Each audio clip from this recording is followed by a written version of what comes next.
can I stop here and play? I mean, take a stroll. I did get this. Sorry, man, I like this movie. I didn't realize. Did get this, and yeah, I did do my wish video. I just this, and yeah.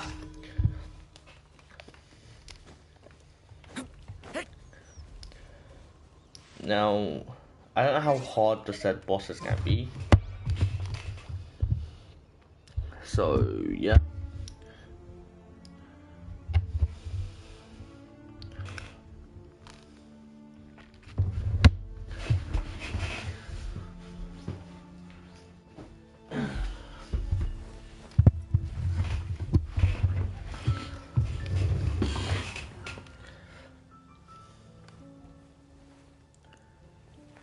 Three, two, one. Just so you know, because I'm gonna record a building video for this. Of course, not in something. Oh, that's nice. Oh, it feels nice to use. I actually like love Duran. Don't know if I'll be good with him or not, but I wanted to pull for the character. Anyway, moving on. I guess get into this one, right? No, not talking.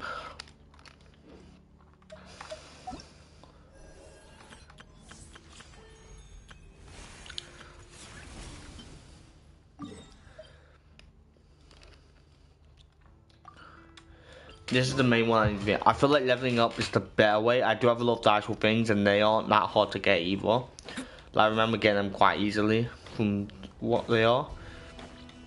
I don't know if they're the same things you need for Flens. I hope not, because I got them Flens, but like I'm building them fast, so it doesn't really matter. Where's the boss at? Let me click on him. It's like a new teleportation here. Okay, I gotta find this. It looks like it's down here.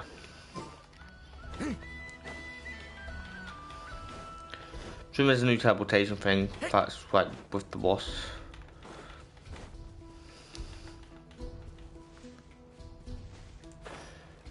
If not, I will have to story class or something first to unlock it. Oh, no, it's the one down here, isn't it? I don't think I got the teleportation thing.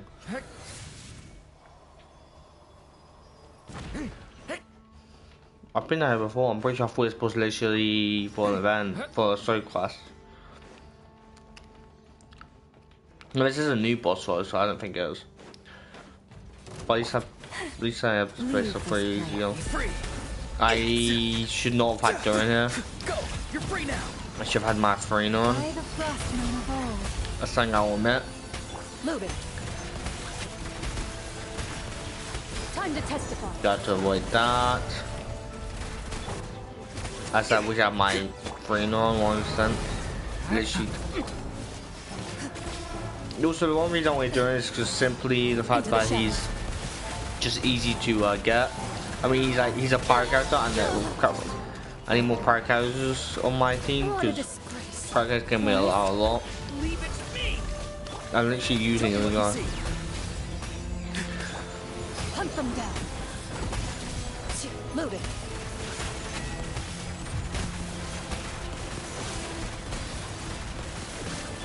Leave this place. Stay back to farewell. I can see what he does. Yeah. He's helping out a bit even though he isn't Bilbo. Like, it's obviously reactions based, but yeah. Forest, protect us. With one heart, we pray. Don't know why I'm polarizing him now. Time to testify. Tell me what you see. Leave this place. Ready.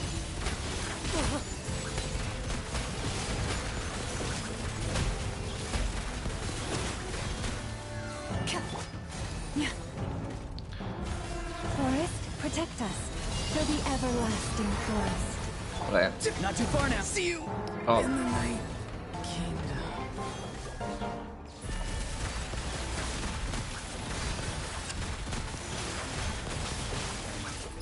Evil looks. Shoot on sight. Leave this place. Okay. Just move away.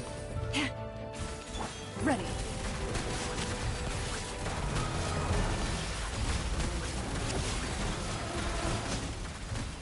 Yeah.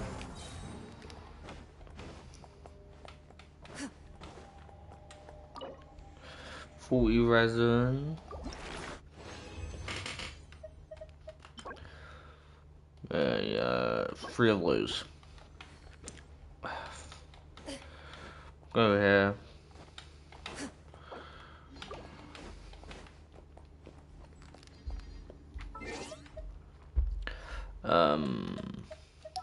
Characters.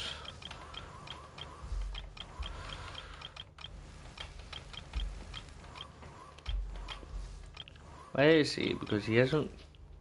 Oh, I haven't played. That's why.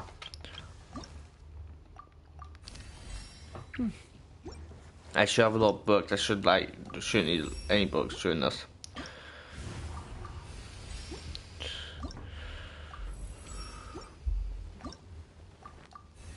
Level 50 already.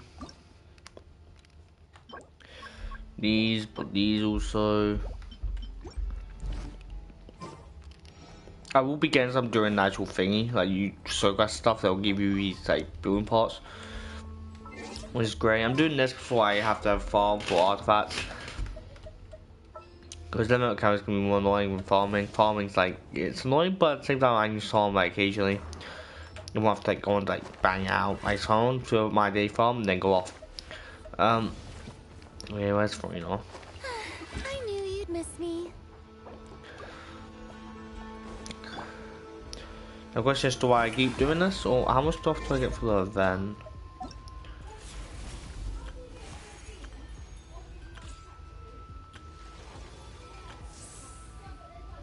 Six, okay. Yeah, I'll do this later then. Yeah, 1 second, guys.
Boring.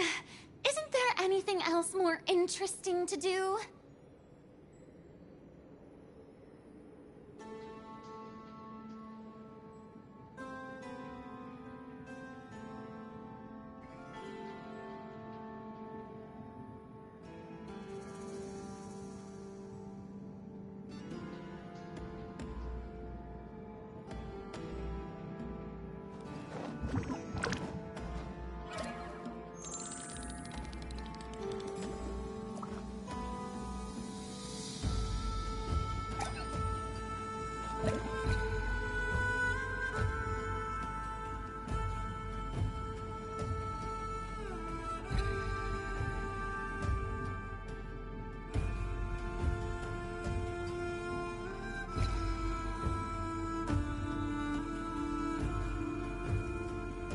Tea parties are a must for the well-mannered. If you'd like to learn the proper etiquette, I'd be happy to teach you.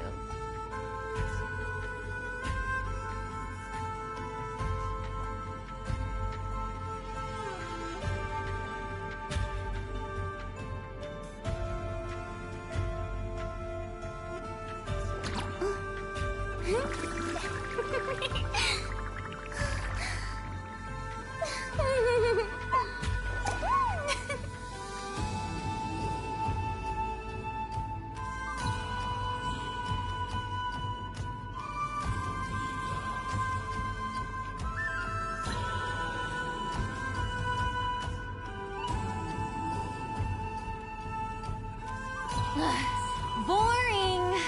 Isn't there anything else more interesting to do?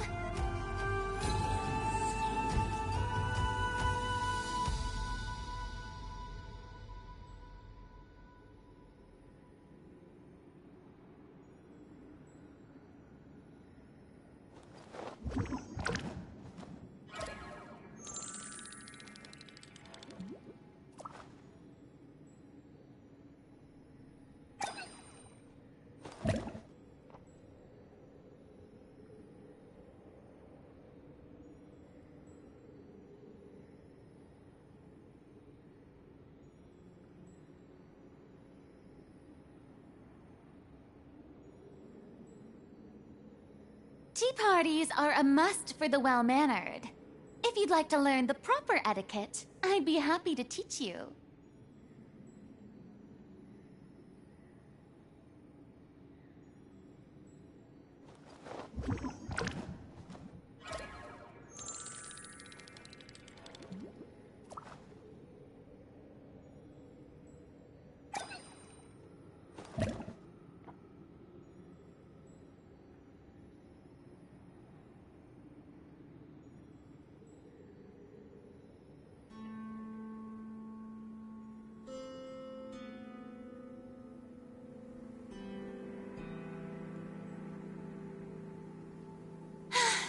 Being too popular can be such a hassle. Who knew the people would adore me so much?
Boring! Isn't there anything else more interesting to do?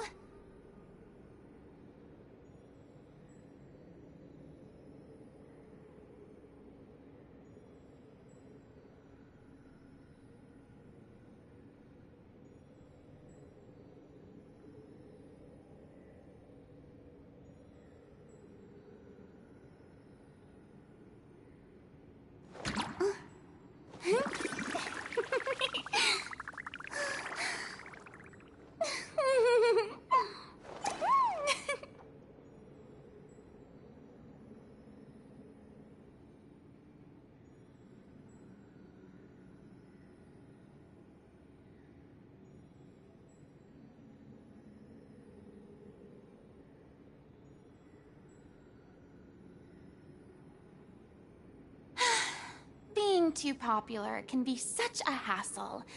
Who knew the people would adore me so much?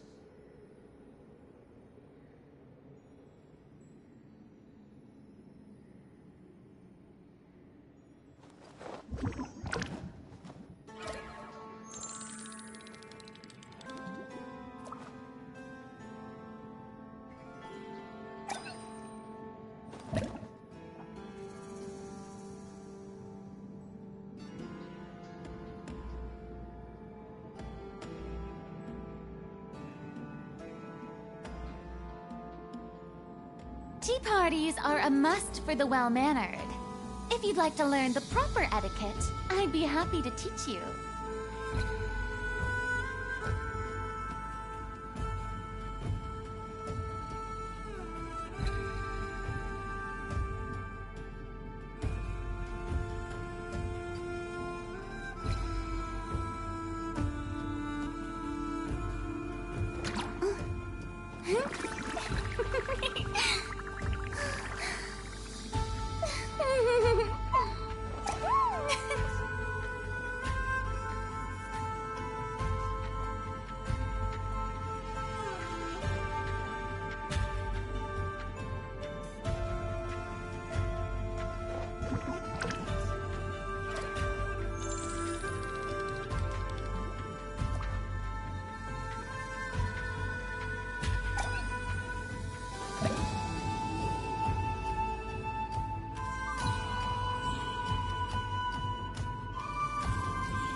Boring!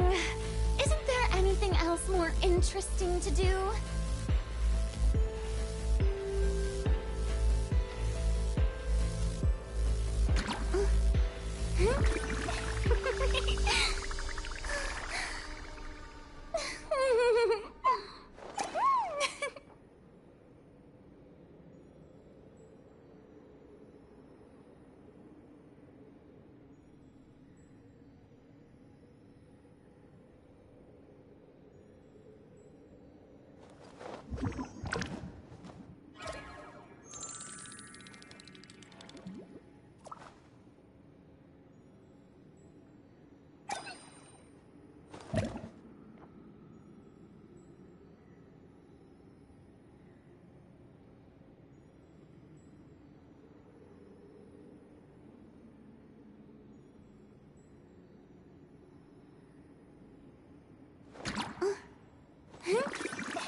Tea parties are a must for the well-mannered.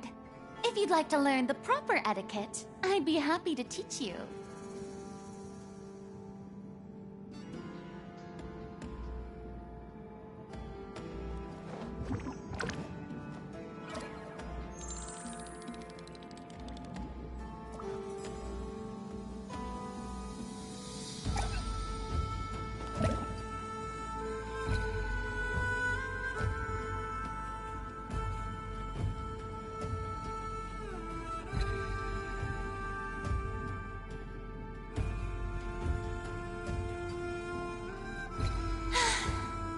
Too popular can be such a hassle.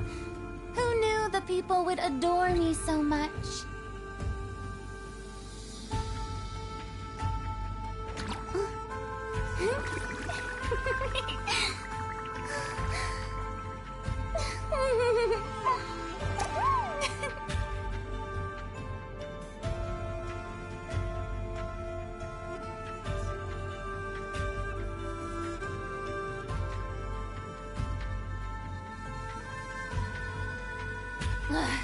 Boring.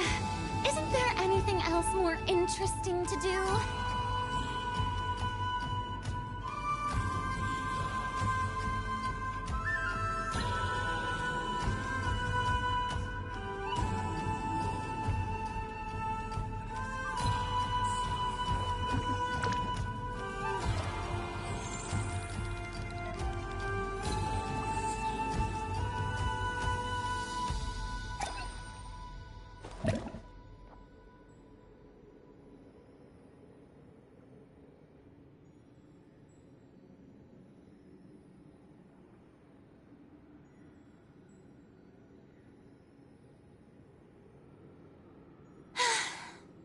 Too popular can be such a hassle. Who knew the people would adore me so much?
Tea parties are a must for the well-mannered. If you'd like to learn the proper etiquette, I'd be happy to teach you.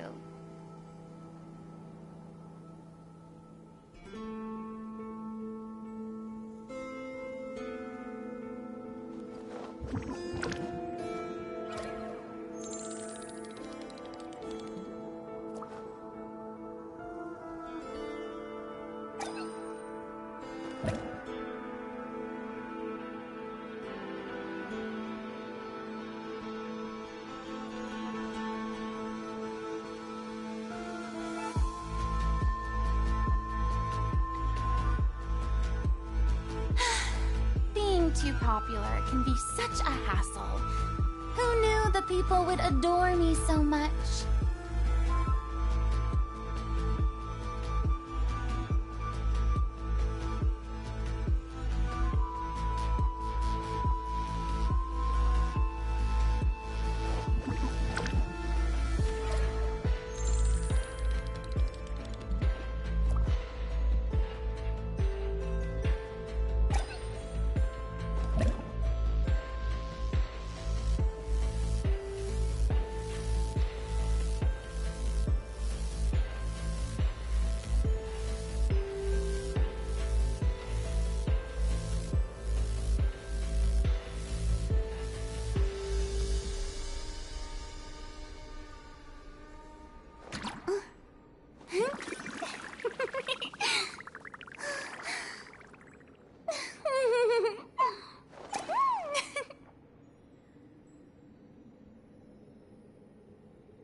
Boring. Isn't there anything else more interesting to do?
Being too popular can be such a hassle.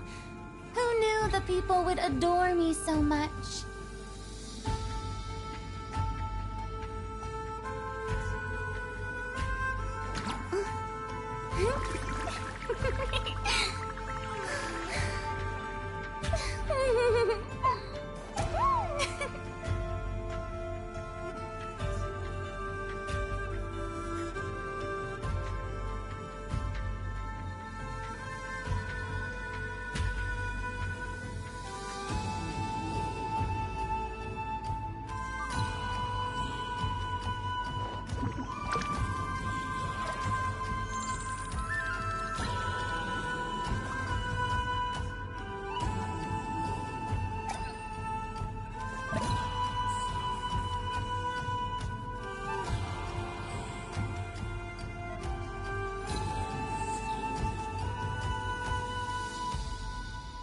Tea parties are a must for the well-mannered.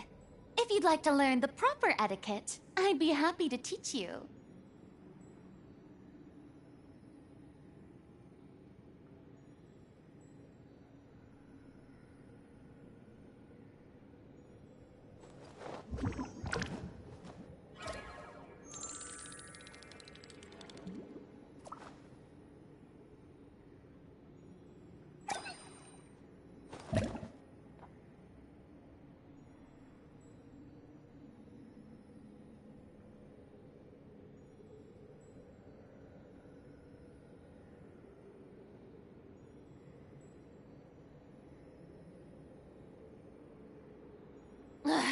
Boring.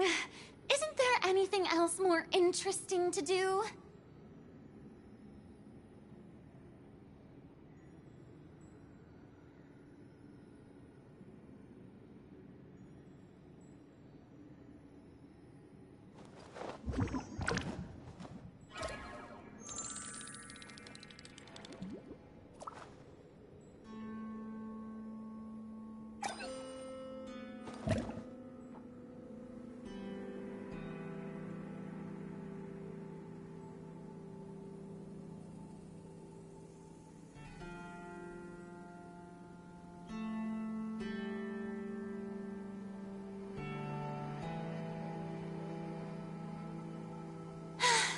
Being too popular can be such a hassle. Who knew the people would adore me so much?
interesting to do?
Being too popular can be such a hassle. Who knew the people would adore me so much?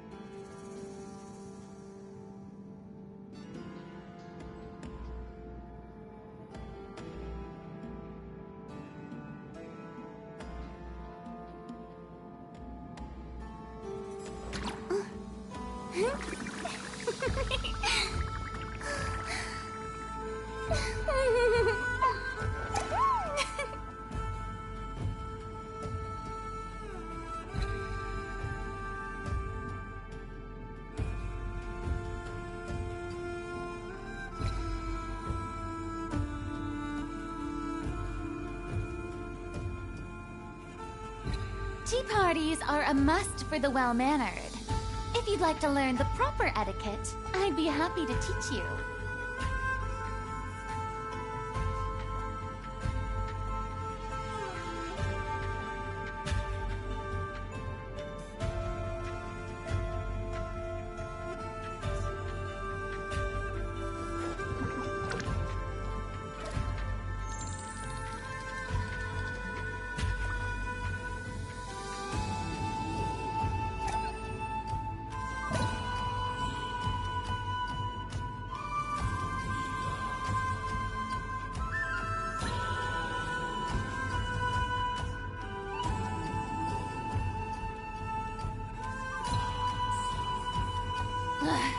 Boring!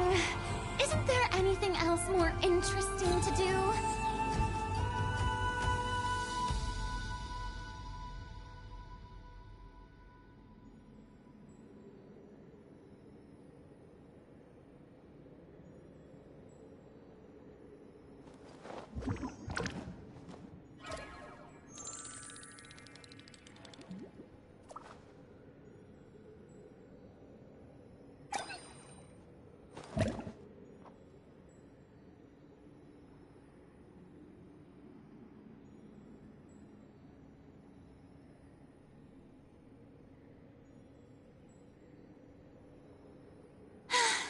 Being too popular can be such a hassle.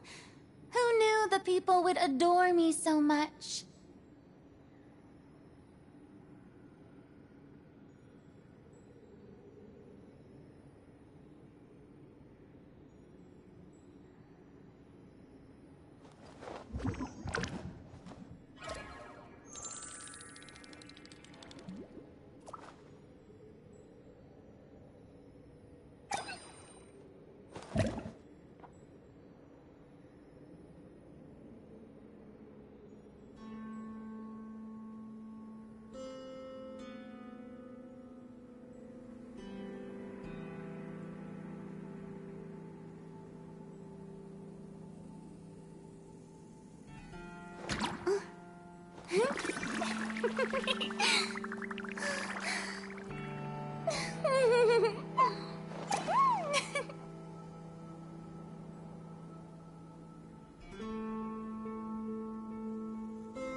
Tea parties are a must for the well-mannered.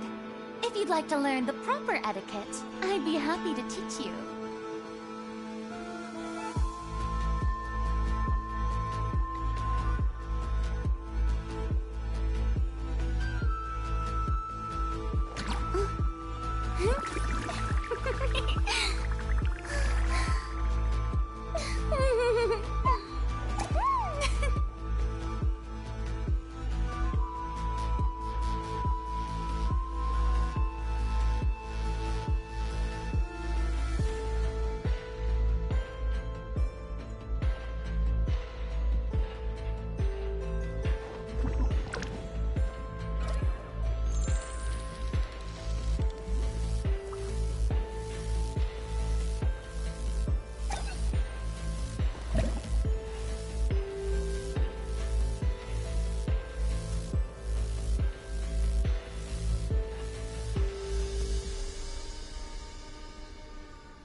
Boring.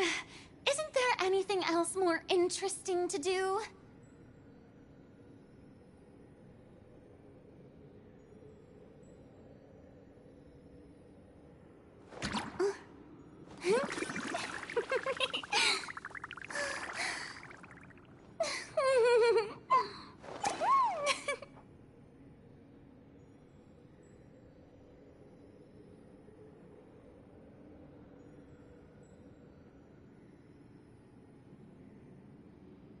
Tea parties are a must for the well-mannered.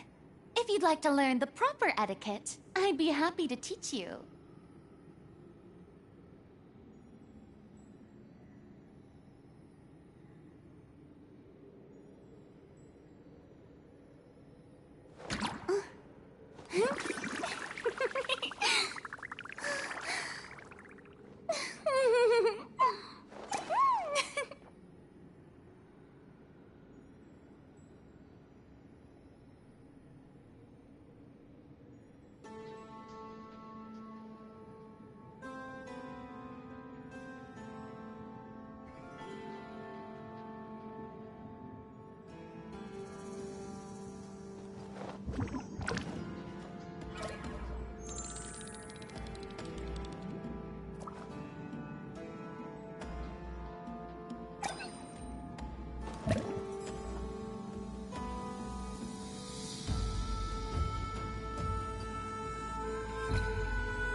Being too popular can be such a hassle. Who knew the people would adore me so much?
Tea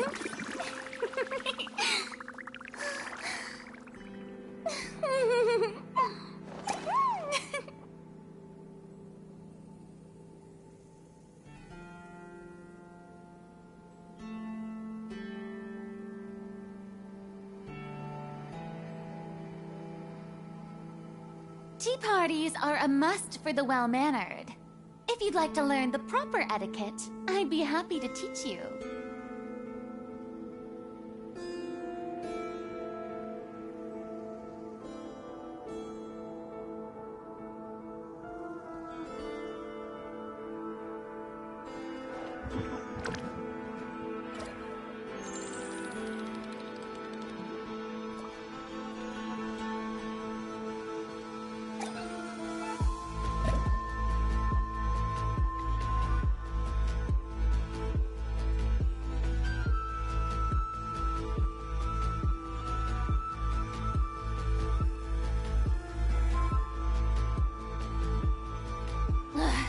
Boring! Isn't there anything else more interesting to do?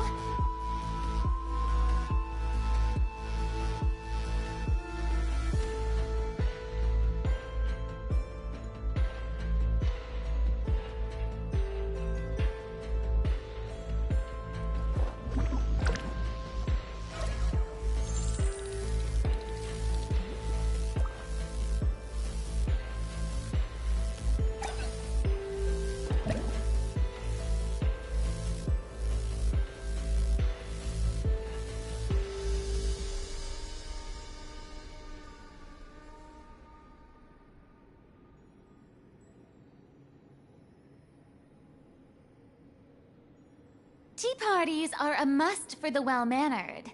If you'd like to learn the proper etiquette, I'd be happy to teach you.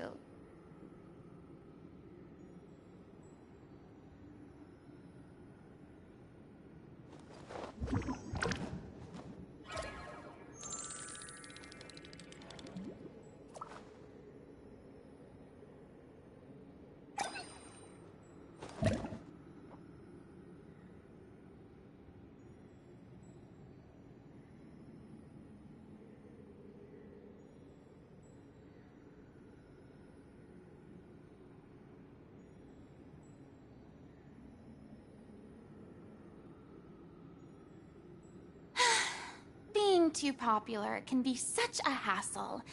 Who knew the people would adore me so much?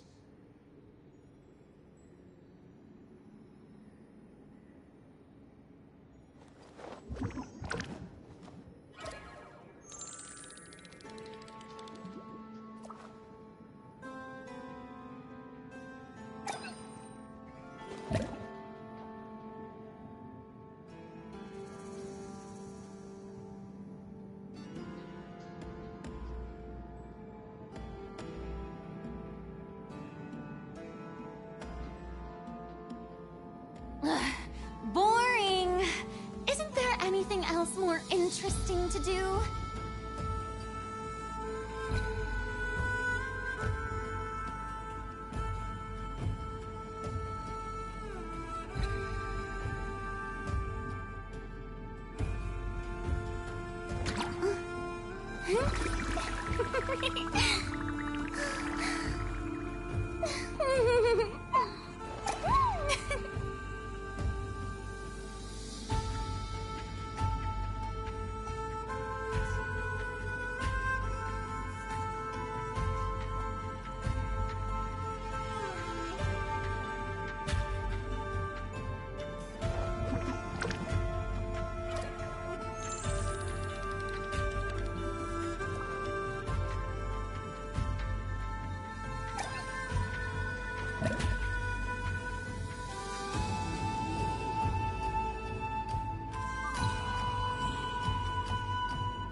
too popular can be such a hassle. Who knew the people would adore me so much?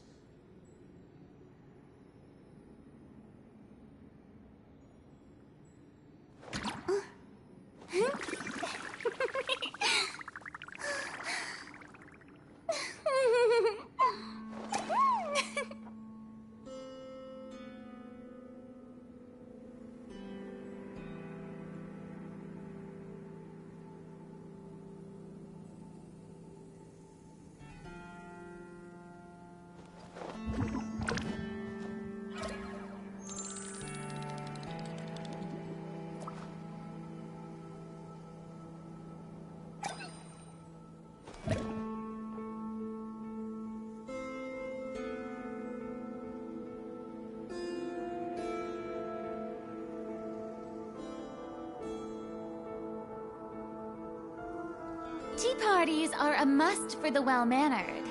If you'd like to learn the proper etiquette, I'd be happy to teach you.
Being too popular can be such a hassle. Who knew the people would adore me so much?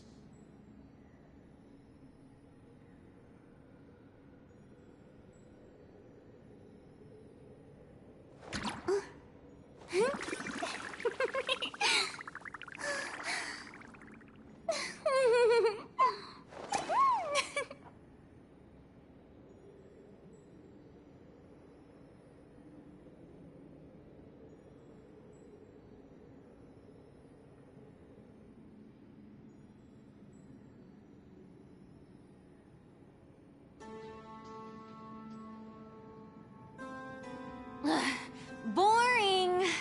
Isn't there anything else more interesting to do?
too popular can be such a hassle. Who knew the people would adore me so much?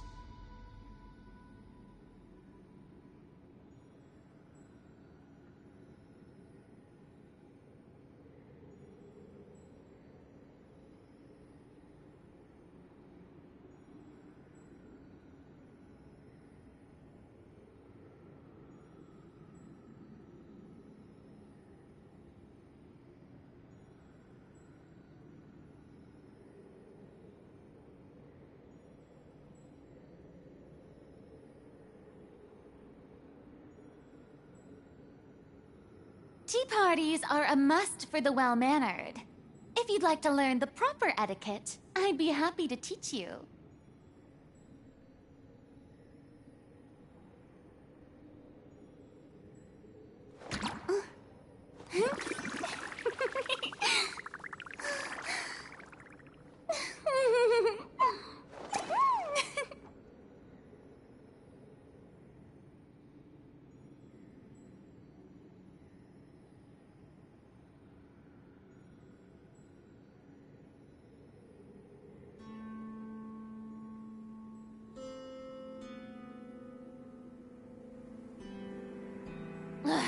Boring! Isn't there anything else more interesting to do?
Being too popular can be such a hassle. Who knew the people would adore me so much?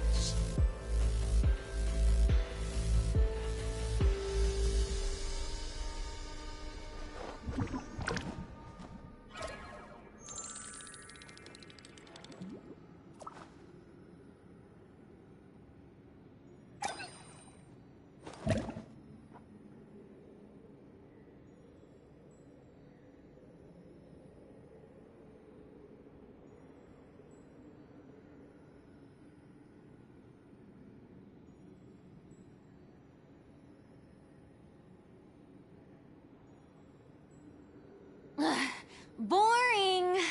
Isn't there anything else more interesting to do?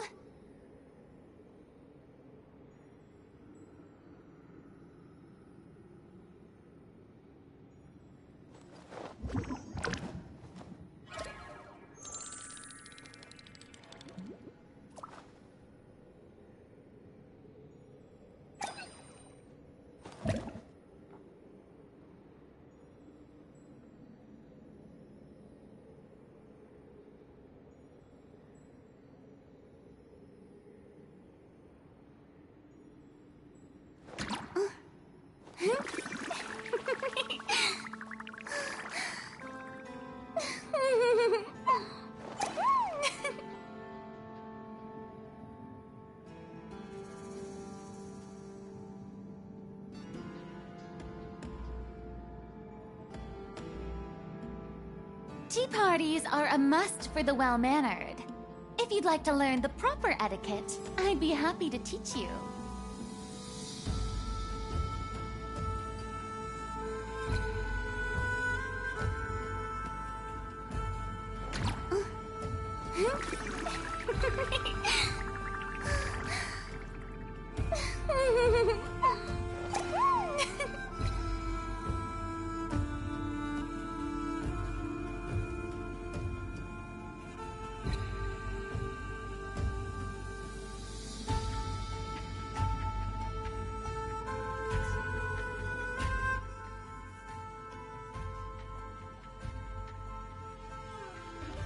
So yeah, it took a while because I was talking to my family for like an hour, so it took a while. Bear with me. Let me check out my. Let me check out my. Okay, okay. Let's do the new event. Not that. We're not gonna do that yet. Do this. This gives you that. Hopefully do this today. We'll see. Tempted to do it, but I feel like doing this probably a bit more like thingy, you know.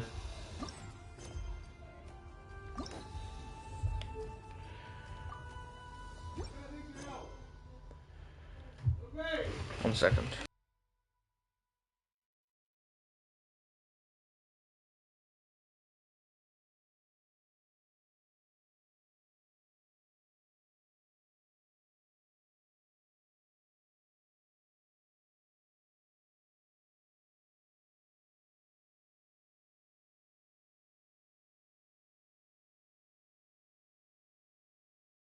So, I won't cut that bit out because I was just going to check. Okay. Well, this spawns to like, so, several waypoints, like hidden by a marker. Okay. Thank you for waiting. I finished checking your adventurer handbook. Here are your commission rewards. Okay. We have no other urgent commissions on the books at present. Thank you for all your hard work lately. Yeah, you're welcome. Perhaps you two could consider taking a vacation. Ooh, vacation. Oh, this is at the festival thing, right? Yeah. Ended up having downtime and not cry. Yeah, me either. Things were pretty hectic when we first got here. Yep. Everywhere you looked, it was Pretty either the wild hectic. hunt causing chaos or the Fatui stirring up trouble. It felt like this whole region was one giant slime in a barrel, ready to go boom Yep. at any moment. That's the no cry experience. We really have achieved a lot since we've been in here, haven't we? The travel and Paimon strike again. That's right. Another win for Tibet's top duo. Ah, yes. Are you two aware that the Moon Prayer Night is soon to take place? I won't do too much of this. I'll only do a bit, and then I'm gonna do the story quest in general. Because I want to do the story quest. Wait, why do you mention it though? Do people in Nasha Town celebrate it too? Paimon thought it was just for moon goddess worshippers. You're partially right. Most people in Nasha Town just see the festival as an opportunity to do business. They do not concern themselves with the religious element. Yeah, The fair. festival was first celebrated by the Frost Moon Scions. On this day, they would wear moon prayer blossoms and celebrate the birth of the moon goddess through song and dance. They would also prepare food and handicrafts and give them as gifts to others. Over time, it became Nodcry's most lively festival. Oh, sounds like fun. I'm definitely up for it. Let me move this closer. I'm definitely up for it. Great. Well, in the meantime, since Catherine doesn't have any commissions for us, let's focus on some personal business instead. When we first got here, you mentioned that this was where your spaceship landed? We didn't get to follow up on it at the time, because we got wrapped up in that whole rare situation, but now Yeah, can we finally start literally investigating so it properly. before, yeah, we know we're finally investing in our spiritual world, which I am really happy for. Except we have no idea where to start. Well, there's a saying Paimon's heard around these parts, which goes, if you lift up a rock, you'll find something you weren't looking for. By that logic, you'll never find what you're looking for while you're searching. But the moment Isn't you it like stop looking, have you been living under a rock? That's the only rock kind of logic I know, but sure. I'm not sure it's as simple as that, Paimon. Oh, it's not as simple as that. Kinda, right? Anyway, Paimon suggests we focus on other stuff we want to do for now, and just keep an ear out for spaceship-related intel as we go. Yeah, we haven't seen Colabina in a while. She used a huge amount of power in the final battle against Riri and has been weaker since then, much weaker since then. She's returned to the moon, right? That's like the whole thing. What's this guy standing like that for? I don't know if I can do anything to generally help her, but surely a little chat can do no harm. One other thing that concerns me is we've seen no trace of the Doctor so far. True, we're actually talking about the Doctor. I think we have mentioned him, like Doctor's meant to be like in Nukrai, right? Doctor's in Nukrai, because like it was like a place like away from Cesnile, just above Cesnile. I think that's something to do with Nukrai. So I think the Doctor is in Nukrai. So What's wrong? You look super serious all I of was a just sudden. thinking about Kabina and the Doctor. Huh? I might guess why you'd be concerned about Columbina, but what does the doctor have to do with anything? We learned back in that he's been investigating the moon, but he's been suspiciously absent so far. Yeah, a lot of moon stuff has happened to him. We haven't seen him at all. So yeah, so we actually got to see the Doctor in this quest, or at least talk about him. Oh, that's true. And now that you mention it, we're definitely overdue for a showdown with the Fatui. Yeah, the other two members here are like we haven't really had a full-on fight with the Fatui. We've had like, a bit of a scuffle, but not a full-on quest that fights them. It is weird that he hasn't shown himself this whole time. What could he be up to? Engrossed in one of his experiments, perhaps. Either way, he's currently in action is a good thing.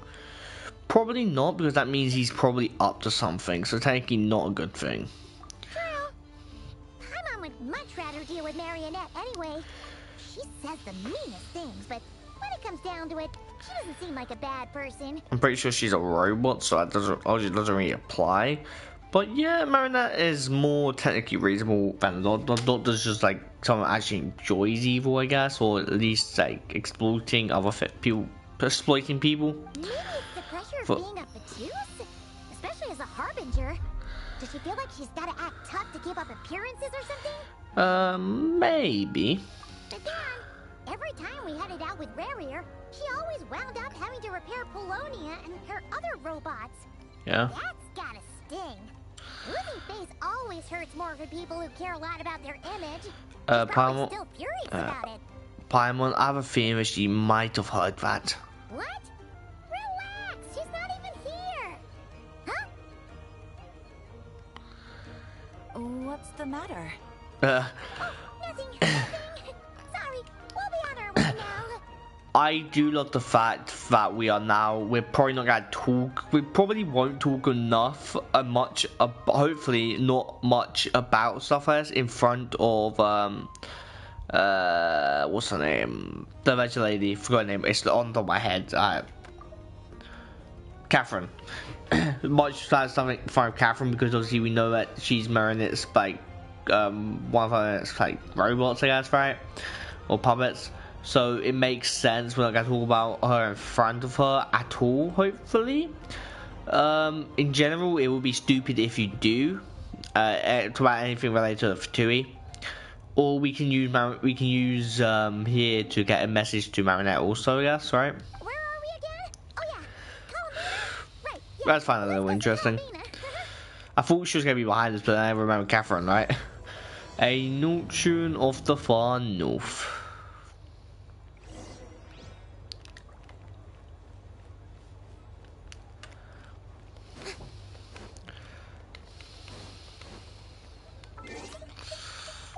I want to do Endurance Quest quick, more than I want to do Best Sector right now.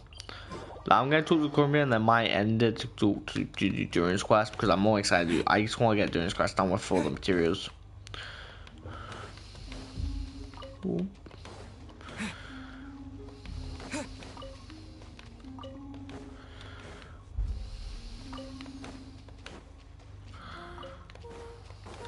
I love this whole cave thing. Every time I come down here, there's always all these, which I think you need them for at least for thingy. Also, I forgot to do this. I also did obviously wish for Duran and I'm getting them, and of course I spend on here no matter what. So yeah, I don't have any more fates. Should I get? It's 375. I will use them on this because why not? So get more free wishing.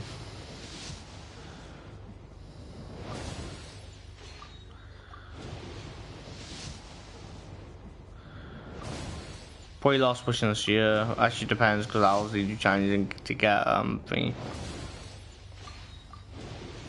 Last one. What PO am I on?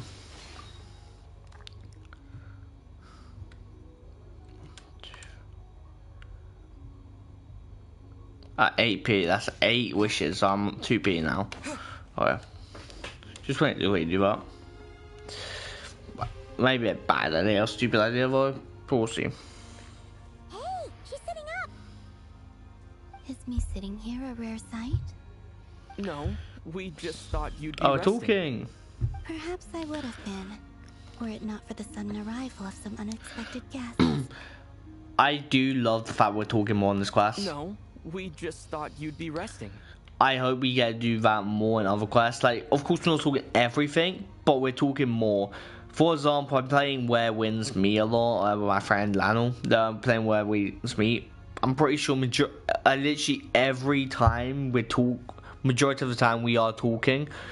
Yeah, just in general, I do love the fact we're talking more. I just enjoy it.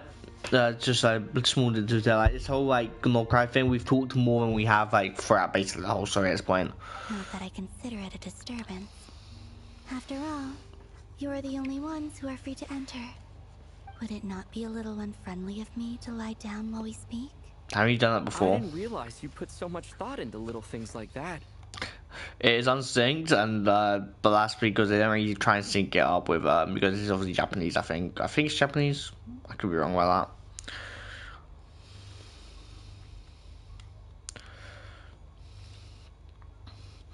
I don't know if I want to pull for or not. We'll see. Sometimes. There have been moments lately where I think about you and your companions.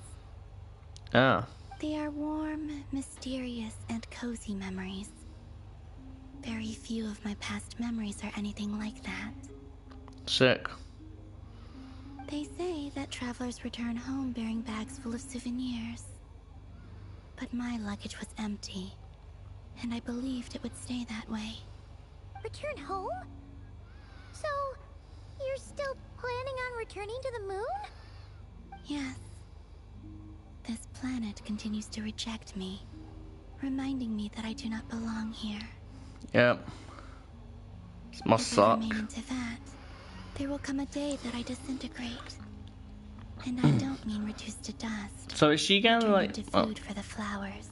I mean, I will cease to exist entirely.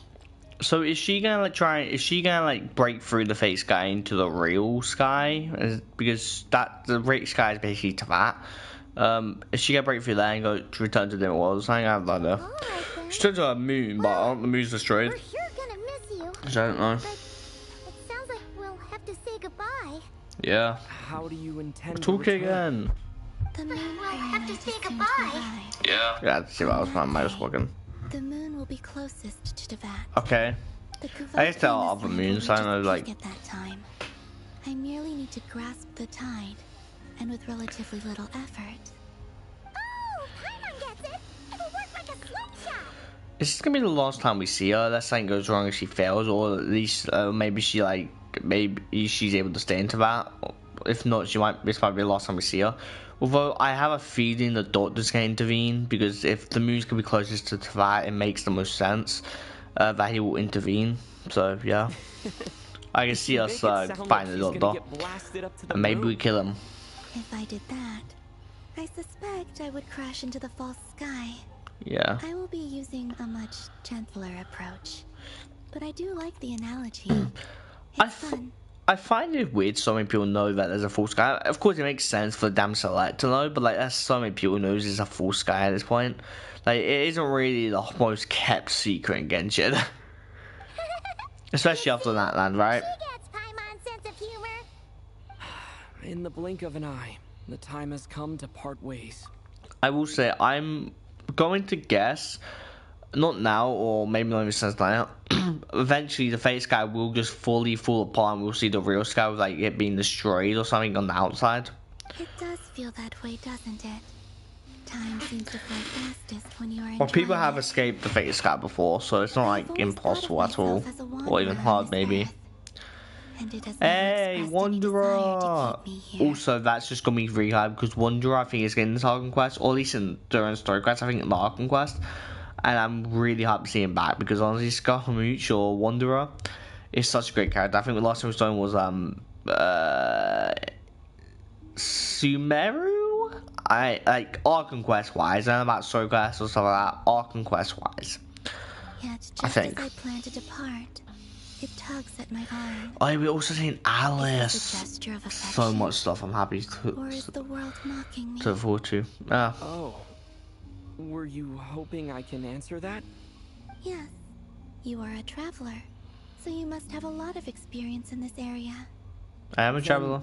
What I would say is, enjoy the moment. Yep. That's right. Don't overthink it. Paimon, you ruined the moment. Happiness and joy is joy. The point is to enjoy it, not analyze it. Yeah, fair. I see. That's like And what I would say is, even though I am very tired right now, I am still happy.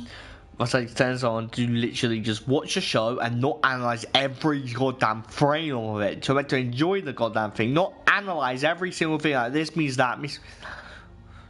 I can't tell Like, from for the tone real. of your voice. Oh, really? You don't think I sound happy? She sounds more sleepy. I'm just kidding. I could tell you were in a good mood today from the moment we saw you. Could you? Could we? A joke. Albeit not a funny one. Anyway, Hey, I assume you're here I about give you some. know what? I give some funny jokes. That was a funny jokes. Well, actually, to be fair, not. But Actually, it's not that. There's something else we wanted to discuss with you. Oh, oh, we talking about the do you still doctor, want to the give me Tory. your hand? Or not? Sure.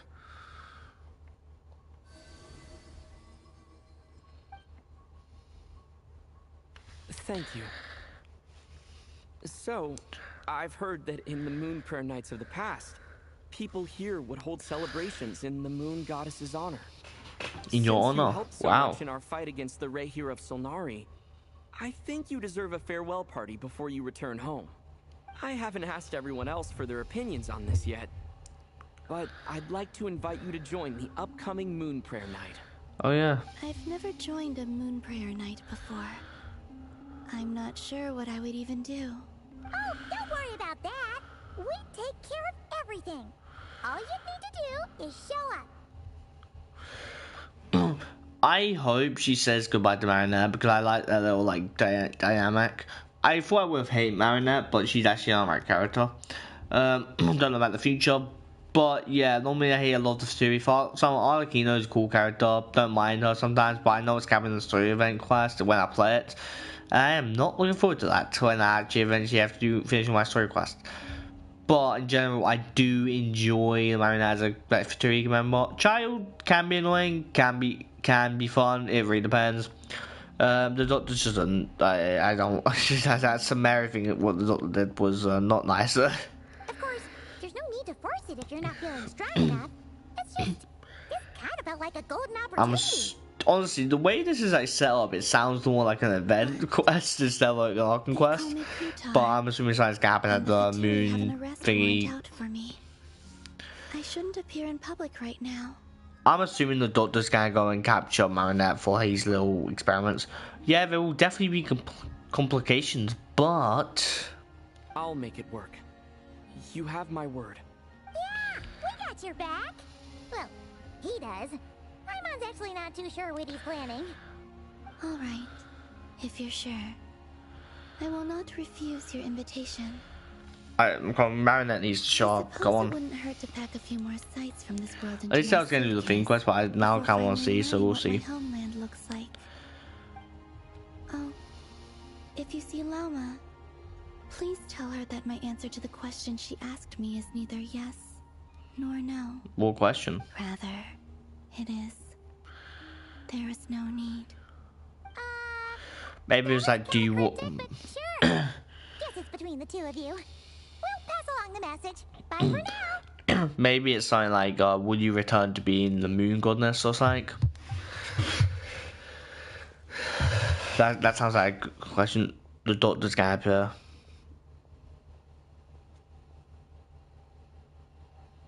The clouds changing. And also, I do not know. Oh, she's like nervous. I hate when Genshin does all these angle changes. It makes you feel like something's gonna happen. New moon. Okay. Since she's agreed to join the festival, let's go see who else wants to take part. You guys still talking? Llama's Oh, gotta be yeah. the person most familiar with the Moon Prayer Night. We should start with her. Also, what exactly is your plan to keep her safe? Not sure yet. I'll figure something out. What? Are you serious? And Paimon even gave you her vote of confidence back there. When did you become so sneaky? I think that's enough talking. Like, I don't want to skip the talking, but sometimes occasionally skip it because of the fact that I don't know if they finished talking. You know what I mean? Like, they talk so randomly, I don't know where it's gonna end.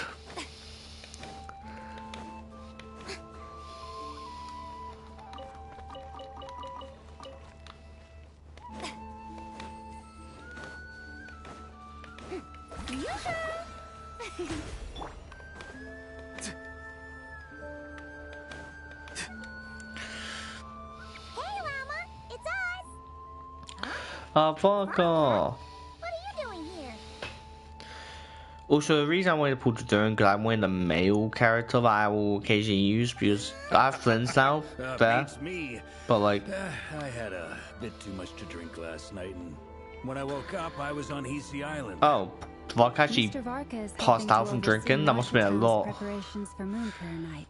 He is here to go over some details regarding the decorations and custom cloth designs. Right, yeah, that too. What do you mean, that too? So preparations are already underway. Yes. Celebrating this festival is a long-held tradition here in Nodcry.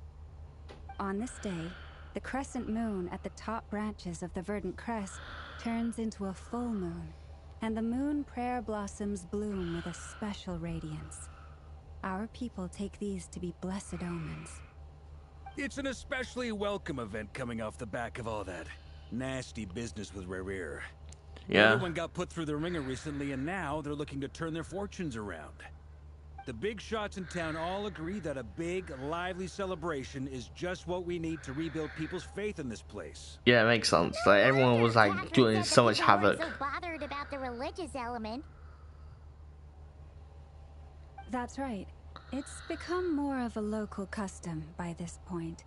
The celebrations have little to do with whether the religious stories behind this event are true or not. Even the Frost Moon Scions are eagerly awaiting the coming of Moon Prayer Night, despite now knowing that their past beliefs were founded on a falsehood. That's fair. It's a bit like the Lantern Ride in Liyue.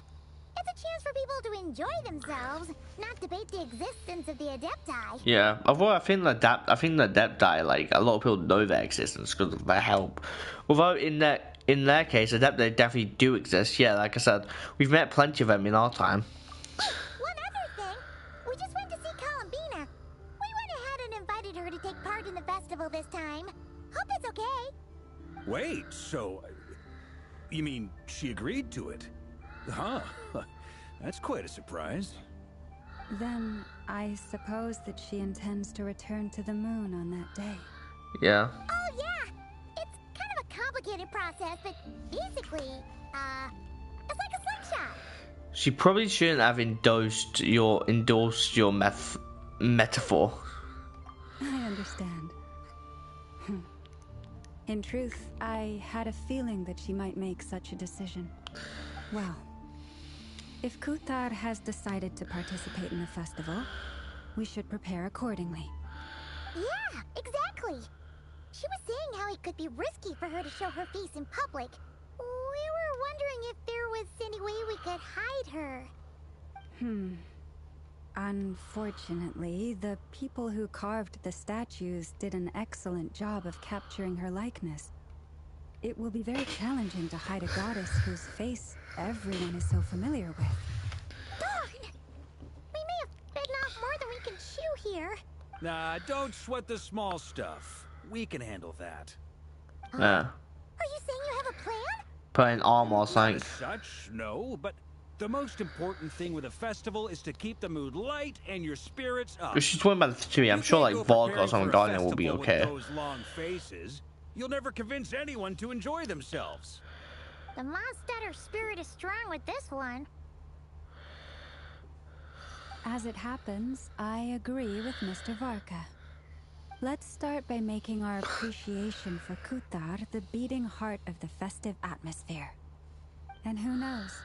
Once we get the ball rolling, perhaps everything will just fall into place. Yep. Hey, did you catch that? Llama said the thing! Or close enough at least. Says what? Fall into place. I'm looking forward to the Moon Prayer Night already. We have a festival in Mondstadt called Windbloom. And you can always tell which couples are celebrating it for their first time by the smiles on their faces. Big, beaming smiles like their whole face is glowing. And I have a feeling we'll get to see that same smile on the Moon Goddess's face at this festival. Not quite the same, surely. Anyway, I'll take care of business in the city, but I'll have to leave the decor up to you and the Frost Moon Scions. No one else can capture that traditional aesthetic quite like you guys. But lastly, there's the final key element that brings the festival to life. Companionship. We'll take care of that part, yes, we'll take...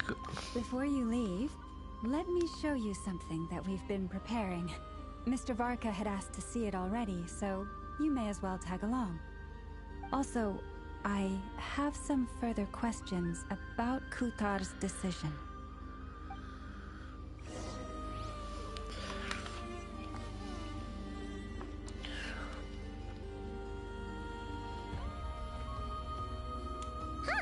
What's this? They sure look like they're having fun. That's why I can see those in the background. I believe so. Kuhenki seem very skilled at playing drums like these, although I'm not sure where they learned it from. Maybe it's an innate talent? In their eyes, they're probably just playing with toys. So...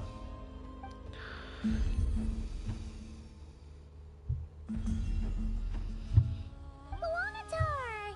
You wanna play too? Guess not. Yeah. She looks more confused than anything. Maybe we can teach her next time if we get the chance. Is she gonna be like following us around like in everywhere?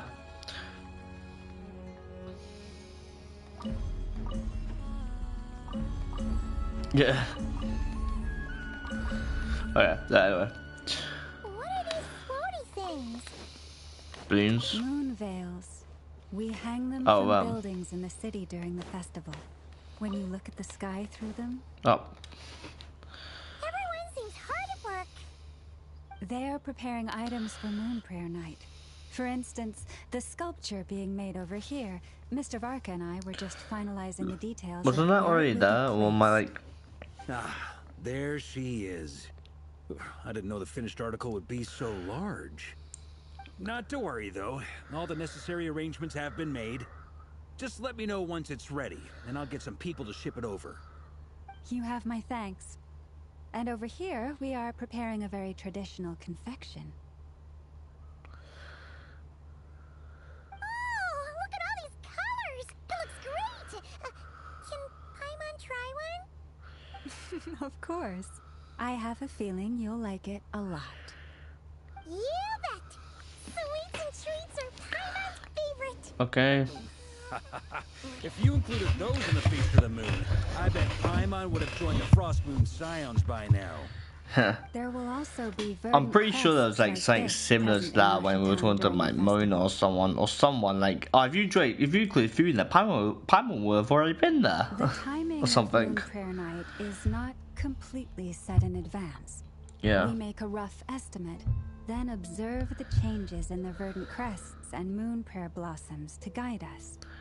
As such, the wait itself is a fun feature of this particular festival. Yeah. Well, if every time it's happening, they said, oh wait, the moon's not exactly right, well, he'll be back in a week. I would be a bit annoyed though.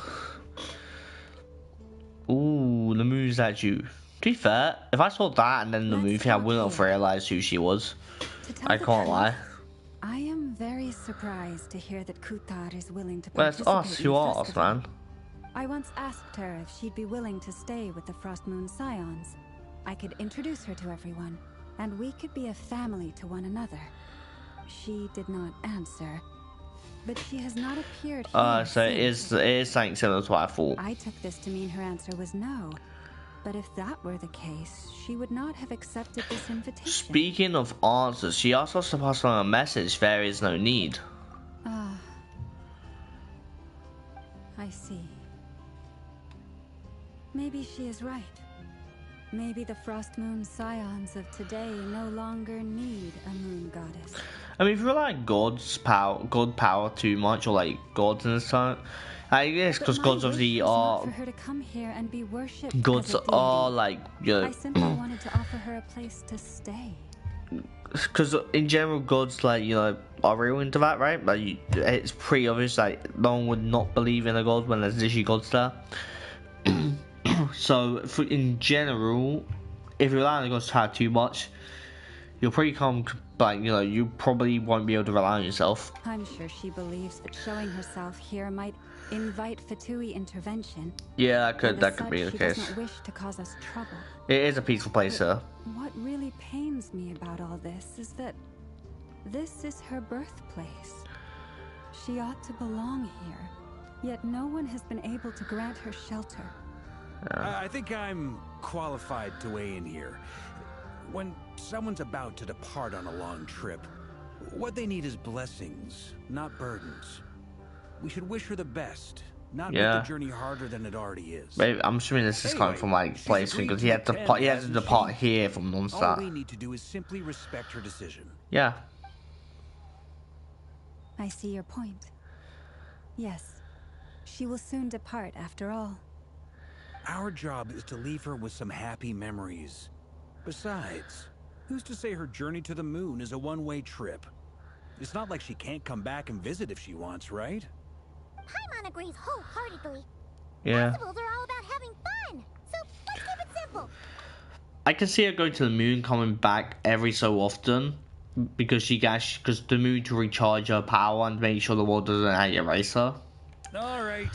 I can see that happening, because I don't think they will remove her in general, because she is a new character, so she'll probably appear in the story occasionally. That makes sense. Let's go. She isn't even like on the wishing list yet. Especially these 2 months, she'll appear thing, and normally they do like story quests with the new release of a character or something on the lines. A traveler's blessing, not burdens. It sounds good in principle. Will blessings alone be enough for Kolobina?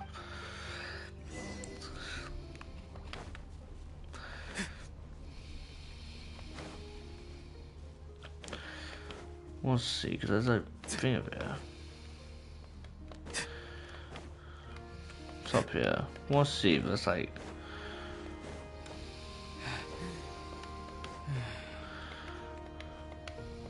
I know they're probably getting out new information on like a Mondstadt thing. I don't think there's anything in Mondstadt. One sec. Quick check. There's nothing new over here. No like okay points.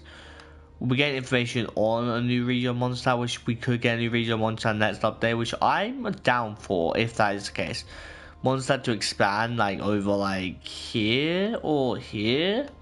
And this red line not being around like this would be so great. Or like this being filled in. Some stuff may have been filled in by like a core quest, but I have no idea.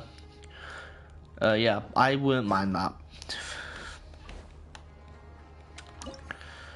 A5.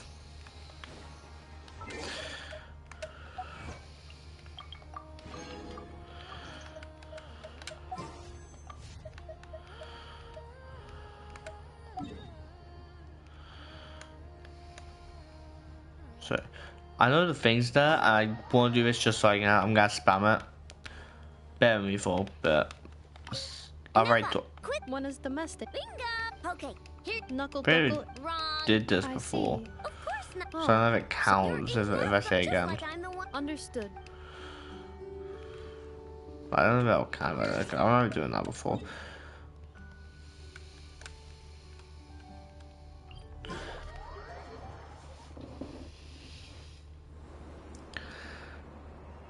Durin and Albeo. Over there. It's Durin and Albedo With Flins, that's quite a pair. What could they be chatting about? Right, Alice? Your guess is as good as mine.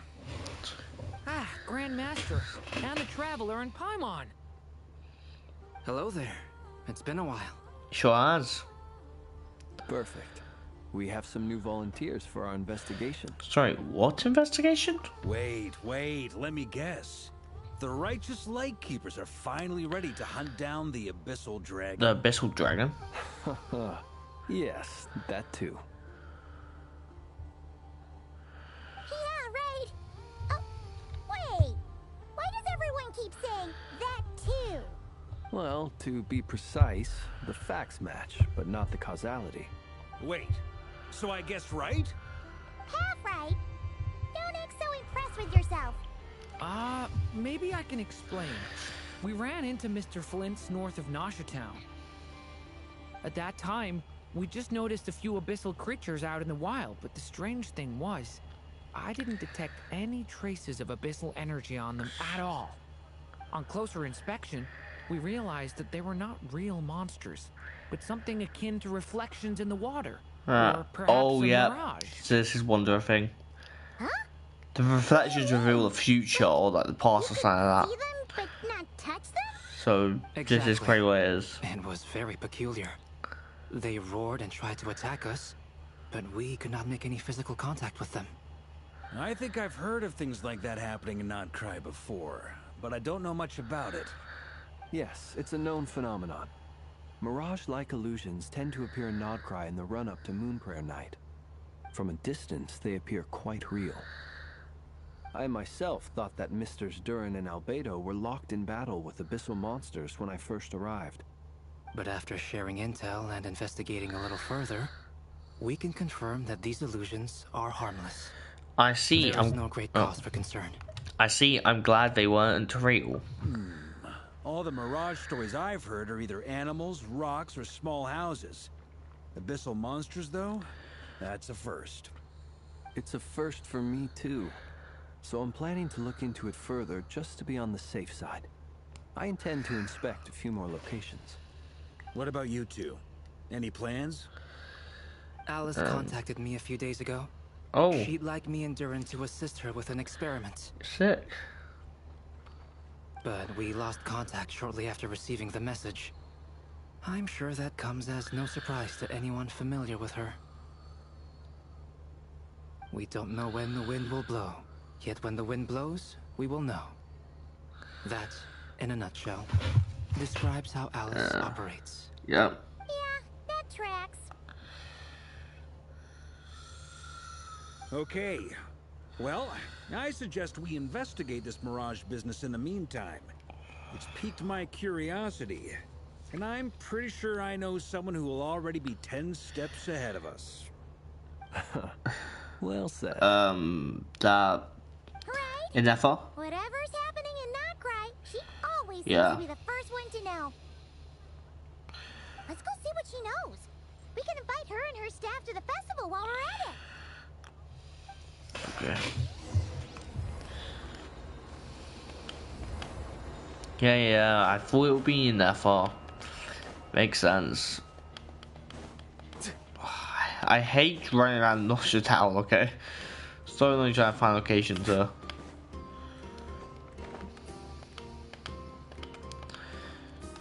I teleport there, or is that not... I don't know, like...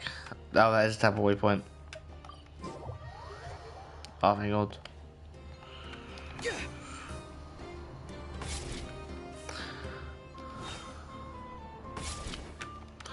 Well, not that far, but well, not much. So that's time. So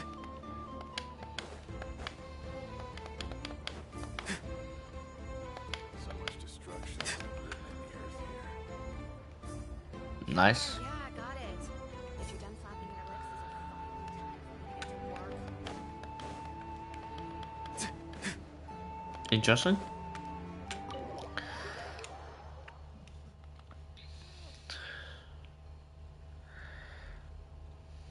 There's a little squad down there. You're right. I have noticed. There's certainly something a little fishy about this situation. Only a little, though. Records indicate that this phenomenon can occur in the days before and following Moonprayer Night. That said, it has always been a rare sight in the past. I will say, haven't we seen like abyssal kind of things we can't touch, like ghosts from like that and or whatever? Didn't we literally see that? So won't we like draw conclusions it would be something similar? The odds of encountering these I phantoms know it's not are something similar, but like to looking up in the night sky, when happening you to like see a shooting star, and managing to make a wish before it disappears. But this time, either everyone's getting lucky, or they're appearing far more frequently than usual. Yehoda's out gathering intel as we speak. In the meantime, let me check off some points of interest. First, I see the better. Abyss. I mean, we don't know that The technically, ones but we saw seemed to be abyssal monsters. Indeed. But we have identified one location where many more of them have made an appearance. And not just monsters, I but can human s- phantoms too. I can see this being something related to the Doctor or Atlas, I guess, but the Doctor probably. Given the scale and nature of the phantoms, Just because it was it's brought up, almost as like if they brought up the Doctor, someone's so last I feel like he's memories going are to coming appear. to life. Or perhaps the memories of multiple people. Could be. Oh, So you mean the phantom monsters are hunting down the phantom humans? Exactly. The Oh. phantoms can interact with each other, but we have no means of intervening.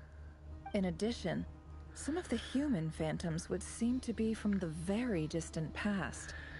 This is clear both from the clothing they wear and the stories they tell. They claim to be from Hyperborea, a name which I've heard from Lauma before. If this is true, it means they must be I feel like from I've heard 6,000 years Hyperborea ago. before. Just like somewhere. Maybe this is the Moon's goddess's like memories. That's something I can think of. Who else lives that long? Marinette's pretty old, isn't she? Like in general, like she's lived for a while. I know 6,000 years ago. I don't know. The Doctor hasn't lived that long. did Paimon I don't think. 6,000 years? It sounds like this merits further exploration. That'd be a big help. Now leave it with you, Albedo. My knowledge of ancient history is non-existent. I used to doze off every time the pre-Knights of Favonius era came up in class. It's quite a miracle that you were able to understand these phantoms' speech, given how long ago they lived. Yeah. I suppose you're right. But I'll leave the archaeologists to ruminate over that conundrum. As an intelligence broker, my sole interest is in the value of the information I gather. I will say, she has grown. She has not asked us for money or payment for getting this information. I don't think. It hasn't came up, I don't think. Which, in this case, hopefully means earning myself some good favor with our dear Lady Moonchanter. Okay, I literally just decided to change what I just said. Why was that so after? She's doing it for a favor. I mean, she could have been used as an excuse, but that was so literally I paused to talk about this, and then she decides to say that. Okay. So calculating. Yeah. Whew, this intel broker logic always catches Paimon by surprise. Tell me about it. Oh, I didn't. Sounds to me like we could split the work up. I think the abyssal phenomenon is best left to Albedo, Flints, and me. Agreed. It coincides That's a great with my true. duty as a lightkeeper. For my part, I'd like to understand the abyss better. Even a little knowledge would go a long way. This is certainly a rare opportunity to study the abyss. But even rarer, perhaps, is the chance to make contact with the ancients. Yeah. The Curatorium will take the lead on investigating the Hyperboreans. We put in the work to learn what we know so far. It seems only fair that we get some quantity of exclusive intel. Okay. That just leaves our trusty team of 2 unassigned. Seems like it. Yeah. Wait, we're team since when? Well, I thought it was talking about Paimon. Since you became an honorary knight, of course. This Yeah. was part of my grand plan all along. Oh yeah, by the way, The team of we Fly managed Car. to convince Columbina to come to the Moonfair Night celebrations. Would you and Yehoda like to join too? She agreed to that? Huh. Quite an achievement. Never underestimate the traveler, I guess. I'd be happy to join. No point shutting myself inside when the streets are all decked out. I doubt any clients will be visiting during the festival in any case. Yeah, probably. And Yehoda loves a party, so I'm sure she'll jump at the opportunity. Makes sense. No. No. No. No. No. No. No. No. No. Way to contradict me in front of... Wait. No, that's not what I have bad news, boss. So many people.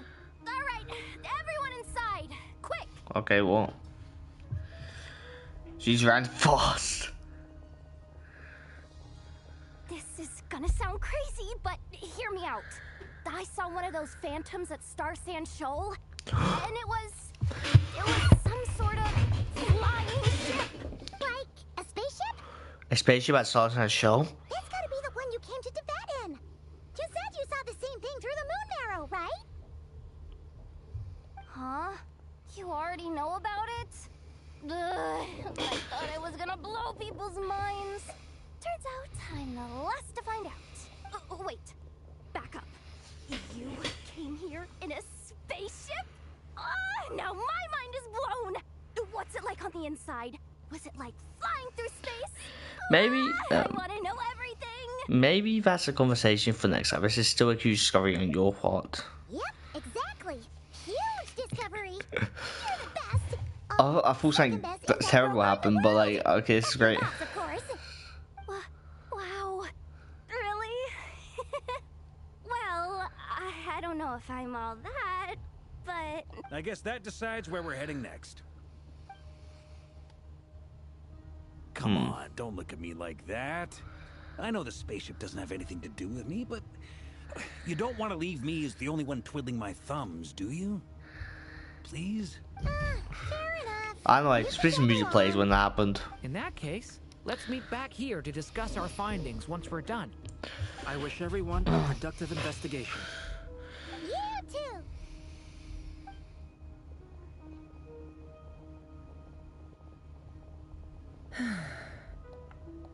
What's up, boss? Aren't we gonna head out? Tell me, Yehoda, when did the curatorium start giving out intel for free? I thought so. I thought she wanted that as exclusive. Oh, sorry, boss. I mean, I'm pretty sure people would have seen it regardless. Like, she has not changed one bit. There are a couple people who do stuff with some Dory and like Netfall. And Netfall. What was it?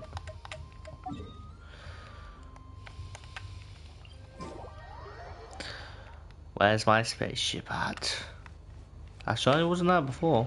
I remember I was over here trying to get that open. It was really annoying. And it still isn't open. Before I do that, I'm going to collect whatever this is.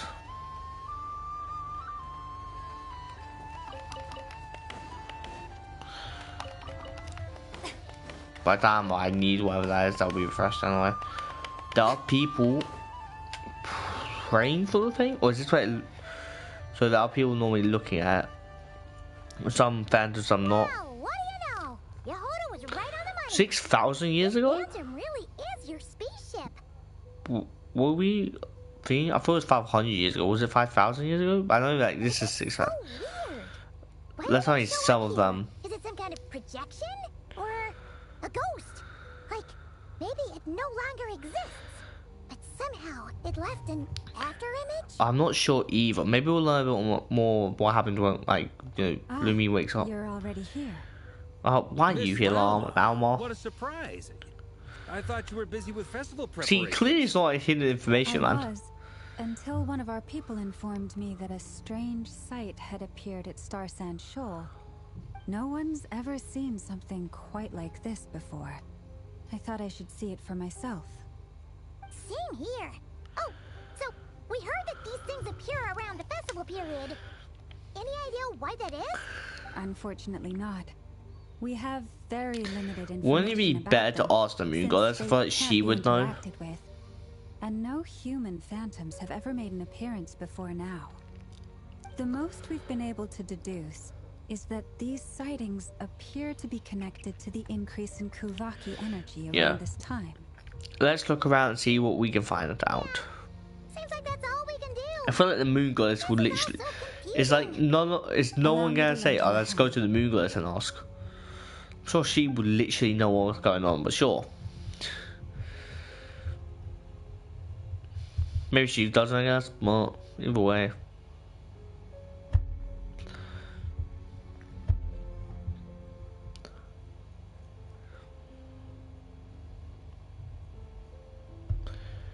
A reindeer also, okay. Oh, not reindeer, but like, Everyone, what are they called? Our friend here should be able to provide us with some information. Is that a phantom rhymehorn deer? I've heard about how the Frost Moon Scions live in harmony with the animals and can even communicate with them. That's coming in handy now, for sure. But can't they not talk through phantoms? Okay. Yes, I understand. Then how about this?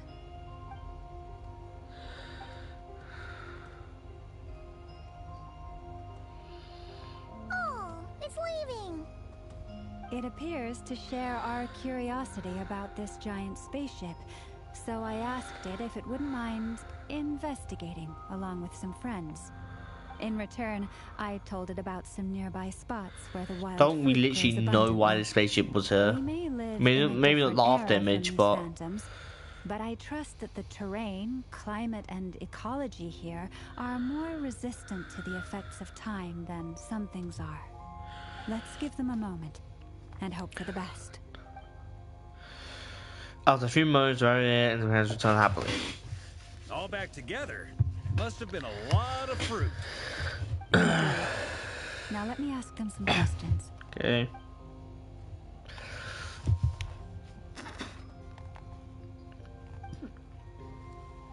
It did find a lot of wild fruit, enough for them to feast for a long while. This puffin circled in the air several times, but didn't spot anything out of the ordinary. Certainly nothing to do with the spaceship. Huh. Well, it definitely makes sense to get a bird's eye view. Indeed. Other than that, I was also thinking that the world these phantoms see is also different from ours. Oh, I get what you mean. The wild fruit exist in both times and spaces, but there might also be things that only exist in that space-time, which we can't see. Yeah, okay, that makes sense. Just because we don't see their whole world, we only see small fragments. Good point. Great thinking, Llama. Blunthorn rhinos can use Kuvaki to shift great rocks, but this one says it couldn't get that ship to budge by even an inch. The sniffer mole tried too, but despite being a skilled digger, could not get through. They say that the spaceship looks robust and undamaged. It seems completely impervious to any and all attacks. Whatever lies within is well defended from harm. So, just like us humans, there was nothing they could do about this spaceship either.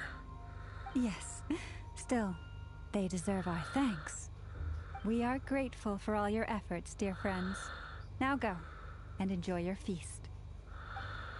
So we can't really interact with the spaceship, can we? I've noticed some other human phantoms gathered nearby. Come on, let's go talk to them. So we can still communicate with the fragments in a way. Maybe it feels like we're part of the time, whatever. Can we just go through them? Yeah, we just walk through. I can't. The ship's gone.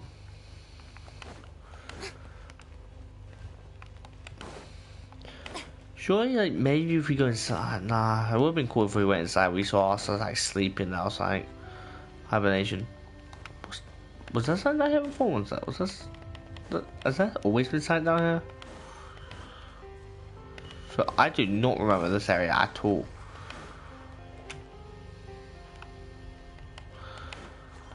Maybe this is new. I can't remember this area at all. That'll talk to you guys. What the fuck do that? What is this thing? I've never seen it move, and there's no way to get inside. Goodness knows. My grandpa says it's been sitting here at least since his grandpa was still alive. What about his grandpa? Did he say anything to your grandpa's grandpa about it? Huh? I don't know. In all likelihood, it was here back then too. Hard to imagine something this huge could move. Guess that means that as far as they're concerned, this ship's been around a long time. Okay, so our ship was around for a while.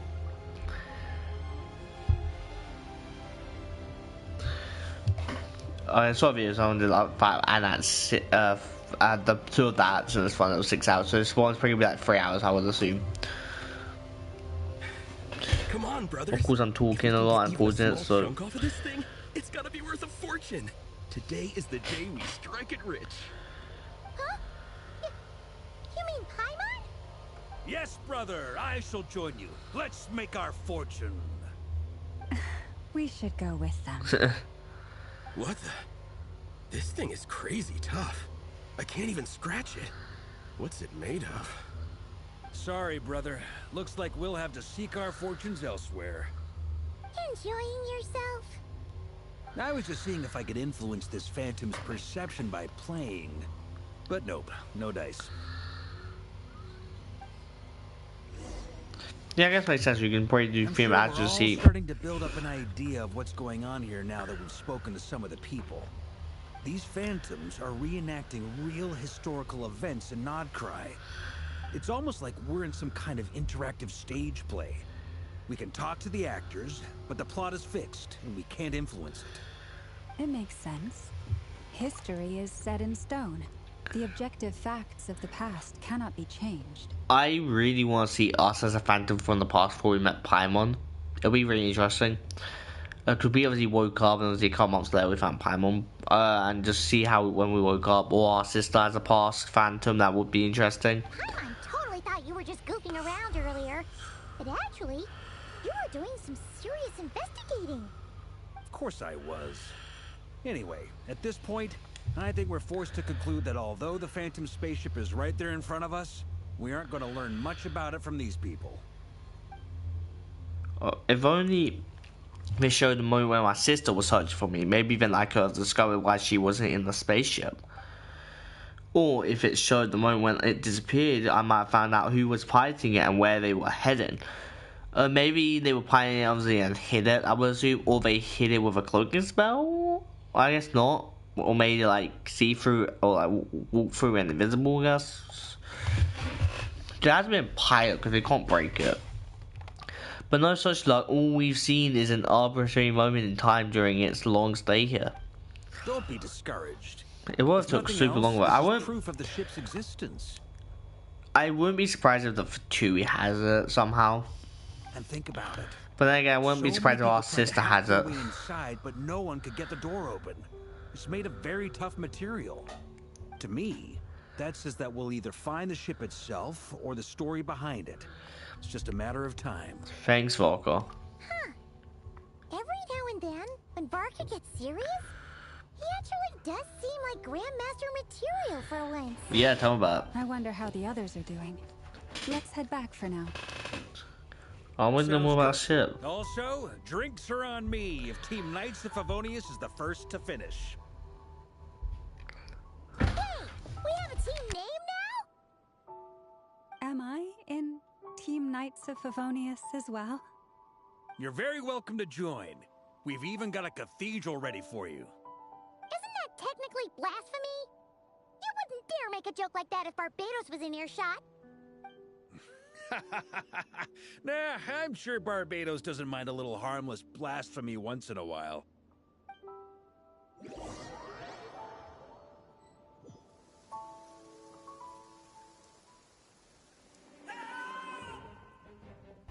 Alright, sorry, I was like talking about bro. No, I was listening to this at the same time, so. Cool, I don't think. Let's go see through.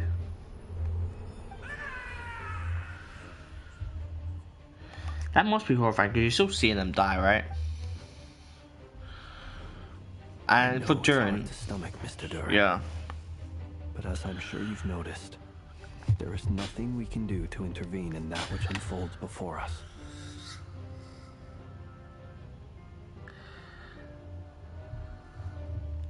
But we have to at least try. Yeah, he's not going there. And try you have. But are you aware of how many unsuccessful attempts? So he's made it like a bunch, okay. I wasn't keeping count. I'm afraid this is the 39th failure so far. Wow. Or the 5th if we're only counting this particular victim. 35. There are no indications that these phantoms may be altered in any way. 45 times people die or 5 times people die is crazy. I'll make us a fire. You should rest and have some water. Feeling any better now, Mr. Durin? May I ask a few questions? Be my guest. What exactly are we witnessing here? What happened to those people? My guess would be that we are seeing Nodcry during the Conrian Cataclysm. Would that be accurate? If our ship is, it makes sense, I guess, or something similar. That would be right. Conria. That is correct.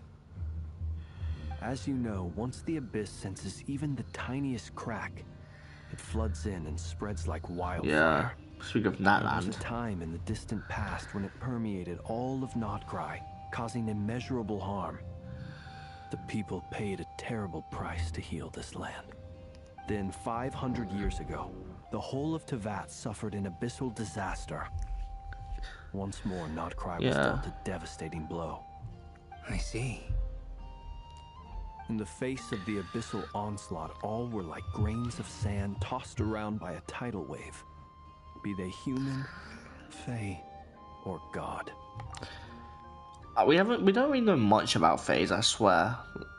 The moment you witnessed is but one drop in a whole ocean of catastrophe. All right. I guess that answers my second question, too. I wanted to know why there's nothing I could do to help them, and that's because what we Didn't we already like explain that? That would be my guess as well. As I understand it, history and fate are not all that dissimilar.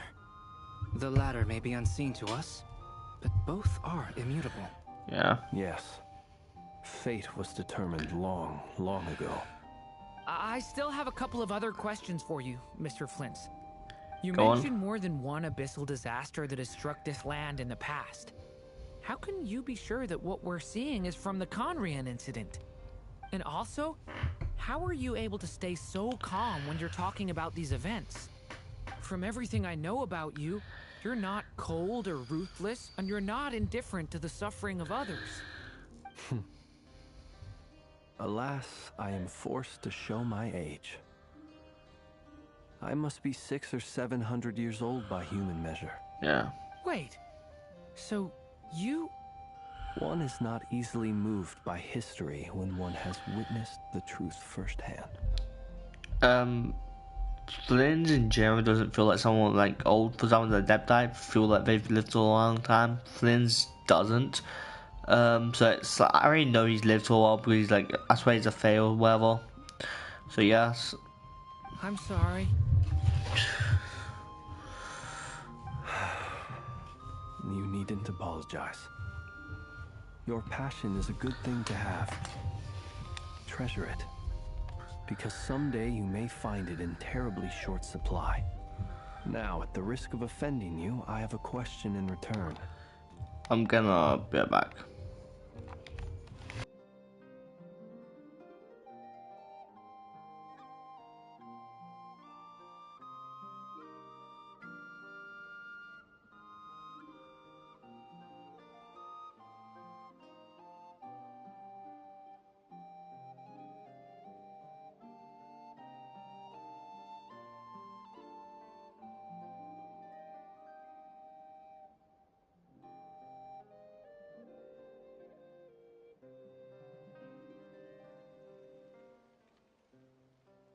Okay. Just seeing like that cool. I'm pretty sure cool my mom. Anyway. Your curiosity toward the abyss, is it born from hatred or because you sense its call? I only ask because I kept a fragment of Rere's body in my lantern for a short time. Specifically, his heart. So I know what a burden it can be to carry the abyss with you. And I hear its power growling from somewhere within you. In my eyes, your mere existence is a miracle. My honest answer is... I don't know. I don't think I have the confidence to say for certain. What I will say is the abyss is not the only issue that haunts me. Even before I became who I am today, the question dogged me constantly. Should I even exist at all? My doubts remain unresolved. But when we fought Rerir, something became a little clearer to me.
Okay,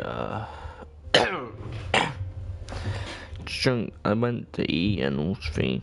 No, I went to my dad and I went to eat. No, I went to my dad and like looking at the file. 3-hour stream. I am back. Oh, my dad's remains all. Sometimes it is the darkness within us that allows us to achieve the impossible. Yep. I certainly got the sense from your 39 attempts that you were trying to achieve the impossible. Yeah, I do want to be Sounds story like you've quests. resolved to see the truth for yourself. Absolutely. In that sense, he and I are quite similar. I'll probably take breaks here and there also in general. I look forward to the day of your transcension. Well, if everyone's caught their breath, I suppose we should head back. Just remember saying while doing I'd it. appreciate if you kept our discussion about history a secret. I'm pretty sure we know that he's a Fae, but like, and Varka knows.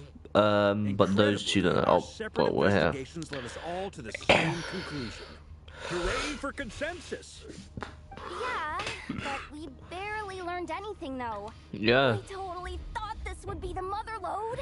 Talking with the ancients? I mean, come on! But nope. All we got was useless snippets of conversation. And all this stuff about moons and hyperopia. What a load of baloney. It's not a spaceship called like the Hyperbollination or whatever. If I could be wrong. I know that's like Dragon Ball Z stuff. I think the Hyper Chamber or something. Each phantom only But showed a very brief moment in time. yeah. There isn't much value to be found in these miscellaneous fragments of a civilization's history, no matter how glorious it may have been. If there's a silver lining, it's that these phantoms are harmless to the present reality. They shouldn't get in the way of the festivities. Paimon agrees. And not just because it's the first thing she understood in this whole conversation. You look disappointed, Nefer. Is something the matter? What do you think? We all worked our tails off, but the only one to gain anything from it was you, Lady Moonjanter. Was it? Well, please do share the Hyperborean records with me. I will gladly inscribe them in our people's documents. Oh, duh. Oh yeah, the ancient stuff. That was it. Hyperborea. Hyperborea. I'm serious. Only an expert in the Frost Moon Scions and their history can turn these records into valuable research material. The alternative is to let them gather dust on the Curatorium's storage shelves until the pages turn yellow. Yeah. Nefer, you're wise enough to know that cooperating and sharing the profits is the best course of action here. Well, that goes without saying. Sure, let's do that. I love the interactions. But didn't you say we aren't supposed to give out intel for free? Sorry. Shutting up. Shutting up. Now is not a good time to push Nefer's buttons. Anyway, back to Moon Prayer Night.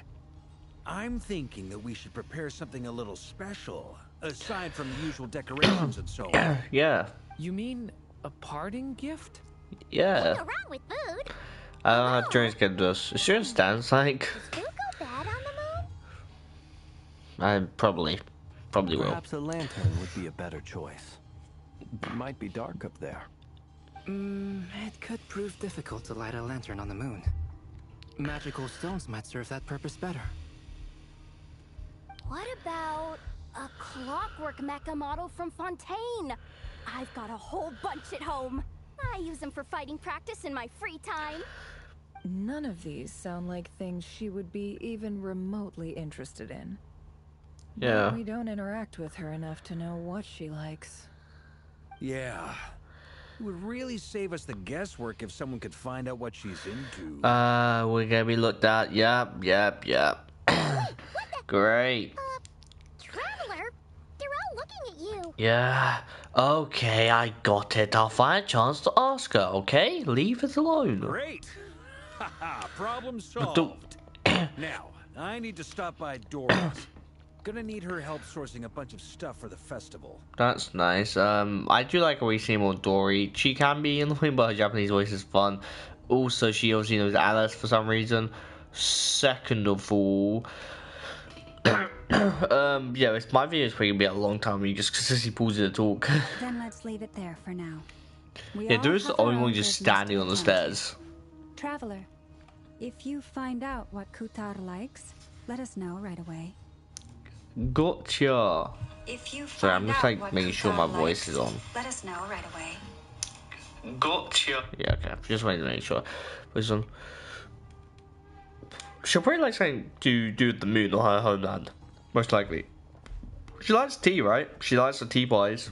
Is something the matter? Although I don't know if that's the pies or the tea itself. That's my line, Duran. You seem a little down. Yeah, he's been standing up here. I'm fine. It's just... I'm still feeling a little rattled after witnessing the horrors of the Abyss. That's fair. But it's okay. I mean, if I saw someone die, even if like... Yeah, I'll if be all right. my nose was even from the past, it would still hurt. Well, don't put too much pressure on yourself. If you ever feel like something's wrong, physically or mentally, we're here to talk. Don't forget, I'm a member of the Knights of Livonia, so you can always rely on me. I like how we bring up our other tiles. But we get tired of the majority places after saving them. I forgot what the leeway tile was, to be fair. Okay, they've got the little thing there, but before I do that, not that, go to here. It's level 50, so it's like...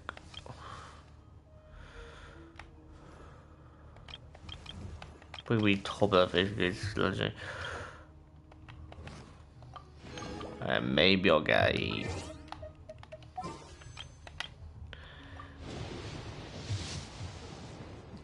yes. Where's it? Ooh, a Kaya. I'll actually take a double Kaya, to be fair. Or a thingy Kaya. What's that achievement? Where's the... Oh, there's no achievements for story quests, I think. I don't mind, I don't think I've actually got a duplicate Kaya before. Oh, he's already C3 now. Okay. I don't use Kaya too much, but like, he used to be one of my characters I used to use a lot. Anyway. Which is why we need a lantern guaranteed to work on the moon. Okay. Yes, I have a few ideas, but the lantern itself is the easy part. The real issue is how little we know about the lunar environment. Yeah. Wait, you two are serious about this? Of course.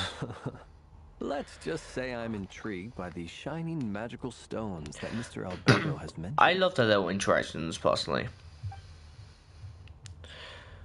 Yo-Yo? Could you do me a solid and try to smooth things over with Boss Neff? I was into the cat because the cat's obviously, you know, thingy. Gosh. I know this is a new thing, I know this is new.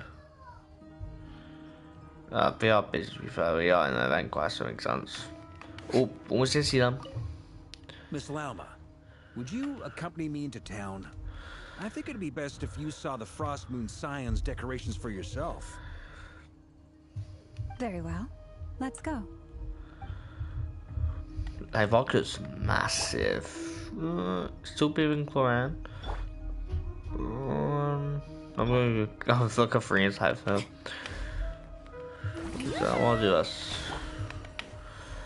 Yeah, okay, I thought Neff was somewhere. You should get going. It's important that we ascertain what Kutar likes. Oh, where are you going to ask what she likes? Okay. This is the board. I think that's... Okay, she's clearly investigating something. I'm gonna sit in your seat. Okay.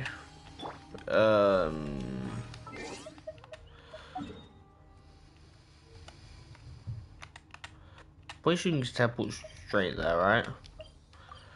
Yeah.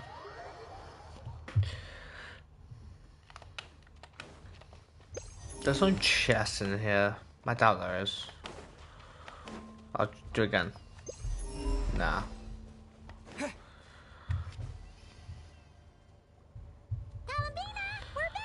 She gonna appear behind us. Huh? Or she's gone. I can't sense her presence at all. Did the doctor do something? Were there a few Kuhenki here last time too? Where did they all go? Maybe she took them out for walkies. Walkies? For Kuhenki? You're not pets, you know. I mean, they're kinda. Oh, well. Looks like we just In a came way. at a bad time.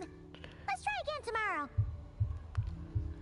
There's still a few days until Moon Prayer Night, so we're in no rush. Besides, she needs time to rest anyway. Fair point. Let's go.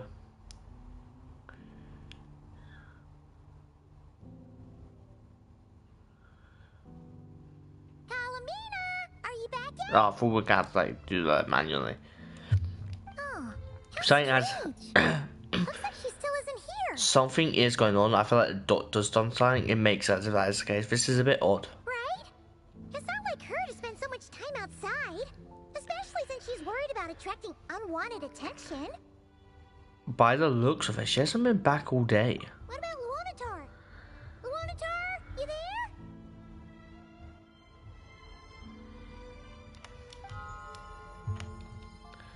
Hey! Do you know where Kalambina went? She doesn't know. Sorry, She doesn't didn't know. understand. Oh. But if you know where she is, could you take us to her? Sounds like. And I don't know either to me. That's even stranger. Palmer, look, the flowers. Yeah, they're not like blue. They're like nervous, right? That's not good news. They change color when Kalambina gets weaker, right? Yeah. And they Look, let's go. We've got to find Laumar. Good idea. She might know what's happening.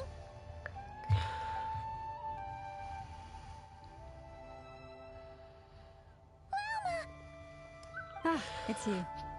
How is Kutar? She's missing. She hasn't okay? visited. She's missing. She hasn't visited the forest. No, she hasn't.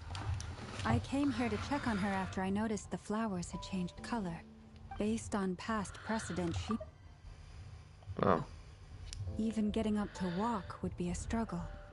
It seems unlikely that she wandered off outside. Not to mention that she doesn't do that at the best of times either. So yeah, this is super weird. Has anyone approached Silver Moon Hall lately? No. Very few people are in the know about Kutar's whereabouts.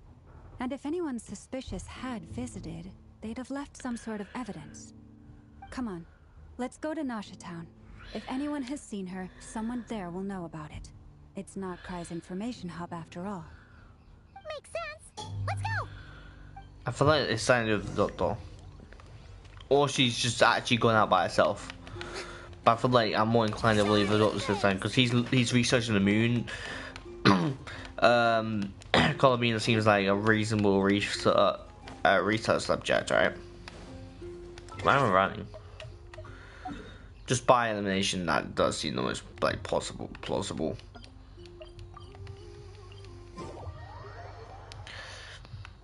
It's pouring out here. Okay, friend.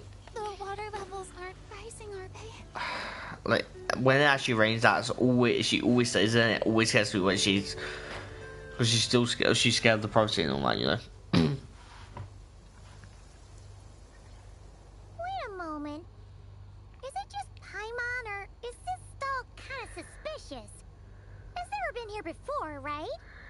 No, I don't recognize it. Alas, your free and easy adventure time is over. Now, prepare to face the final boss of Nod Cry. Whoa! Where'd that voice come from? Not sure, but it's definitely hostile. No, not that way. The final boss is Oh. right here. The sniffer mole? That's the final boss? Surely not.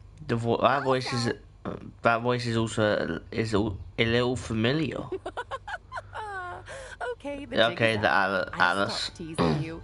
Turn around. Alice, I'm or right thingy. behind you. It's Alice or It the other, seems yeah. I've managed to leave quite an indelible impression, even though you've never seen my face.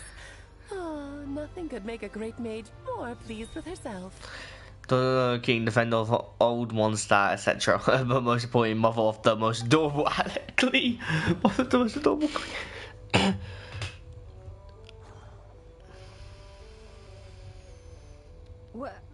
What is going on? I've heard that all the big shots in Teyvat have long, wordy titles that stun people speechless when they make their entrance.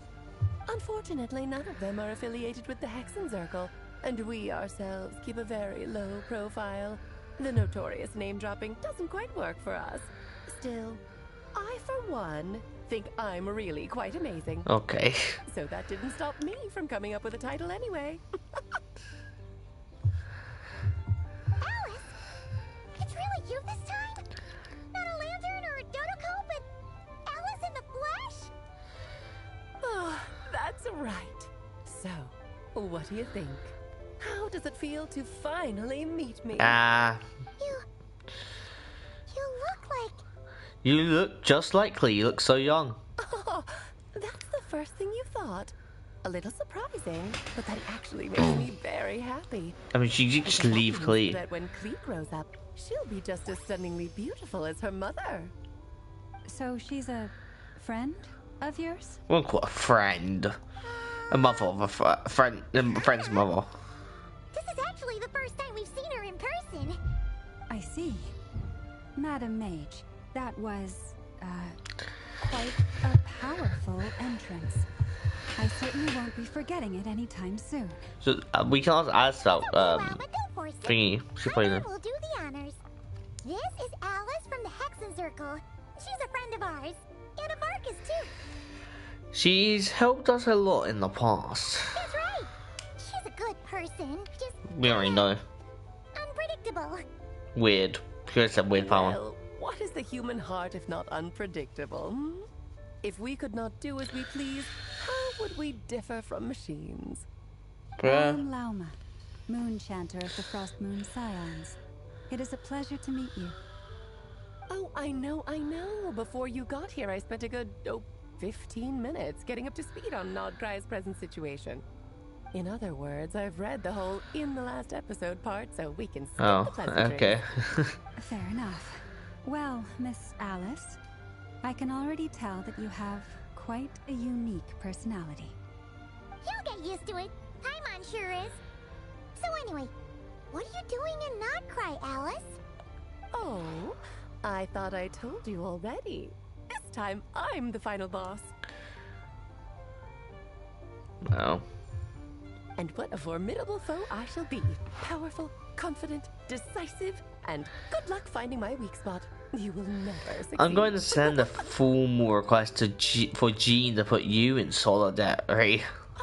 Oh, Drat! My one weakness, and you found it in an instant.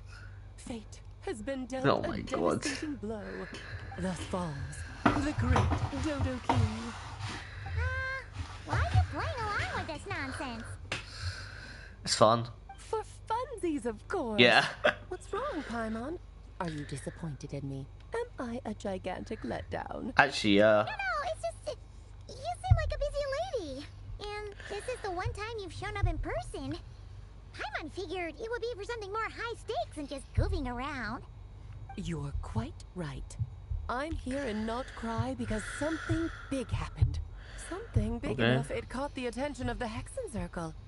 It concerns the 3 moons, Teyvat's borders, and of course, the moon goddess you are currently searching for. You know where Colobina is? Kind of. Why don't we discuss this over a pot of tea? No, of course, like everyone in the reason tea. for coming on this trip to Teyvat was, of course, to have some fun. But I do technically have a job to do as well. Namely, maintaining the stability of Teyvat's borders. I'll skip over the complicated parts, but to sum it up, abyssal energies are all that lie beyond Teyvat's border. We'd find ourselves in a real pickle if they ever made it through. And the phantoms you've been seeing are a sign that the border has been disturbed. No wonder they tend to show up around Moon Prayer Night. Yeah.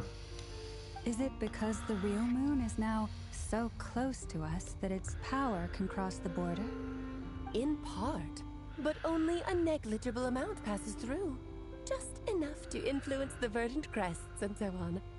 And as you've noticed, there has been an unprecedented number of phantoms appearing this year. The influence of the moon beyond the border cannot explain this. No. There is another far greater factor at play. The trilunar syzygy. Who? A trilunar syzygy. When's that? I'm assuming it'll be explained, but I have no idea. Eons ago, before the Okay. heavenly principles came to Devat, Before? it was the then 3 moon goddesses who Oh controlled yeah, the we know laws that of this part. world. You're talking about life, death, and such. But don't we already, like... maybe there's new lives and death, but like death is still very much there. And life was absorbed by Rindora, I think. Oh, that's exactly it. The 3 goddesses split these powers amongst themselves, promising never to consolidate them into one singular body. This was meant to keep the world stable. But, fast forwarding to the present, the eternal moon's marrow is with you, while the iridescent moon's marrow, which should never have appeared in this world, has been retrieved. Add that to the presence of a moon goddess in the flesh and... the power of all 3 moons is gathered here in Notcry. There hasn't been an event like this since the War of Funerary Flame. Oh, okay. And it's having a noticeable effect on Tevat's borders. That makes sense, I guess. Why are you concerned about said boulders, if I may ask? Because I wish to give my darling daughter a peaceful, sunny environment to grow up in. Is that a good enough reason? I really want to see more of Clea and Alice, but like... she's not really, like... obviously, we haven't really seen them. I don't know if she's ever talked about it all before. Because maybe in the event of something, she hasn't really, like, thinking. So hopefully in this event we see more of her and her daughter. Maybe she'll go to, like, Mondstadt. Maybe she'll see her daughter. But occasionally we're obviously not there when she does, so... Kinda sounds like you're dodging the question, but it does make sense. Yeah. Well, that's one reason anyway, and the most important one. The others are a little complicated to explain. For instance, cleaning up after dearest Miss R. Rindor, right? Albedo could tell you more about that if you're curious. But right now, I have a more important Ryan... question to ask you. Oh.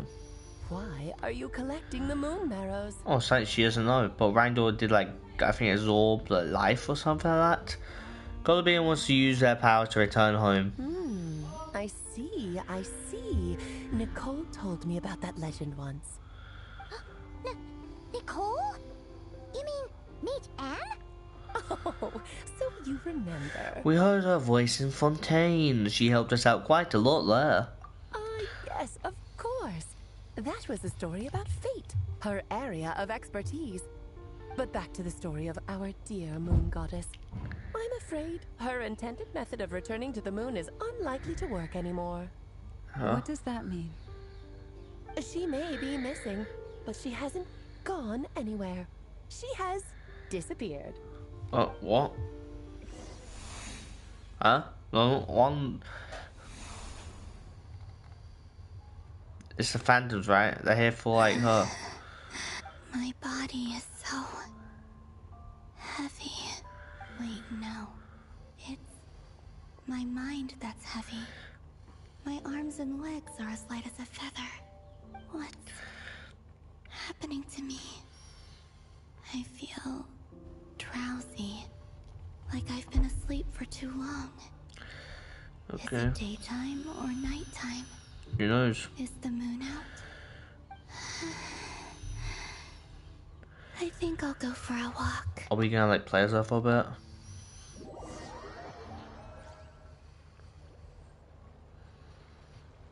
No, yeah. Are you out for a walk too? Okay, bit of a cutscene. Huh?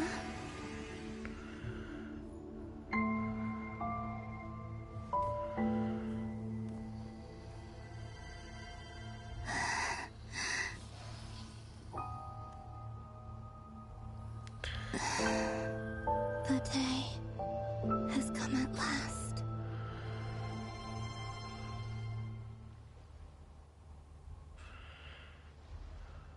Okay.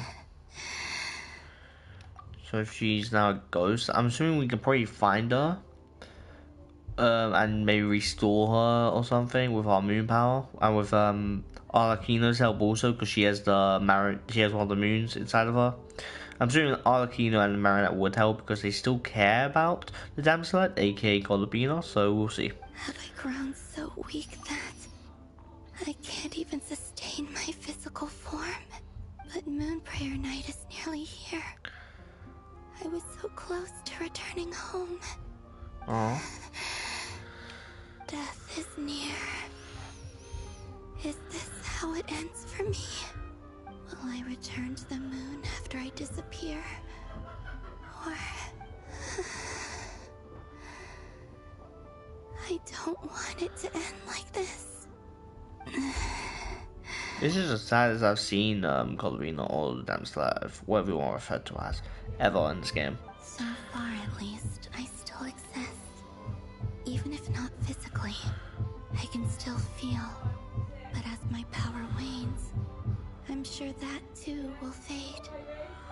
I suppose I might take one final look at this world. The world where I was born.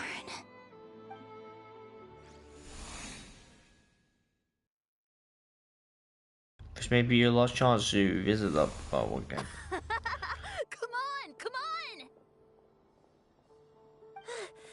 Wait for me! The Frost Moon Enclave. How much it has changed since I was born. These decorations, they're so heavy. It's times like this when you kind of wish men could be priestesses and acolytes. How fascinating. I've never had the chance to be privy to people's private lives in this way. In the past, people would get so solemn and serious the moment I showed my face, like they were frozen stiff. Karina, Lametti, it's time to eat. Coming! I want to watch them a little longer.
Okay, so I keep like going FK occasionally. I did this last stream, so it's like, okay. You gotta do what you gotta do. I do love the fact we're actually playing. Well, technically, we're playing as her. Maybe this will be in okay to actually go to visit, but I doubt it. But also, I don't really know what her gear is. I do love the fact we can actually see what she will look like when you're playing her. Of course, she'll be walking normally, probably. Okay, and she hasn't actually been here ever, from what I know of. Like, she has only she has been obviously, you know, when she years ago, thousands of years ago. Yeah, I can't do the thing. Yeah, let's see what you guys are on about.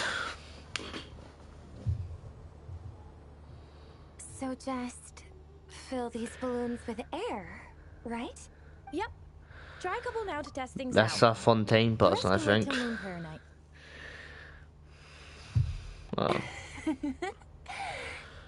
Think fast. Rita! Teasing an acolyte of the Frost Moon Scions? Surely that's a punishable offense. Maybe back like She Wars thing. Take this! Huh?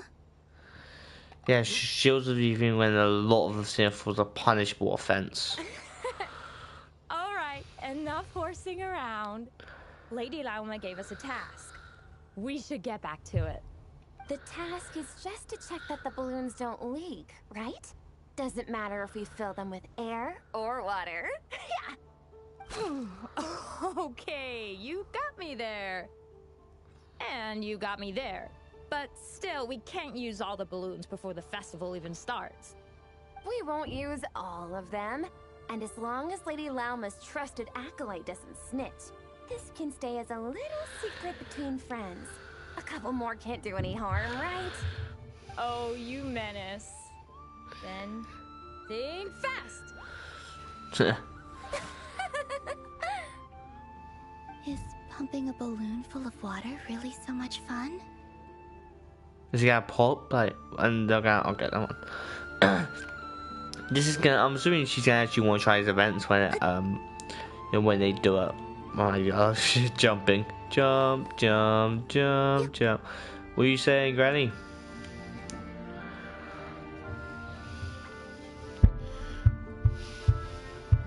I'm sure you're both tired from playing all day. Come on, eat up. A plain, humble meal. That has always been the way of the Frost Moon Scions. Huh? How come Lametti got a midsummer berry dessert? Oh, I always get Lockaberry.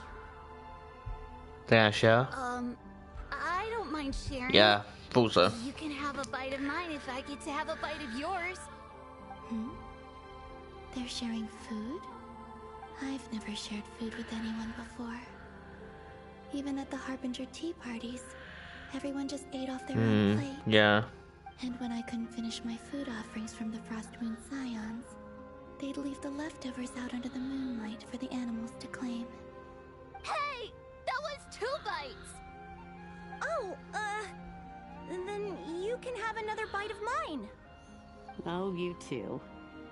Oh, don't fret now. Here, have some of Granny's too. So this is what it means to be family. Yeah.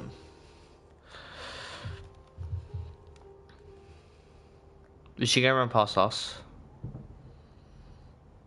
I'm seeing so much that I'd never usually get to see. They'd never act like this when I was around. I really hope she goes to like Marinette's thing and see if she can see if Marinette like what Marinette's doing and Marinette maybe misses her or something. Be fun. It's nice being able to just watch people in peace in these final moments. What a rare opportunity. I think I'll go take a look around Nasha Town too. Maybe the Traveler will be there. Was she when we had the spaceship? Okay.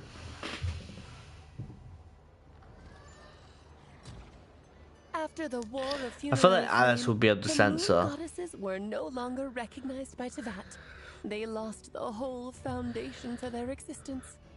That's why the moon goddess is strength devastating. She cannot withstand the world's rejection of her. Okay. It's just like what Kalabina said. Kalabina said the world itself is rejecting her very existence. To be more pedantic about it, the moon goddesses did something to offend the heavenly principles, and that's why they were ousted. Something of a recurring theme in Tevat's history. And that's why they were ousted. But the heavenly principles weren't here before. The moon goddesses were here before, but they invaded. So yeah. Theoretically, speaking so candidly should put me in their crosshairs too, but they can't tell me what to do. I'll say whatever I want. Anywho, the Moon Marrow energies were but a drop in the bucket for her, and that battle against the Ray Hair of Solnari only weakened her further. Fortunately, it happened close enough to Moon Prayer Night when the Kuvaki concentration here is high. That's the only reason she managed to survive this long. Quickly.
Sorry, What do you mean? my sister. She's in the bath right now.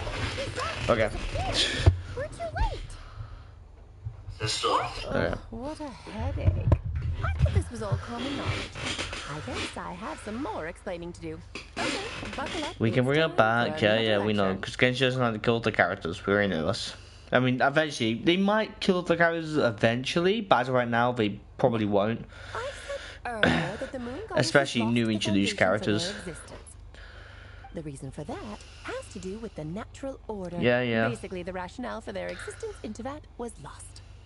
The same logic applies to the present moon goddess too. Consider her existence so far. Her comrades in the Fatui called her Damselette. Okay. And she was worshipped as Kutar by the Frost Moon Scions.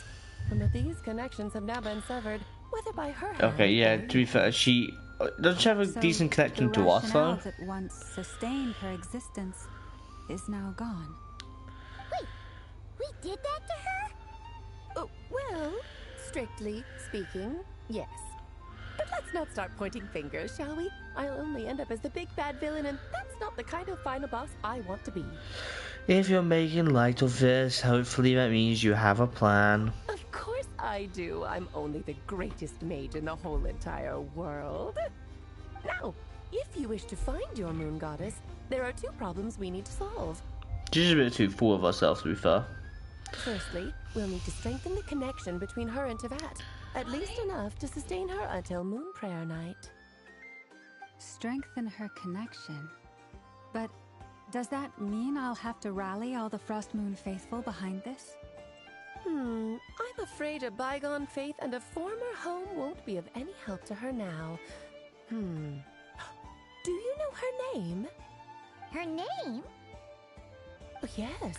She's... Names are very important things. A name is a fundamental concept that anchors one's entire existence. She doesn't know her true name, but I feel like maybe we'll give her a name, and maybe she'll be like how Wanderer is, where you get to name him. I feel like having the Scaramouche there, you'll get to name the name. You'll get to name Colobina. That'll be fun thing because she doesn't know her true name. Wanderer, I can't remember the reason we named him. We got the name, I think we just picked out because he never really got an actual name. He stood behind. But yeah, I heard the ones where she said she didn't know. Then your first job is to find it. As a moon goddess, I'm sure she must have a name she identifies with. Neither Columbina nor Kutar is her true name, and she's never really accepted either of them. So, finding out her real name is enough to sustain her existence? For the time being. Yes, I know it sounds like a small step, but every journey begins that way. So for now, that's all we need to focus on. Okay. The second problem is with her plan to use the moon marrows to return to the moon. Unfortunately, piercing through the false sky will take an enormous amount of power. Okay, it makes sense. I know a lot of people, some people, like, the only person we know from what my memories is Scientologies, like, managed to pierce through the fake sky and go into a world beyond to that. But I don't know if anyone else. Given her current condition, she won't be able But to Biz provide probably do. anywhere near enough power, even if she recovers her physical form. But no need to fret. Nicole's the expert in this field, and I'm sure she'll figure something out. Wait, Mage N is going to help us out too? That means we've got 2 Hexacircle mages on the case. This is turning into a pretty big deal. Actually, this is more of a side quest for me. Like you said, I'm a busy lady, so I can't stay for too long. I'll have to return to Teyvat's border soon. Okay, so is that why she's obviously not always around for Klee? She probably communicates through something to talk to Klee occasionally, but she's never really around. She has to go to Teyvat's borders, so I don't know where that realistically is. Thanks for telling us all of this. But now that she's actually in the game, we'll probably see her more often. Hopefully that will incentivize you to carry on keeping her company in the future. Anyway, jokes aside, you'd better get moving. It will take quite a miracle for the moon goddess's consciousness to hold out till Moon Prayer Night. Oh, I suppose I might as well tell you where Nicole is before I leave. Off you go now. Time to meet your new friend. Oh, yes, and a little suggestion. Don't forget to mind your heads. What? I wonder how Durin's doing. I should really go see him before I head back. You really are super busy. Yep. I know she does talk to Durin in the quest event because she obviously messaged. So maybe we'll see her talk to her.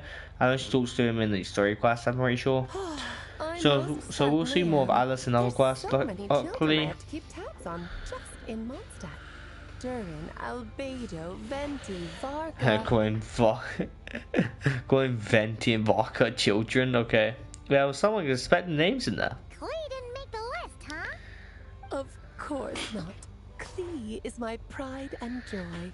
I have no qualms about her because she's the best child in the whole wide world.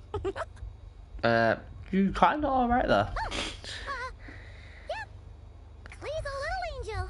I mean, maybe not the explosive stuff. I don't know where she got that from. I'm glad you agree. Well, all the best. See you when I see you. I do want to replay that again. Of course not. Klee is my pride and joy. I have no qualms about her because she's the best child in the whole wide world. Can't laugh at that for sure. She left in a hurry.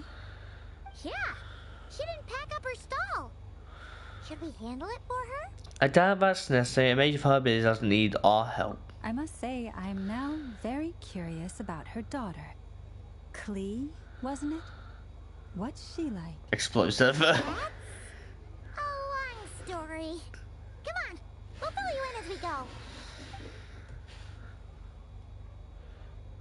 Someone behind us? Nope. I'm always very like nervous when they shoot camera angles. What was that?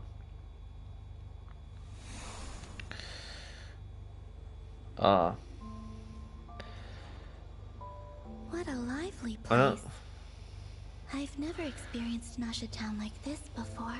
I guess no one really sees her, right? Geezer, your hammer's rusted through. Who are you calling old geezer? You guys think they're fighting? Quarreling? Or they're friends, I would assume. I'm looking right at him. You've really gone downhill since giving your daughter free reign in the workshop. Can you even swing a hammer anymore? It shouldn't take you days just to fix a single chair. You might as well use that hammer to massage my back for all the good it's doing. Don't run your mouth, or you'll get a back massage that'll put you in bed for the rest of your life. Look, the materials haven't arrived yet, all right? Okay, no, You know no. how busy it gets in the days before Moon Prayer Night. I'll bet you send all the materials to your little princess. Blood's always thicker than water, huh? All right, you've made your point, Uncle Koski. As soon as the materials arrive, fixing your chair will be the #1 priority. And Dad, if you've got time to chat, why don't you lend me a hand, hmm? See? Lolka knows what the score is. I guess they're... Yeah, I thought so. Like, a lot of friends do argue The way that. they Like, spoke to each little other was so banter, I ugly. guess. Then again, it wouldn't be the first time I've seen something like this. Columbina! Sing outside my door in the middle of the night one more time. Unscrew your vocal cords. You hear me? I love that like, little banter thing about the wolves. Sandrone. Can we go see Sandra? That was her way of trying to be friends with me. Maybe. What a pity. I won't get the chance to say any ugly things in reply. Oh.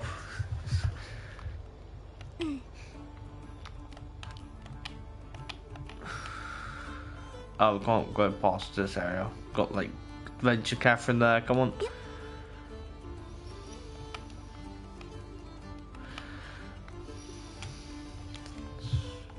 Hey, have you decided what to give her for Moon Prayer Night? You're the kid, I that's sure you. have. She's gonna get the surprise of her life when she's least expecting it. Then I'll whip out the ring and pop the question. Oh, proposal, okay. Surprise of her life. What a fun turn of phrase. Cool, I get the picture. You can spare me the gushy details. Ooh, looks like we have a customer. Hello there, ma'am. Would you like some Moon Prayer She's Night gonna candy? think it's someone else, not I think it's her and it's gonna be someone else. She's gonna walk right through her. Is he... Yeah, I talking thought to so. me? Can you see me? He's gonna walk right through her. Here you go. Oh. That's good. She looked like she was gonna really enjoy that, by the way. Oh, that's not good. Come back anytime. Right. Now, where were we?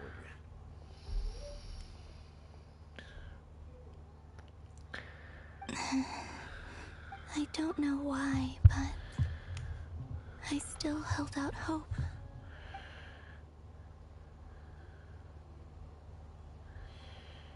The most important thing right now is to find that mage.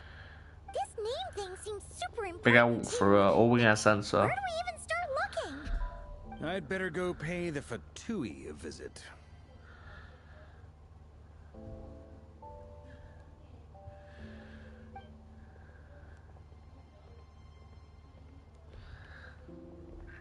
I walked right through her. Yeah, I thought it's gonna happen eventually. Makes sense. She gonna follow us? Columbina?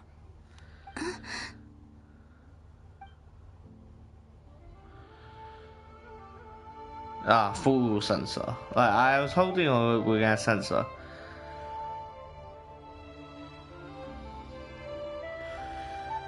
I feel like we can censor, right? Traveler?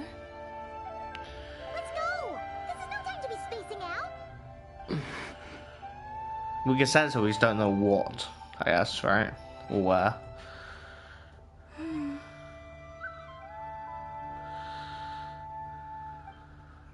See, I thought. Every time we go down, I feel like someone's gonna step. Maybe it's not too bad, just quietly staying by their side like this. Okay, we're looking for the major goal. Looking for it's gonna tell us to table somewhere. Don't really look. Getting a lot of achievements.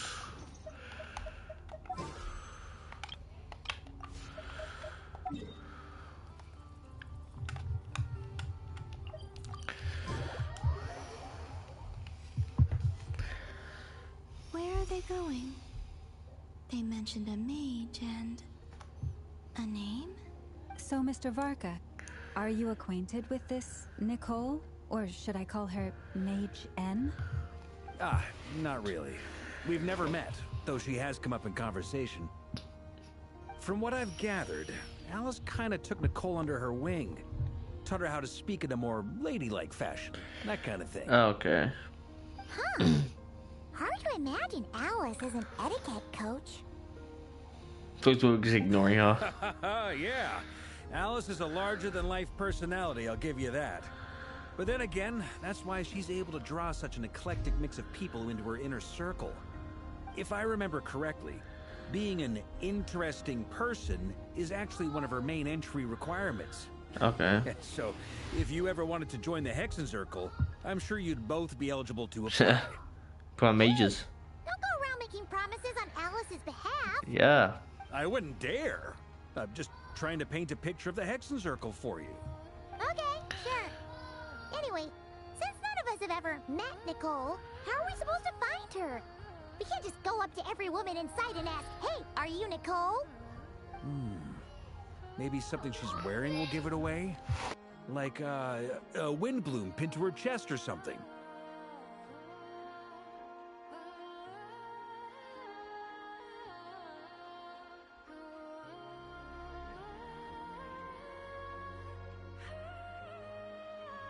Okay. Wait a minute. Alice never said Nicole was her mom's dad. Oh, true. What about a tea set? I recall that each mage has her own cup. That would be this young lady, then?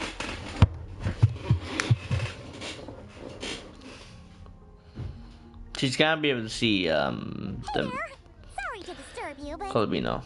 are you Miss Nicole? Varka, Knight of Boreas of the Knights of Favonius. Alice might have mentioned me before. Have we got the wrong person? Sorry. Well, this is awkward. When I What? shook my Oh. head, I meant no. Alice hasn't mentioned you before. Huh? Where is this voice coming from? My apologies. For certain reasons, I am unable to speak. This is the only way I can communicate with you. It might take some getting used to, but I hope you can understand. Yeah. I don't call me asked to animate your face. I'm more Both shocked by the calls. fact that Alice never speaks about me. As for you two, we have crossed paths twice before, but it is nonetheless a pleasure to finally meet you. Yeah. I wonder why Nicole can't speak then. You're quite welcome. This time, things are different. We have reached the unwritten pages of the story. You might say that we stand at the crossroads of fate. Yeah. Now then, allow me to formally introduce myself. My name is... No, stop! Oh. Alice! I can't believe it! What did it say? It said, one second, I'm looking at my screen. After Alice, Nicole, the unpredictable master sculpture, the immortal literary giant. If only they'd write, and the silent angel, yet also the orator, the instant they utter a word, etc., etc. Inside, to remain silent is to be the observer of the world. So that's I had a whole speech prepared. I'd agonized over every single word. She always picks the worst moments to ruin other people's plans. I'm so sorry about that. Alice took the liberty of devising some bespoke self-introduction magic for each member of the Hexen Circle. But I could have sworn I deleted all of the triggering conditions for it. How did it bypass everything? Oh gosh, this is so embarrassing. So where she get to see that? Very different side of Nicole than what we're used to. Yeah, she's not ladylike. Not used to face-to-face interactions? Yeah, guess not. Don't worry about it. We've seen that introduction magic once already, so it wasn't too much of a shock. Please go on, Miss Nicole. We'd love to hear what you have to say, or, well, communicate. Yeah. Huh? Are they talking to this lady? I guess I'm gonna die ahead. Will you all promise to forget that horrendously embarrassing introduction? Sorry? Embarrassing? When? Among the words that hopped out just now, I saw angel. Yes. My name is Nicole, and I am one of a very few angels who have retained both their preferred form and their power. Angel, that's the Traveler and Paimon should be no new strangers concept. to this concept. There is another of our kind in Natlan. The Lord of the Night. The Lord of the Night. Okay. But we've never seen her in person. Yes. Well, I have retained more of my power than she. It's because I don't have a long-term duty to fulfill. To be more specific, no. We'll be here all day if I get into the specifics. Moving on. If I'm not mistaken, you are here because you wish to learn how one might reach the moon beyond the sky. That's right. Is that something you can give us any guidance on? From like Columbina's area, could we ever actually mention that she can swing her head? This would be so weird to see us talk to no one. Yes, I do know a way. It began with the Hyperboreans, who lived after the War of Funerary Flame. Blank looks. Maybe I should start with the background of the war. Or maybe not. It shouldn't be an issue. Oh, no, she's there. I'll fill in the gaps for you when we have more time. Anyway, after that war ended, the three moons retreated to beyond the false sky. The Hyperboreans were humans I once aided. They accepted the civilization and creations bestowed upon them by the angels. But despite accepting many blessings of the angels, many among them still held on to their faith in the moons. They were reluctant to accept the new order. Even after the War of Funerary She's just chasing animals. they sought to contact the moon goddesses beyond the sky and receive their guidance. But all three had passed away by that point.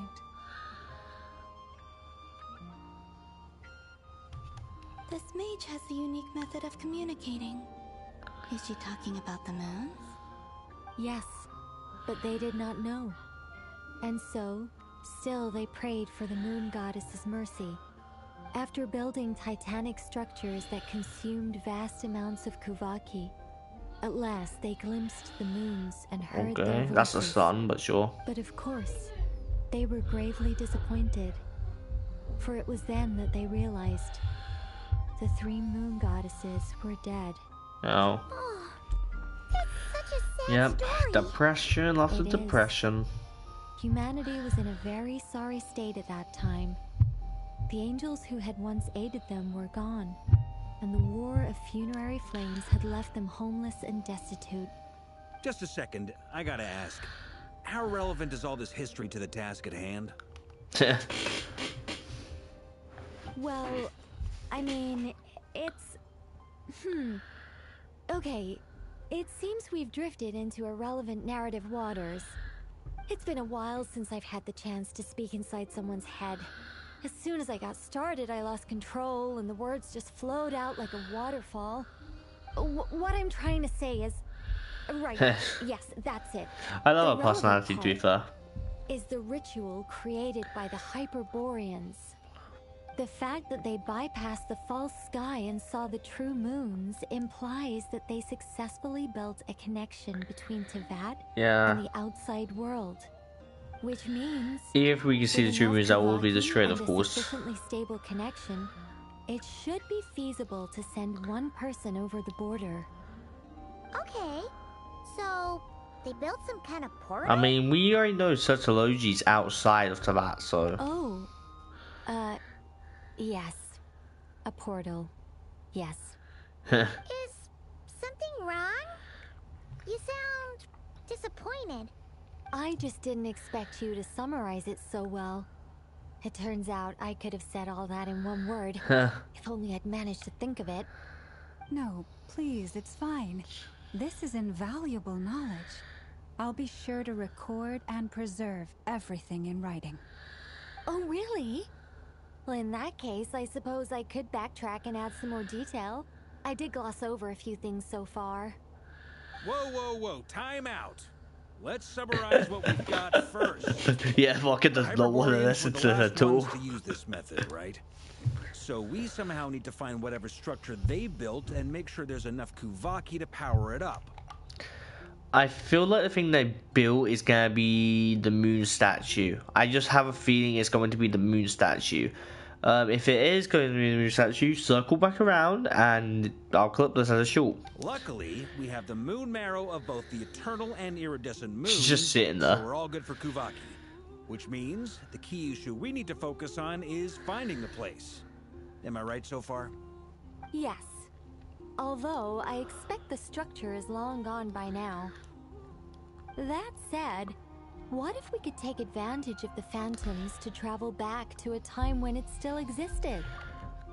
That could be fun. We could also learn and uncover history. Also, what would have been funny if we also used our head to communicate? So, Colabina was like, why did you just stand still? Literally just stand still like NPCs, man.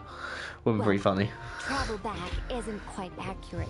It's more like we'd be creating a handshake between 2 points in space-time. Yeah. We wouldn't even have to pick a time when it still existed.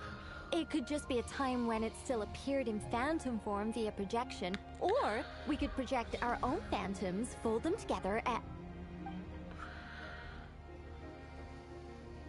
You look lost. Was that too hard to follow? Is that too dumb for... Do you want me to dumb it down for you guys? Yeah, things got a little, technical there. Yeah. His brain is reaching capacity. Same. Alright. Let me think about how to put this more simply.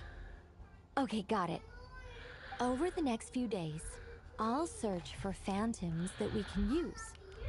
Once I find one that meets the criteria, I'll let you know and we'll regroup. Okay. By completing certain rituals, specific individuals will be able to enter the phantom and make it to the Hyperborean structure. I love the fact she's just walking around sitting, like, just enjoying her time, or like we're just trying to figure out how to save her. If everything checks out, and it looks feasible, we'll just need to wait for Moon Prayer Night, and we can send the Moon Goddess back home. I'm really skimping on the detail here. Is this making any sense at all? Thing is, her home probably has no one there anymore, I would say. No one there at all. She can't even talk to anyone. So I feel like once she realized she can like be stable in this world with just her original name, and once she learns her original name, she'll be able to, you know, stay here. And she'll probably choose to stay here because, for instance, she seems very lonely. I think so. For now, we'll just wait to hear from you. Yep. Yes. Basically, yes. Basically. Great. Counting on you. In the meantime, we'll focus on finding the Moon Goddess's name. My name? Are they looking for a way to stop me from disappearing? Oh yeah, she didn't really know what the name bit was about. I guess that makes sense, right? I am enjoying Color Bean in this thing. I've enjoyed the whole like arcs throughout the arc quest, so I enjoy that. Hope we see more of her outside these arc quests. Excuse me, Miss... Go on, Miss Nicole. This conversation was a little all over the place. I didn't catch your name. I am Lauma, of the Frost Moon Scions. Why did she introduce herself like that? I mean, I get it, right? But like, yes, I am Lauma of like this place. I did wonder. I noticed that you listened very intently when I spoke about Hyperborea and the moon's history. Yeah, it makes sense, right? If you'd be interested, I'd love to visit you this evening and go through it again in greater detail. That is, she probably would be interested in that thing, to be fair. She's just sound like someone who would love the history stuff. Also, if you were serious about making a record, it would be too risky to simply write down the raw details as is. I would suggest some tweaks. Maybe rewrite the stories as fairy tales or fables, perhaps even prayers. Anyway, we can cross that bridge when we come to it. So, see you later then? Oh, and no need to prepare anything. Just a cup of tea will do. I do feel like Lauma and Nicole would hit it off.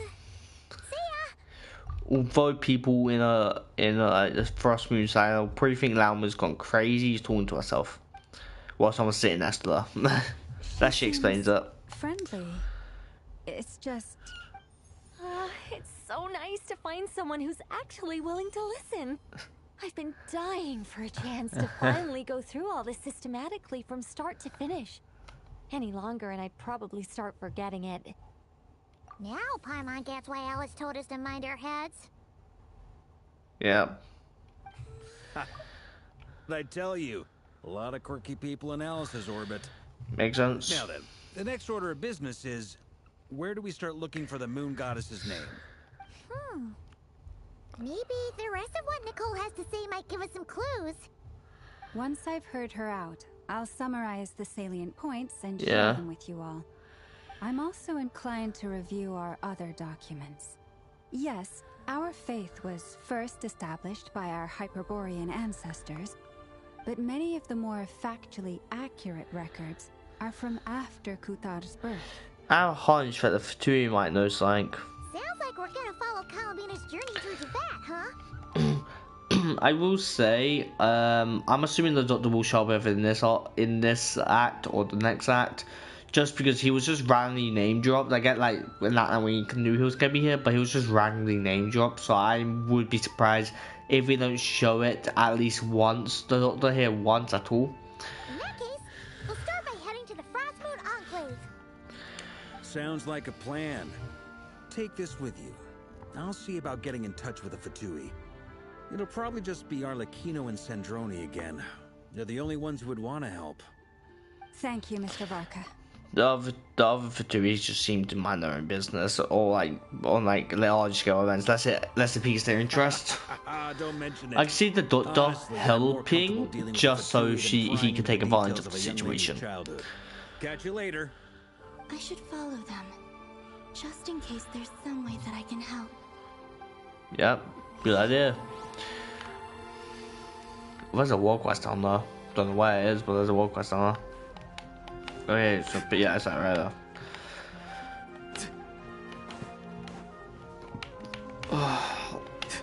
No, I'll run to this.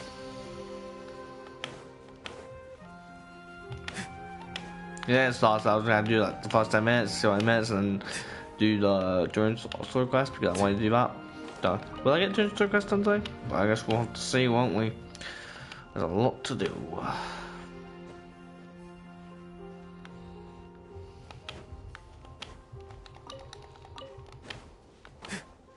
It's above here, isn't it?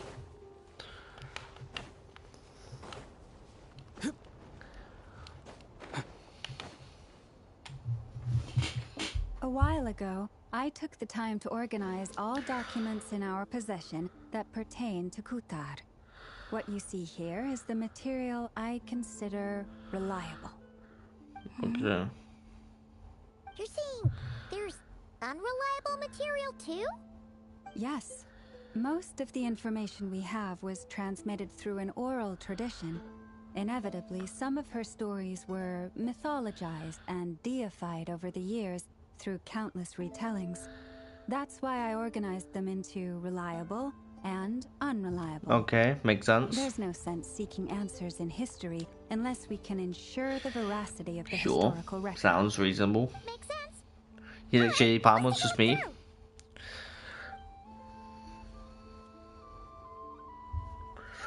Clear and concise would be one way to describe the writing style of these historical records, but you could just as easily describe them as terse and dry. Terse and dry. And since Lam already knows material like the back of her hand, the quest to find any new information in these texts is tough going. I wanna check what the next balance gonna be. Her real name. I'm not sure what point she's trying to make.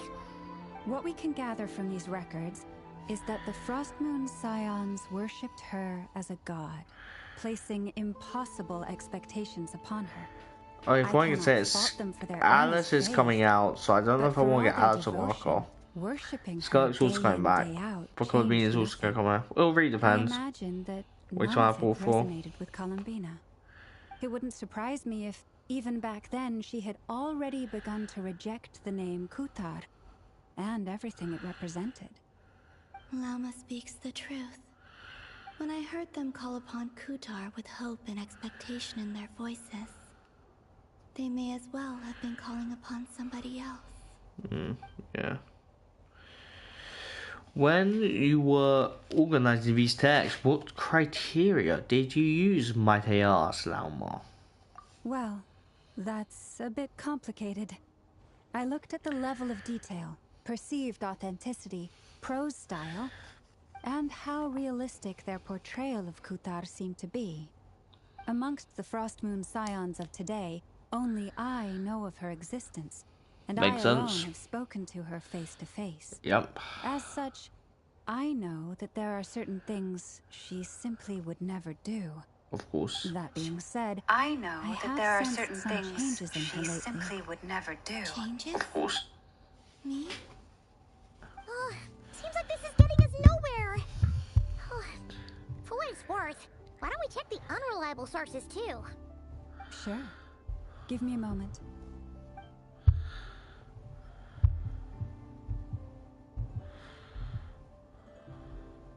Exerting but a fraction of her divine might, Kutar sheared a great mass from the snow-capped mountain and cast it into the sea, upon whose surface shone the mirror image of the moon. Thus was formed the island of Hisi. Yep. Yeah, right. That doesn't even begin to pass the sniff test. The three moons are naught but lies through and through. Only one moon has ever shone for us, and Kutar is her name. The subjectivity is strong in this one. We've heard something like this before in that land. The vast majority of ancient texts are filled with fanciful tales like these. I trust you understand my criteria a little better now. Yep. Kutar did not speak. merely gazing into the distance in silence. And where her gaze landed, this was her prophecy. Clearly, whoever wrote this text never even met Kutar. Otherwise, they'd know that her eyes are always closed. What about you, Traveler? Unless her eyes were open before, which we don't really know. It seems like a collection of anecdotes. See, the child wished to build a wooden nest with which to shield a fledgling bird from the cold. But being so young and lacking in strength, the child could not snap the branches from the trees. Kutar was passing by. Upon seeing the child, she summoned forth the Kuhenki, who built a beautiful nest for the child. I remember that. Not knowing the meaning of Kutar's divine intervention, the child dared not to respond, and thus ran home to call their parents. But Kutar was gone. The Moonchanter declared the event a miracle and took the nest as a relic, placing it on high for all to see. The child was named as one favored by the is that the gods nest? and was greatly respected amongst the people. Yet, no further miracles were bestowed, and this matter was forgotten in but a few years. Huh. Any thoughts after reading that? If it's true, it gives us a somewhat lonesome feeling. Yeah. Columbina probably just wanted to join the kid in making nests. Ah. I'd originally considered this a fabrication, because Kutar did not perform any similar actions in subsequent records. But now that I think about it, it does seem like something Columbina would do. It's just that... She didn't know how other people would interpret her actions. She was probably worried about making things difficult for people. So, she gradually stopped joining in. That sounds very sad, Ollie. Yes. Oh, that's so sad.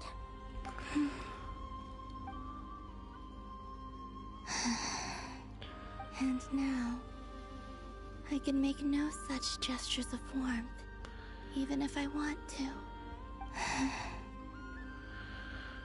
Ah. Still no name. That's a bit of a shame. But we did learn some interesting stories. That's gotta count for something. Yep. Barca said he was Still gonna set up talking? a meeting with Arlecchino and Sandrone, right? Let's go back to Nasha Town and see how he's doing. I want them to be worried. At least I feel like Sandrone will be worried. Maybe not sure what try to show it fully, but I feel like we might see something. She will definitely help. This might be something Sandrone will actually help with. I can see it. Sandrone being able to marry that, but you know, Sandrone. I feel like I have a feeling she'll actually want to help with this.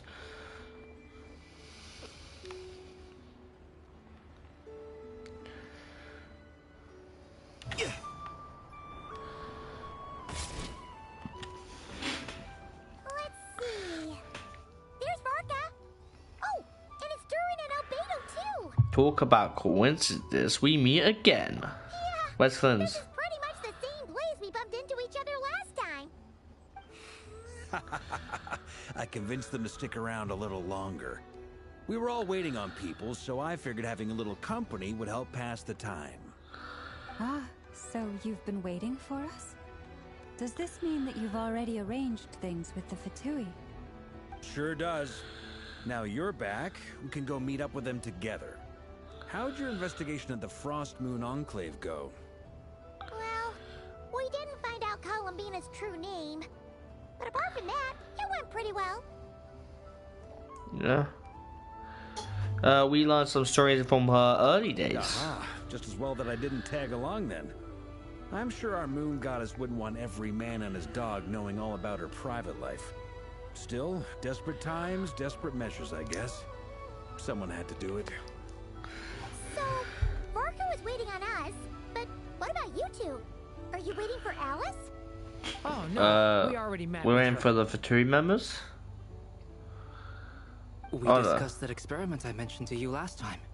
Oh, and she also handed me this communication device. Okay. This looks familiar. I'm sure I saw one of those back in the Golden Apple... I can't say them. That's right. I understand she informed you about the relationship between the Phantom Phenomena and Tevat's borders, yes? She wants me to help her with some more experiments on that front.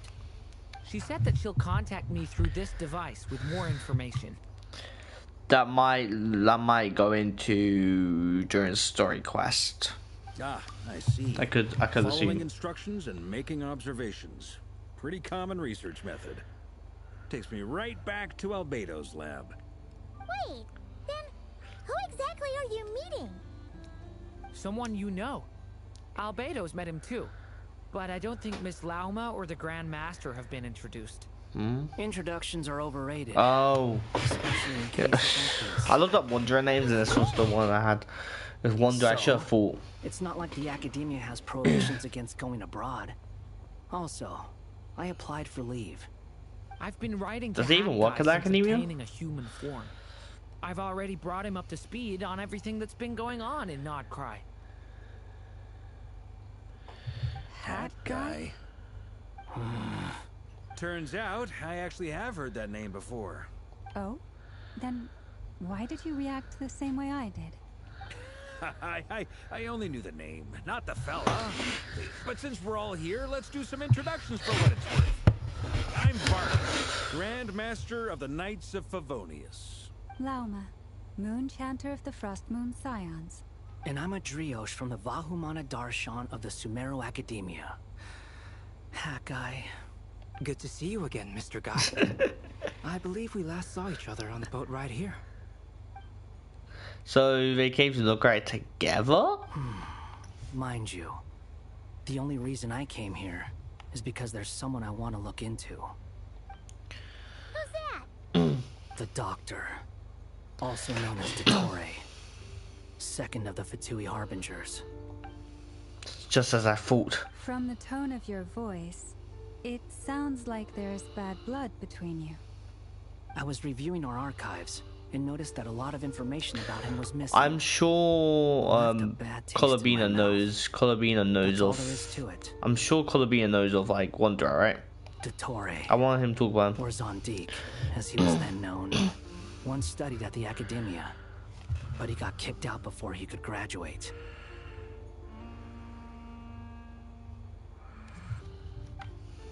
So I've heard that name before, back in the ruins when the Ibis King mentioned that student. That was the Doctor? Was it? Ooh, well, that's interesting. So the Harbinger's #2 man is a college dropout? Ah, how embarrassing for them. Last we heard, he was planning something. We actually heard that a few times before, even coming to Nodcry. But we haven't seen a trace of him since we got here. He only appears when something interests him. For all we know, he might have left already. But the fact he did something here at all is worth noting. It'll fill a couple extra lines in his file. Why does it sound less like a file you're writing and more like a criminal record?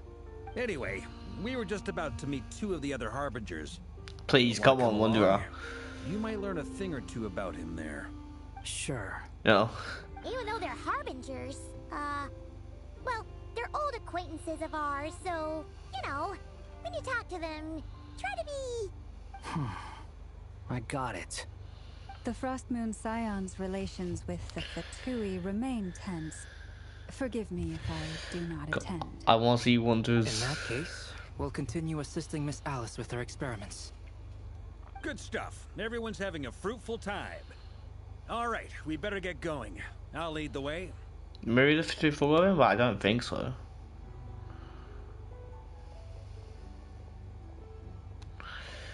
Hey. Are you here for revenge? Well, yeah. That's obviously part of it. But I'm not the only one who has a score to settle with him. Neither you, nor Lesser Lord Kusanali, nor I want to see him meddling with things again. That makes sense, sir. Fair enough. One other thing. When we return, let's talk about Colabina. What's the hurry? Don't worry. Pigeons always know which way home is. After the conversation ends, the group splits into 2 teams up by Valka. Okay, I can't. You made it.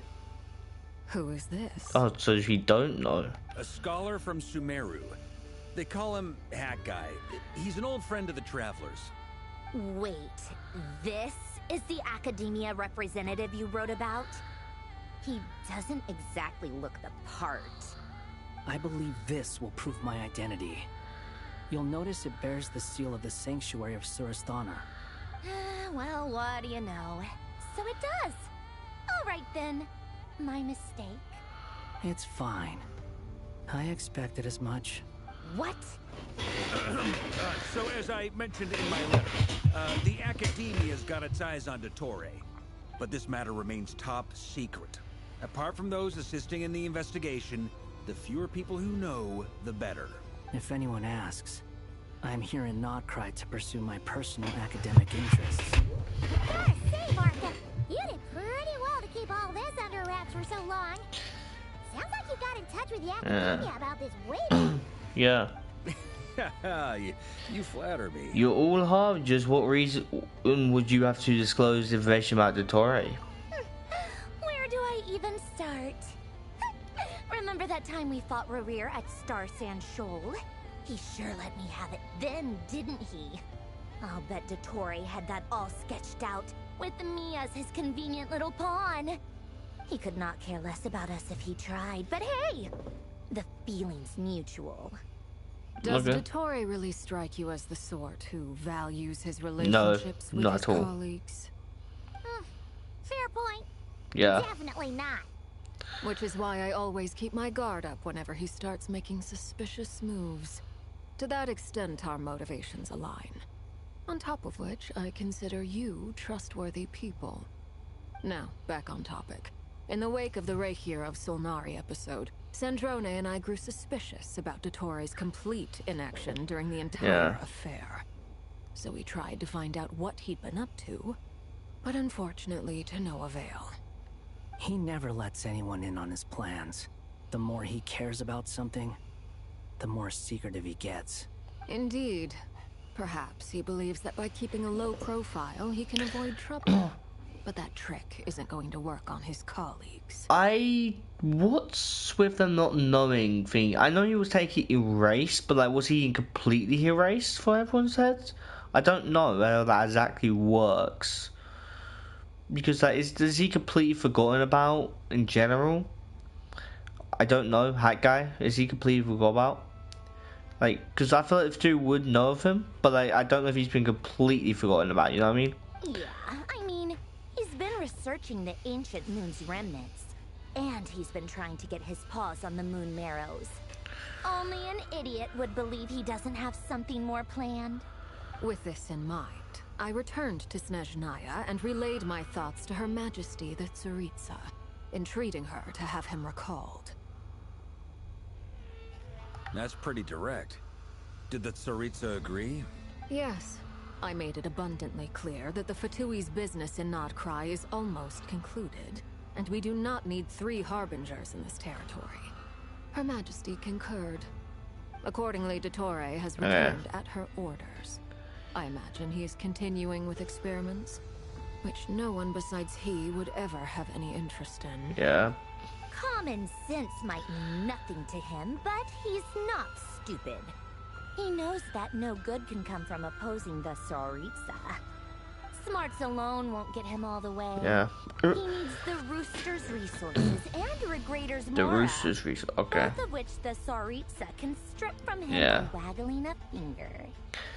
I will say, I really want us to diss the Tsaritsa in front of them, like in front of a Fatui member, because they always obviously talk bad about gods, the gods of other nations and all that. I would have loved to see what happens, like honestly. But doesn't he have a track record of publicly following orders while going against them in private? He probably has it down to a fine art by now. Wouldn't put it past him. We worked together on a research project once, only briefly, but it was enough to show me that we're fundamentally different people. He has no interest in doing things methodically, stage by stage. His thoughts jump all over the place, and the moment his curiosity is satisfied, or he gets the results he wants, he disappears. Okay. The only similarity we share is that, once we set our minds on doing something, we will see it done. Whatever it takes. Oh, we definitely saw some of that in your battle with Rerir. You got so competitive. Ugh, do not remind me. Then I believe we all concur. Dottore will not simply give up.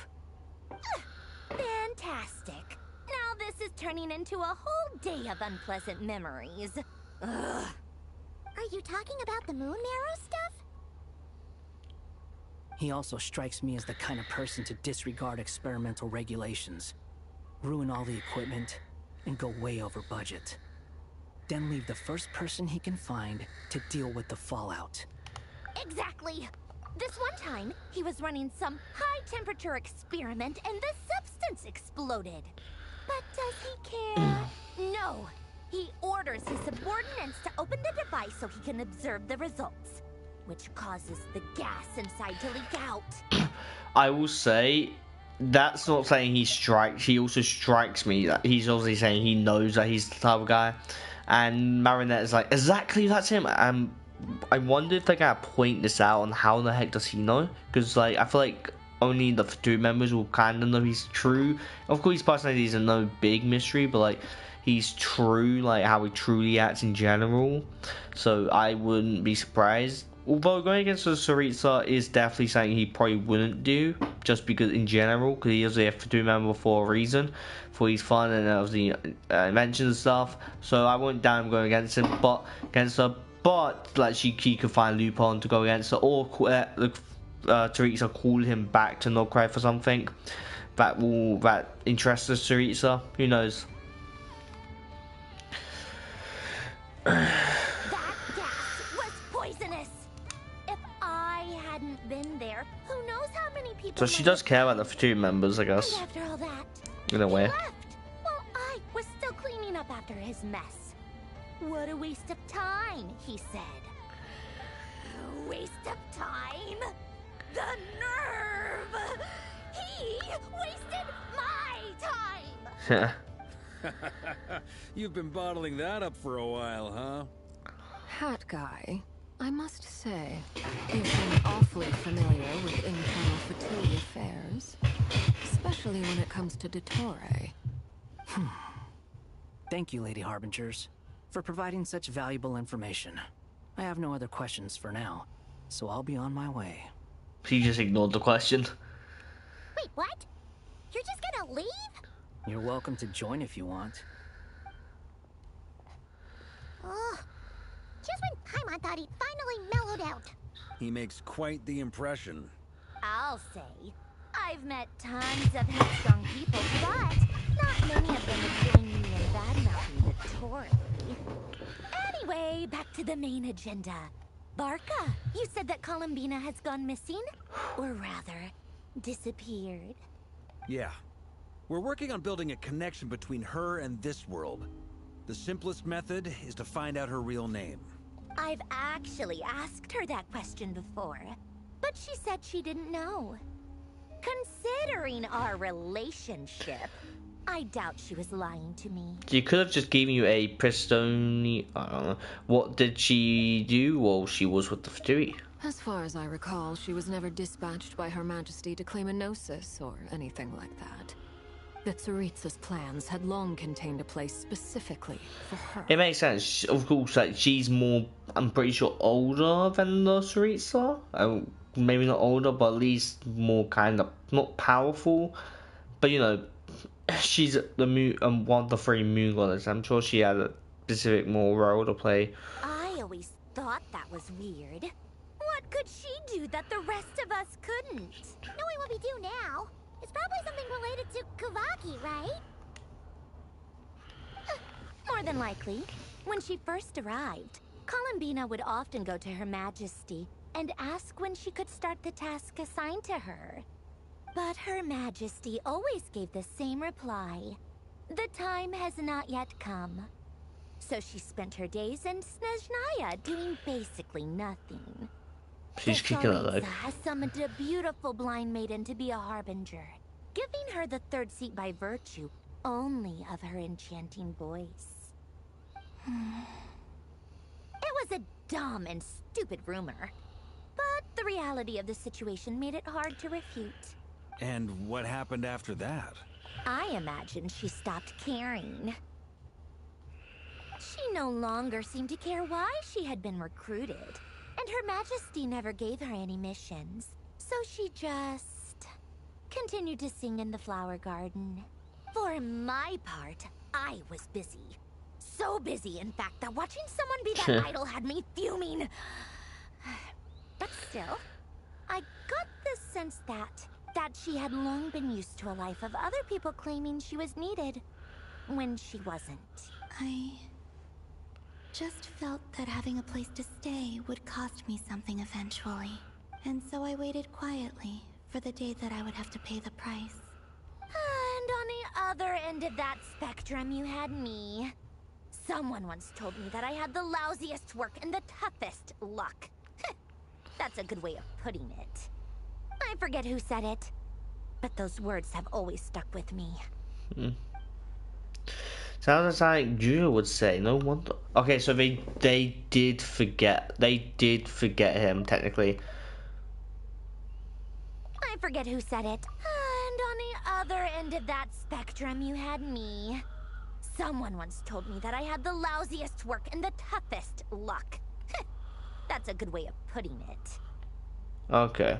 But you've done your job exceptionally well all this time. Because at heart, you are a conscientious person. Because he was like erased from like in general the history and Tavares, right? So I guess like certain parts people will remember what he said. He just forgot his face. Basically, that's all this. What is it? Something come to mind? It's nothing. I'm just even more eager to learn her name now. I want to shout it to her from the rooftops. That makes sense. Nothing screams you are needed like your name shouted from across the town. Well, good luck with it. But if you ask me, Columbina is still the most shoutable name. I'm just so used to it now. After all the arguments we've had, I can't be bothered trying to remember another name for her. Nor I. Sandrone. Harlequino. Like, I love the fact looking at he said nothing during that whole time. It's like, or I. Nor I. Ooh. It's a Sealy! Does that mean Nicole has news for us? Ladies, I thank you for your hospitality. If the chance ever comes up, I definitely owe you both a drink sometime. I'm sure it will. You can make your own way out. Heck, you've been here enough times, you probably know your way around better than I do. Take care, everyone. We'll be in touch if the situation changes. Okay, time to do what adventurers do best. Uh, That's Sealy! Yeah, to be fair, let's play a lot of season again, but don't even like know. I like how it's like little organs at the bottom. So are we just seeing Durin now? Yeah. Here you are. Hat guy. Oh, hat guy. How come you're back so soon? Did things... Oh. Do we? I really hope we don't consistently call him Hat Guy. I feel like people will remember his name in this event, hopefully. Like, I don't want people to refer to him as Hat Guy. I might have to make it, honestly, if it goes on for selfie, I might have to change the Wanderer name to Hat Guy. Fine. Dotori's been summoned home by the Tsaritsa. Couldn't get much more than that. How about you? Any progress with the investigation? Unfortunately not. I will say, I feel like Wanderer can relate to Durin, because he sounds a little more easygoing talking to him. We've tried everything. Different phantoms, different locations, different points in history. But the results are the same each time. Abyssal monsters roaming the land. People crying out in despair, with no hope of being rescued. Every time I see it, I can't help but think, is this what it was like in Mondstadt when Dragonspine Durin attacked? Maybe. And if I fail in the task I've been given, will I create yet another tragedy? I remember seeing this in the trailer. That's just meaningless speculation. Yeah. When we encountered similar phenomena previously, I tried to interfere with those illusions, using sounds and lights to guide them. However, we could not change their fates. At most, we were able to extend their existences. The events of the past are like fate that has been written into Irminsul. There isn't a living thing in Teyvat that can escape its past. But Miss Alice instructed us to try to find ways to change the outcome that these phantoms face. Yeah. It's an impossible task. Can't you just refuse? Since she asked us to do this, I feel like it can't truly be impossible. Or if it is, well, mages can make the impossible possible. I could not have been born as Durin otherwise. But you also said that your past 39 attempts were fruitless. That's true. But you're still going. Yes. After this many futile attempts, surely you realize that you're not doing this because you still believe what some mage told you. It's because you want her hypothesis to come true. It's something you wish for deep inside. Yeah. So, think for yourself about what you want to do. As long as you don't believe it's futile, it isn't. Although I wouldn't call as some mage, you know, she's the mage. For sure. Yeah. Previous experience indicates that we cannot touch the phantoms, which limits the effectiveness of our interventions. If we want to clear this hurdle, we need to break this rule somehow. Same thought here. Following the same rules means repeating the same failures. Reducing ourselves to mere playthings of fate. So you mean we need to figure out a way to make contact with them despite knowing that we can't? Yeah. Yes, and I suspect that's something only you are capable of. Everything in Teyvat is logged in Irminsul, but the withering that once occurred in Sumeru was a sign that the Great World Tree was being corrupted. This corruption allowed things that should not have existed in Teyvat to appear. This is tantamount to rewriting reality to an extent. You're saying abyssal power might be able to affect those phantoms? No one's ever tried it before. If you're gonna try it, it'll take courage. And you have to be confident that you can control it. Yeah. Is anyone there? Has anyone seen my daughter? We shouldn't name this one. Oh, now he's looking for his door. I have to find her. I hear someone inside. Spargana? Are you in there?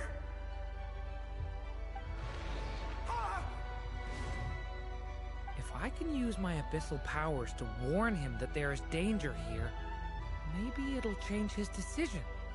Maybe he'll stay away. Yes. The important thing is not the nature of the power, but rather how you use it. Question, will it work? Probably, because they've been going on this for like an hour. To intimidate and obstruct. Sounds about right for the Abyss. Well, let me try. I should be able to influence that thing. Have you seen a little girl? Oh, use the gem. What? This isn't the time for that! Just run! Use, make use of the stone pillars to, oh. I hear someone inside. Spargana? Are you in there?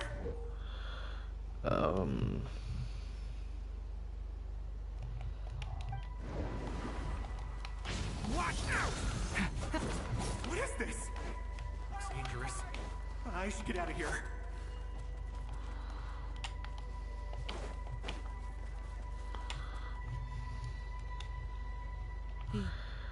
He really left. Ha! We did it! Don't celebrate too soon. Follow him. See what he does next. Yeah. Monsters approaching from the front. You need to stop them and create an opportunity for him to hide.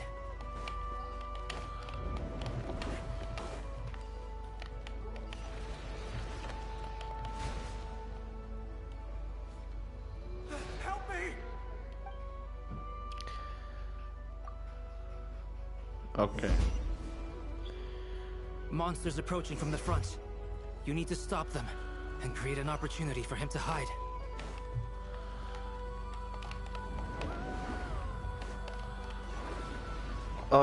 Oh, it was that was the right one. Okay.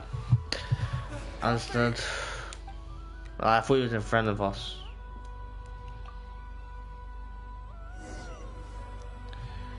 Monsters Yeah, I approaching thought from the these front. were two. So We basically need to those stop two them should die. and create an opportunity for him to hide.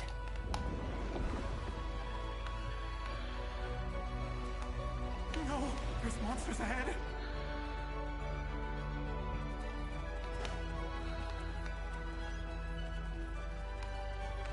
Wait, is that the barrier I saw earlier? Why is it appearing now? It's as if someone's controlling it. Yep. I can just walk through. That's this.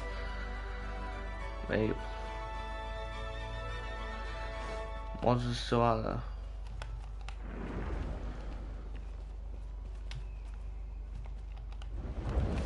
Maybe I'll let this in. Good away. The monsters are gone. Is it safe now?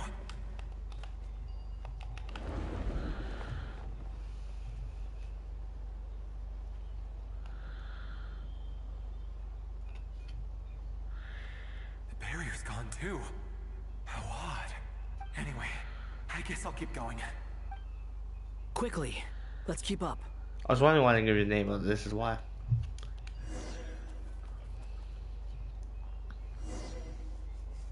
Wait, there was someone else here?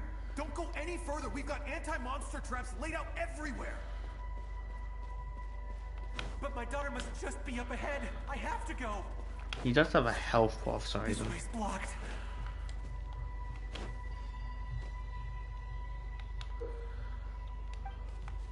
We might be able to. Okay, maybe not that. Maybe we don't do that.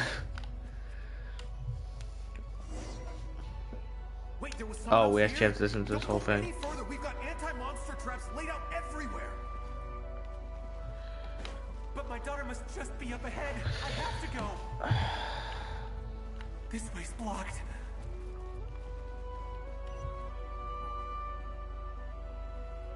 We might be able to use the explosives over there, but we need to take care not to hurt him. Yeah, I'll use the barrier to keep him at a safe distance.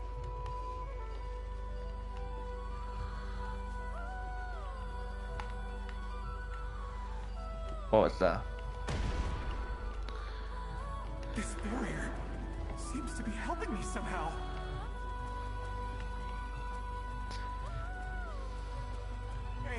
Hey, wake up! That's on there. Not even Phantom though. Gotta keep moving ahead.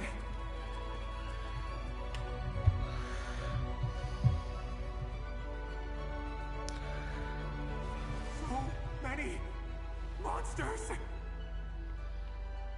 There's still a chance, Durin. Use the traps.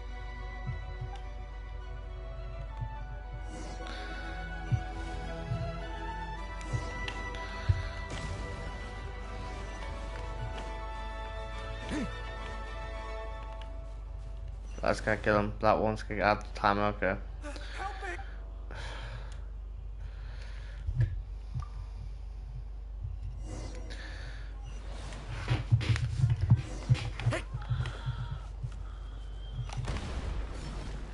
That one, okay. That should have killed all of them.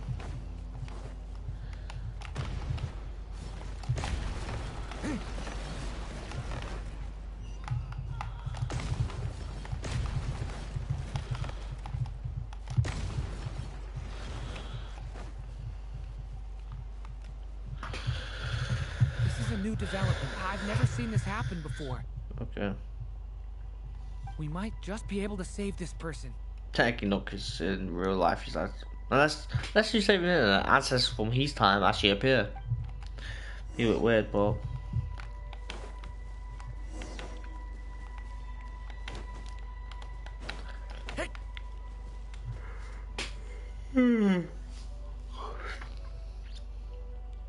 Hello there. Have you seen my daughter? Spargana's her name. She's carrying a large backpack.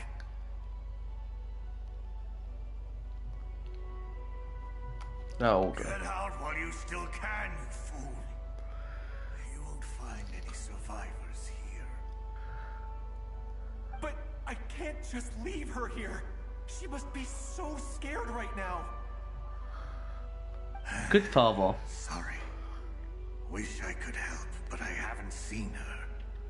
You'll just have to keep looking. Okay, thank you. If I do find her, I'll get her to shelter and come back for you. Don't bother. I've got nowhere left to go.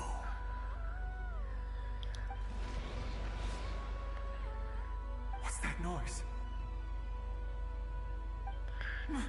Monster!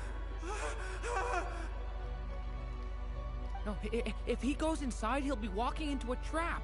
Let's try this once more. This time, we have to stop him.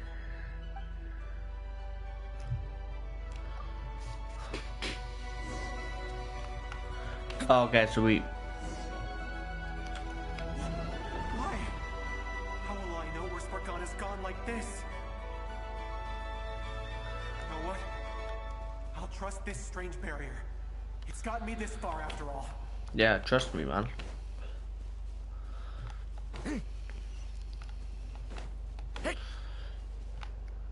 Spark... What? Hey! Let us out!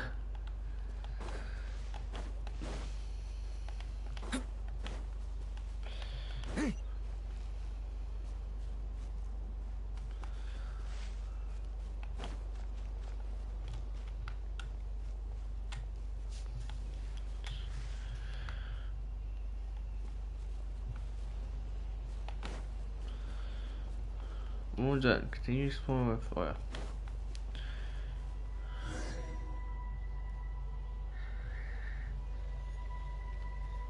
Huh? That looks like one of my daughter's books. Is she dead? She's alive. Thank you. Yes, it's one of hers for sure. That's her name on it right there. She left her backpack here.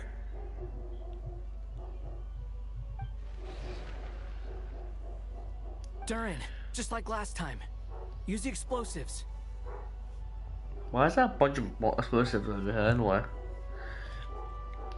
Are we actually playing? Okay, I was like, are we playing or are we... Well, when you close it disappears.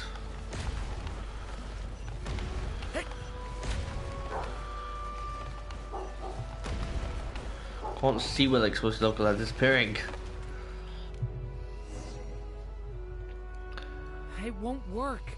There's not enough Yeah. left. If he makes it in, he'll die. But then, this clue could be the key to him finding his daughter. It might not be the only one. Better he misses that clue than loses his life. I guess so.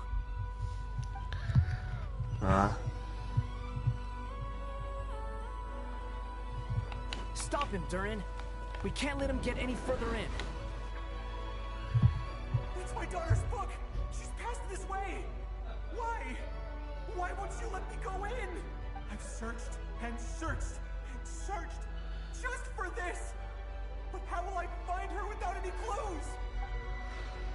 I no longer have anywhere else to go. Oh, well, that sucks.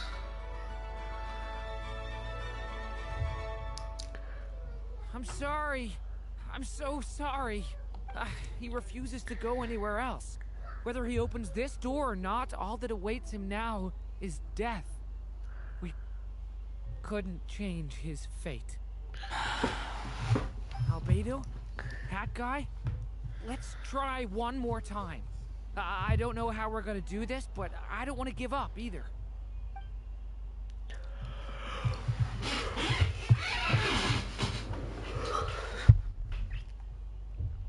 Why am I here? What's going on? All these scenes running through my head. Where are they from? Huh? Huh? What's going on? His reactions have changed. How many times have I... What's happening to me? Huh? Wait. Oh, he can see us. Who are you? You can see us now? I feel like I always could, but that I only just realized you were there. I'm sorry, I don't know how to describe what I'm feeling. But you were the ones guiding me using that marked barrier, right? I haven't done anything yet, but those monsters, those deaths, they feel like Okay, so memories, he's now like things I really did experience. I won't find my daughter. In fact, I'll ultimately die trying to find her. Isn't that right? Well, no, it isn't. Yes, it is. Even so, we're trying to find a way out of this. You've not seen my daughter either, have you?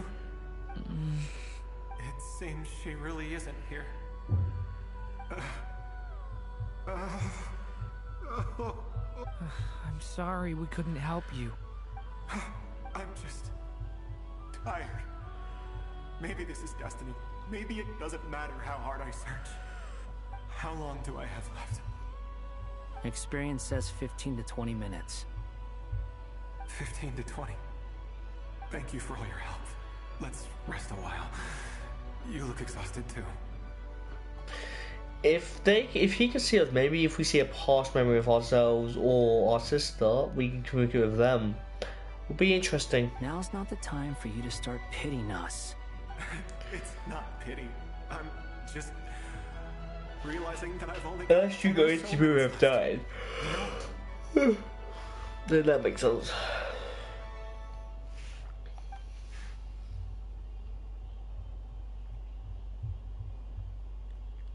You say you're from Mondstadt, yes? A place with windmills, where people enjoy limitless freedom? Do they enjoy freedom like that? And you're from Sumeru, where they've built an academy into a giant tree? Yes. It seems you've never heard of either place.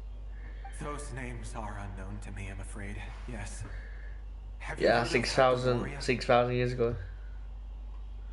I have, but I heard that it was destroyed in the distant past. I see. That was where my ancestors once lived. What about Delphi Pytho? Was it later rebuilt? I've never heard that name. Then what about Salvindagnir? This is some great lore, though. I have seen that name on stone tablets on Dragonspine. But I'm afraid the only things left of that place are its ruins. I see. Sure enough, there was no way to turn this around, huh? I'm sorry. I was the one who asked to chat, but it seems like we're too many ages apart. There's barely any common ground to start from. It's all right. We did hear something new, at least. From how you speak of your lives, things must be going all right for you, I guess. They are. Mondstadt is a place of freedom and happiness.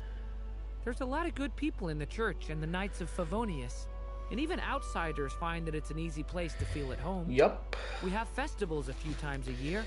Everyone gets together to drink, sing, and be merry. Maybe we Sumeru's a lot talk about the more moon uptight. goodness. Not really the kind of place where you can relax. It's a nation fraught with problems wherever you look. But if all you want in life is to seek knowledge, I guess it's pretty much paradise. That's wonderful. In other words, after this all-devouring black tide passed, humanity did not merely avoid extinction, but rose to build prosperous civilizations anew. Walked around black tide. I mean, I can see you all right now. That must mean the future isn't a total mess, right? That's true. Well, time's almost up. Let's part ways, I think. Might be best if you don't waste too much time on me. The chances are slim, I know, but I'd like to spend these last few minutes looking for Spargana. If things work out, I'd love to tell her about what I've heard. May we meet again. Well, or not, most probably. In that case, may your wishes come true.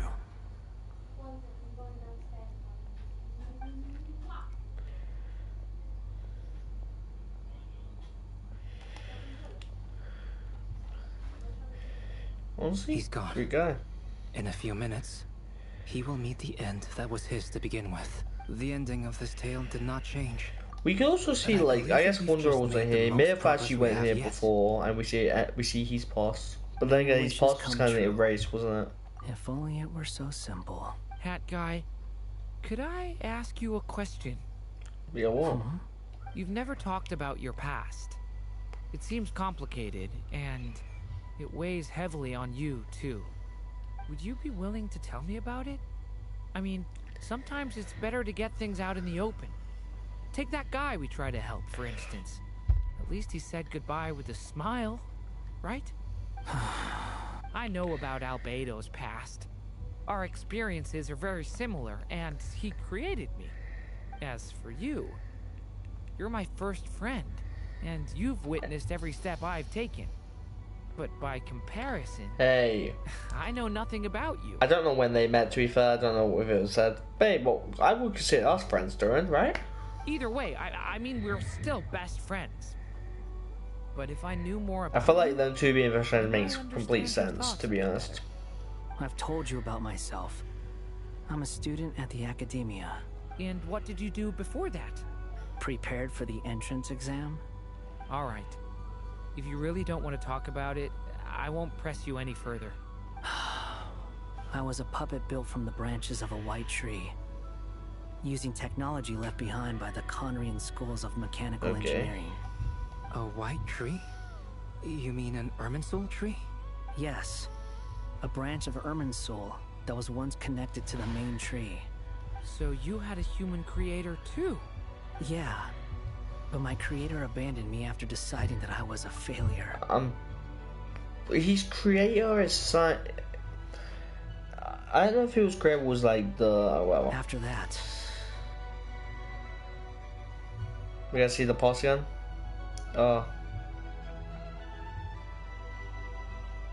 Duran. Resisting the influence of the abyss, suppressing the urge to destroy, trying to do the right thing. None of these things are easy, but no matter how hard they are, trying to rewrite past wrongs is far harder. You asked me if you would create a new tragedy if you failed. I told you there was no point speculating about that, but the real answer is, yes, you absolutely will. That guy. But at least you've got people here to help steer you away from the wrong path. Yeah. So, just keep aiming towards the light. I will. Okay, that guy. Alright, break time's over. Juju? Hello? Duran speaking. Hello, friends, it's me. What have you been up to, I'm detecting some unmistakable fluctuations here at the border. The amplitude isn't particularly high, but they're completely different signals from the ones before. And the scale is comparable to those I've detected previously. Alice, we were unable to save that person. However, he appears to have retained a portion of the memories gained through that cycle, and was able to hold a conversation with us. I see. Well, that is rather odd indeed. It definitely merits further attention. Could I trouble you to keep trying the same approach? I need to gather some more data. Counting on you. I should probably have Nicole come and check this out as well. Honestly, great, because I was getting like, I was like, I need to bring up this. Great, it ended there. But no, yeah, it really depends on how you say great is. There you are. I was still at this I bit. was worried you might stop to collect treasure chests opened by the Seelie along the way. It would have taken you so much longer to get here. Another conversation I cannot hear. Yeah. I am delighted to see that you understand what takes priority, and that your adventurer's instinct has not swayed your resolve. Really, I must applaud you for it. You should know. Paimon's head. Okay, I'll try and keep it short. My senses are telling me that this is where we shall find the entrance to the ruins.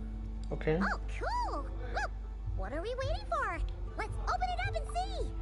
It's still like team, yeah? 16. Patience. This was a sanctuary of great importance to the Hyperboreans. A special process is required to open the gate. Makes sense. Oh! Like the place that housed the Eternal Moon's Marrow? Seems like the ancients were very fond of making tricky gate puzzles. Okay, so what's the plan? Need us to do anything? And just the short version, if you can. Ah. Alright then. I was planning to start with some background on the invention of these techniques. Are you sure you don't want to hear it? It's quite informative. Remember what you were saying about priorities? Fine. Simply put, we need 3 human representatives to successfully undergo a process of Kuvaki resonance. Think of it as a test from the 3 moon goddesses to see if the entrants are qualified. There's 3 of us here, so I assume Lauma, Bok, and me. Pretty sure Lauma would ace that test. Oh, wait. We need 3 people. Okay. I also have no doubt that the Moon Chanter would be qualified. But we would need 2 other people with the same constitution. Therefore, the most feasible method is not so much to follow the rules, but to figure out how the test functions and find a workaround. Yeah, because it's 3 people, so yeah. I've done some research, and it turns out the mechanism is rather crude. We'll simply need humans who have sufficient Kuvaki energy within them. Okay. Well, because we have the actual stone. I'm with you so far. How do we get the Kuvaki in them? The easiest way would be transfusion. Take some Kuvaki from Nodkrai's soil, put it into the bloodstream, and get it circulating in the body. So we're going to cheat on the test? Hey, wait, don't say it like that. Precisely. Oh, look at the mind you say like other that. methods, but this is the simplest one. Cheating the system is much easier than trying to hide I feel from like it. Lauma wants to do it as it is. Huh? Sorry? Does the idea of cheating upset you, Miss Lauma? No, that's not it. I suddenly had an idea. Oh, what is it? It's about Moon Prayer Night. I figured out a way for Kutar to join in the festivities. Huh? But as Paimon said, we need to have our priorities straight. Let's get back to the test. I'll follow up with Nefer on the festival arrangements. Yeah, come on. Oh, okay. Anyway, is this really the best method we have? A Kuvaki transfusion sounds dangerous, no matter how you slice it. If you think that's dangerous, wait till you hear the other methods. I'd be more than happy to go through them if you'd like. There are several. No need, we're good. Let's go with this one. Very well.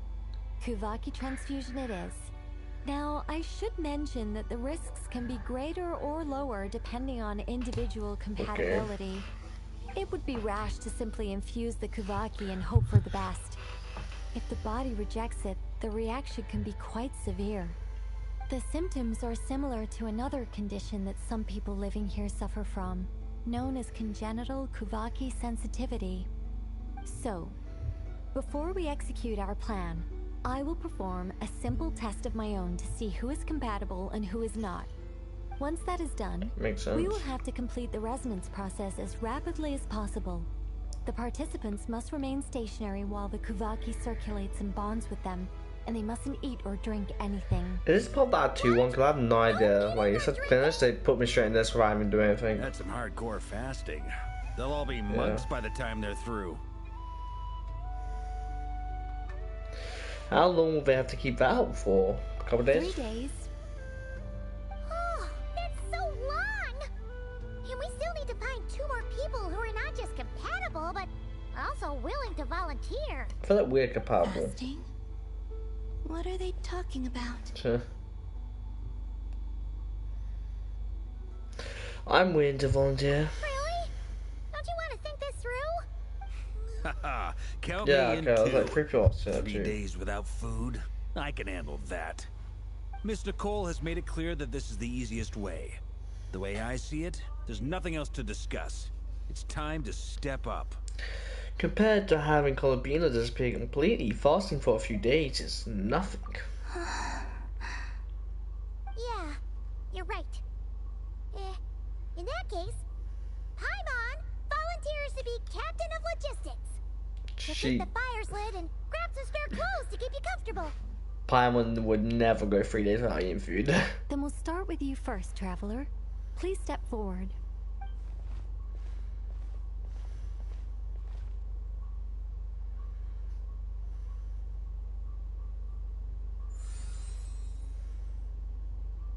How's it going? Do you feel anything? Nope. How about now? Nope. Nope. Yeah, probably. And now? Still nothing. What about now? Nothing? Did you do something? You guys, it's not a competition, you know. All right, I'm officially impressed. Even as a descender, you can withstand far more than I imagined. It's like I summoned a giant stone titan to arm wrestle you, and your arm hasn't even moved an inch. Yep, that's true I am. In my last attempt, I infused 5 times the amount of Kuvaki required. That much? Yes. Safe to say, compatibility won't be an issue for you. You're eligible to join. You're next, Mr. Varka. Sure, here goes nothing. Just get right down. All right. I'll start where we left off. 5 times the required Kuvaki dose. Maybe not. Whoa, whoa, whoa, hey, wait that face. How's it going? No, not great. I kind of want to puke. Feels like I've been drinking too much. A few bottles of wine and a big stein of Dark Horse. With some hard liquor from Liyue mixed in. You think this is funny? I just lost to a young lady in an arm wrestling contest. I'm never gonna live that down. Oh man, we should have My vent about this. apologies. I'll lower the concentration and try again. Oh. How's it going now? I'm not as dizzy as last time, but I can still feel it pulsing around. In that case, you wouldn't be an ideal choice, Mr. Varka. Let's try someone else. Yeah, Paimon. Okay. Let's go ask some of our other friends. Paimon's right there. I feel like Durin or Wanderer would do good.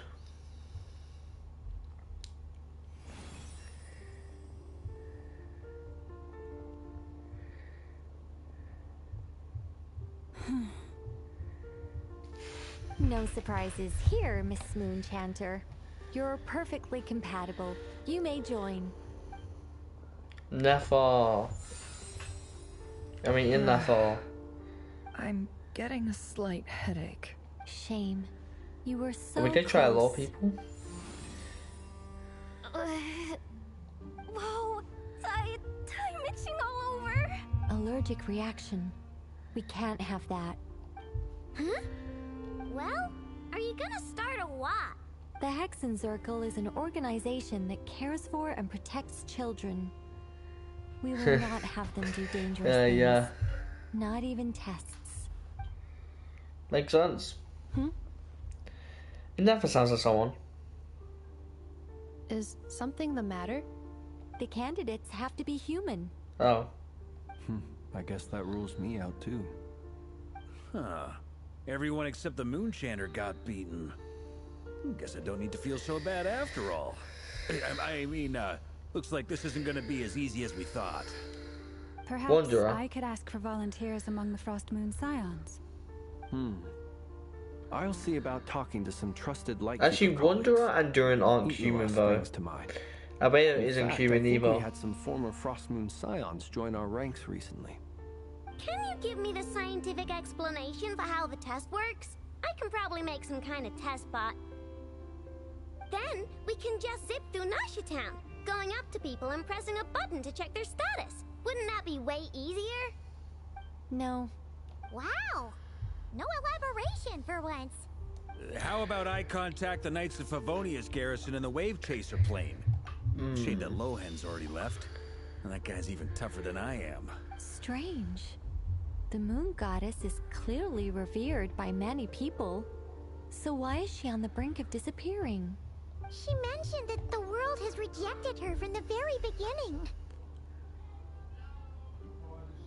And when we fought the Rakhir of Solnari, it seemed like she exhausted her power for our sake. Yeah. Also, I'm also not sure revered is the right word for how people feel about her. Gratitude, certainly.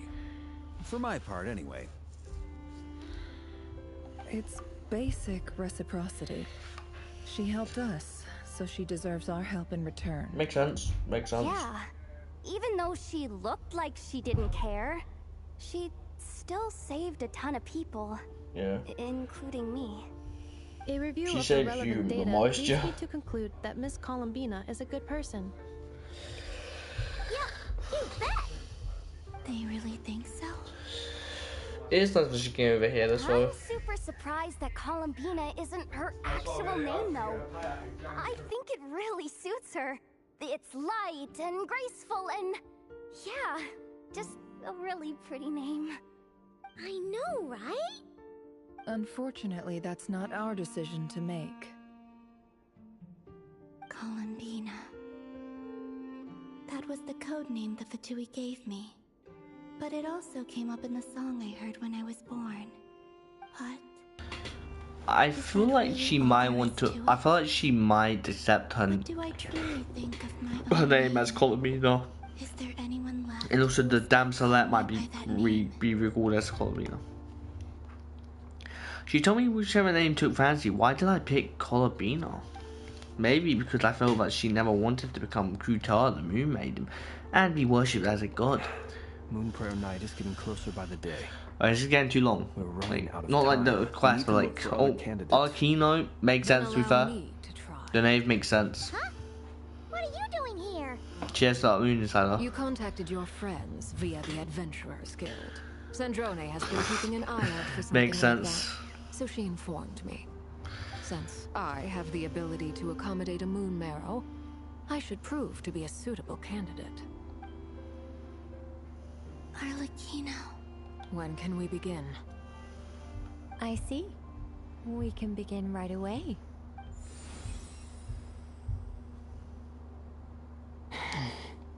How was it? Did you feel any discomfort?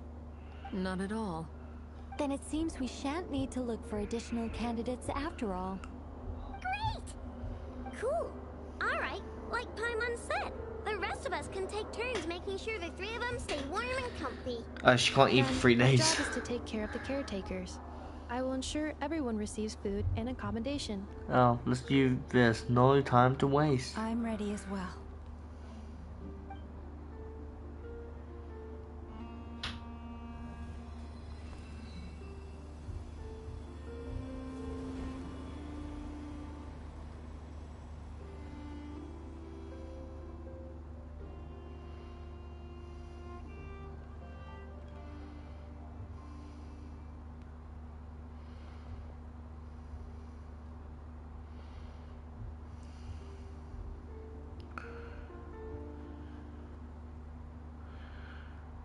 Okay. Don't tell me the quest has ended and then do this to me. Like, why? Like I say, this is technically part 2 in the long quest. I'll probably add it.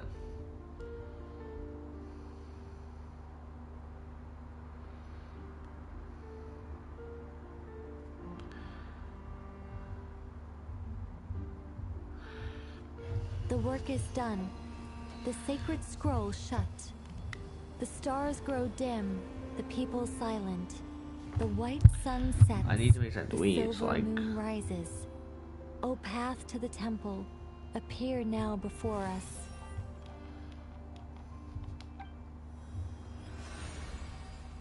Wow! It really opened! So that's what all this is about. They've been trying to open this gate. Come, let us enter. It might be best to eat something first. Take care to chew properly and swallow slowly. It will give your body time to readjust to the digestion process. They will head in soon. They will need to enter this gate.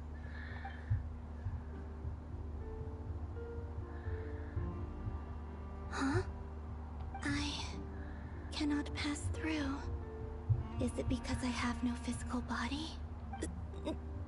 It has been 3 days. My strength is all but completely faded. Can I really hold on until Moon Prayer Night? Who knows? Yeah, okay, this was the beginning of Act 2, which I won't be doing, well, I might be doing today, who knows. I am completely exhausted. That bit will probably be in the video of Act 2, the start of the video of Act 2, most likely. Without further ado, I'll see you guys in the next one. I don't know why I put Act 2 out, normally I have a choice to do or not. I'll see you guys in the next one. Honestly, I did enjoy that. There wasn't too much action. I'm gonna assume this one will probably have a bit more action, or at least a bit more lore to it. This one's just nice, back to the story kind of thing. Enjoyed it for what it was, if I'm being completely honest.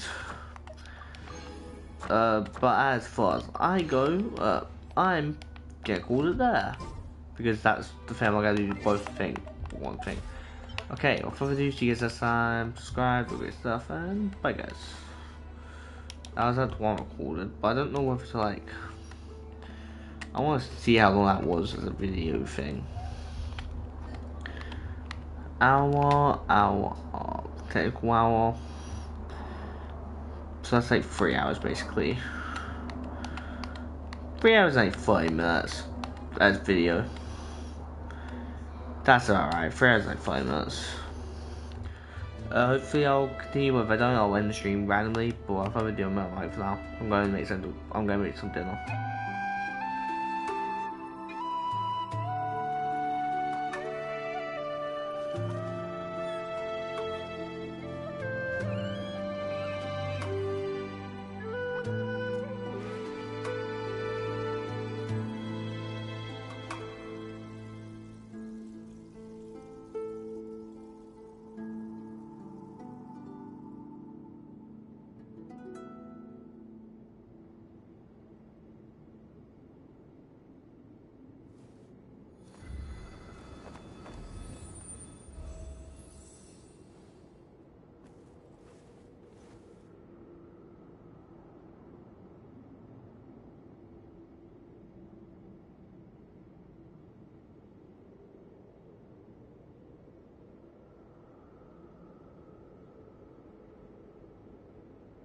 Sometimes a shrouded path is not meant to be walked. Move forward with blind ambition, and the smoke might suffocate you.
Having a favorite animal, or vegetable or fruit, can help us recognize what kind of people we want to become.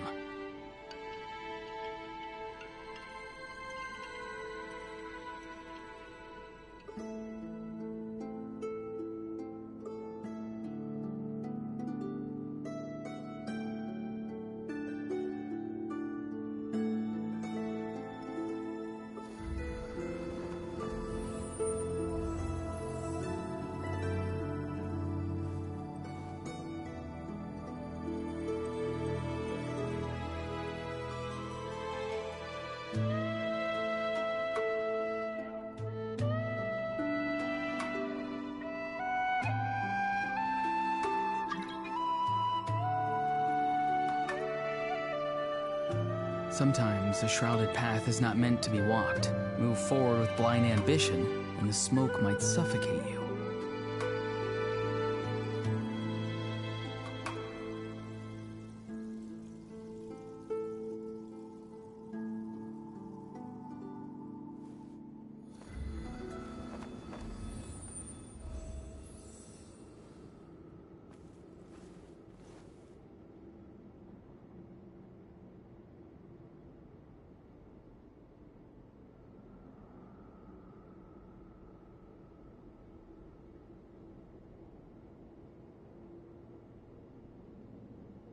Having a favorite animal, or vegetable or fruit, can help us recognize what kind of people we want to become.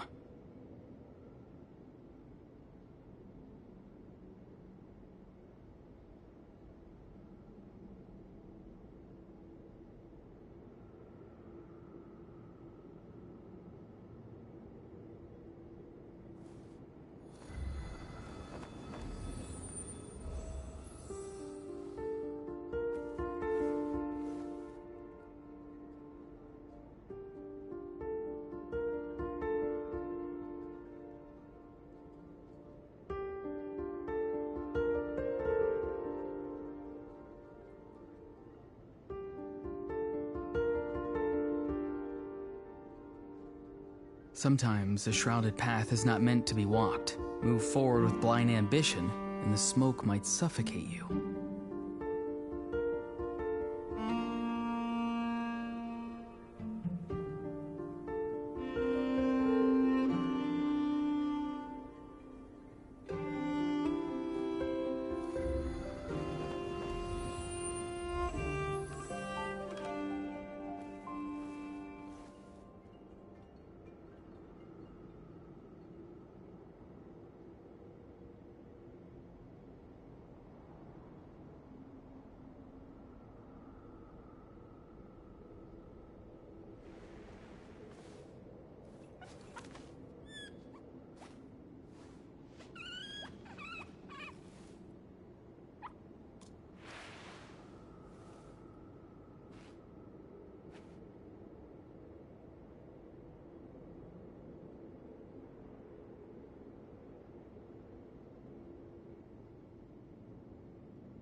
Having a favorite animal, or vegetable or fruit, can help us recognize what kind of people we want to become.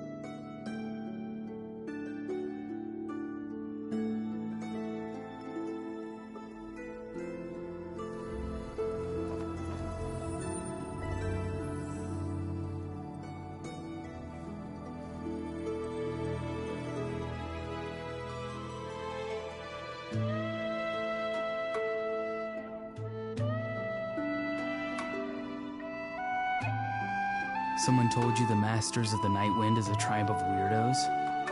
Who else is there? I thought I was the only one.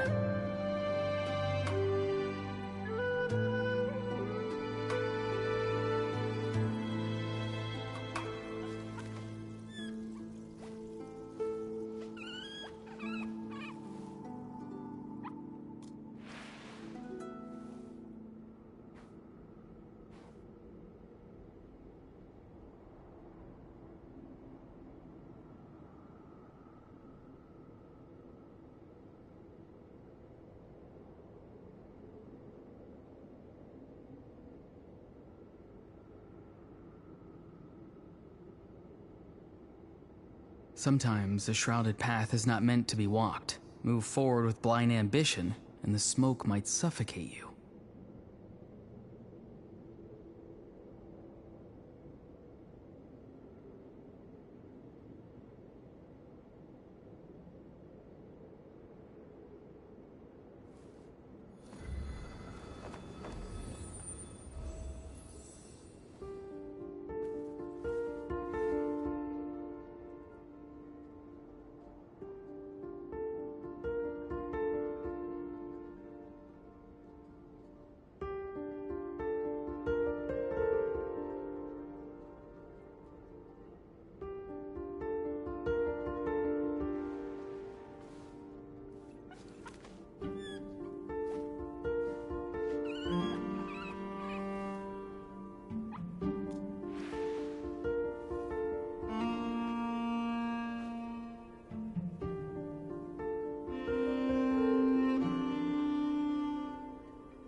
Having a favorite animal, or vegetable or fruit, can help us recognize what kind of people we want to become.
Sometimes a shrouded path is not meant to be walked. Move forward with blind ambition, and the smoke might suffocate you.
Having a favorite animal, or vegetable or fruit, can help us recognize what kind of people we want to become.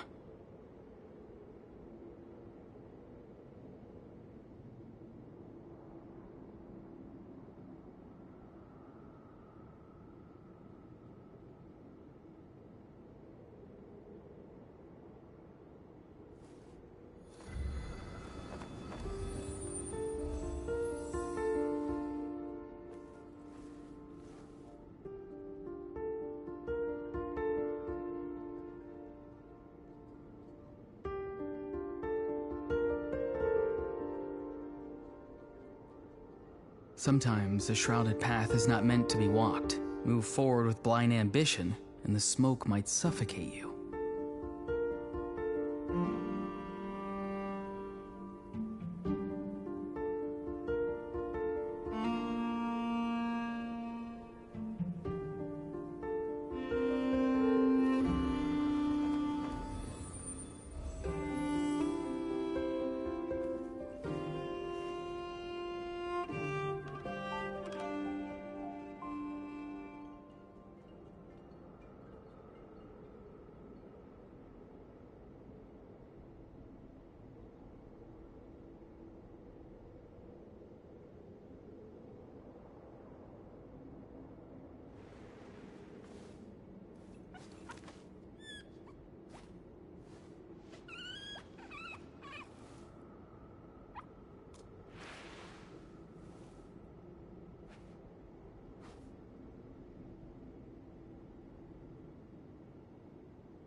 Someone told you the Masters of the Night Wind is a tribe of weirdos? Who else is there? I thought I was the only one.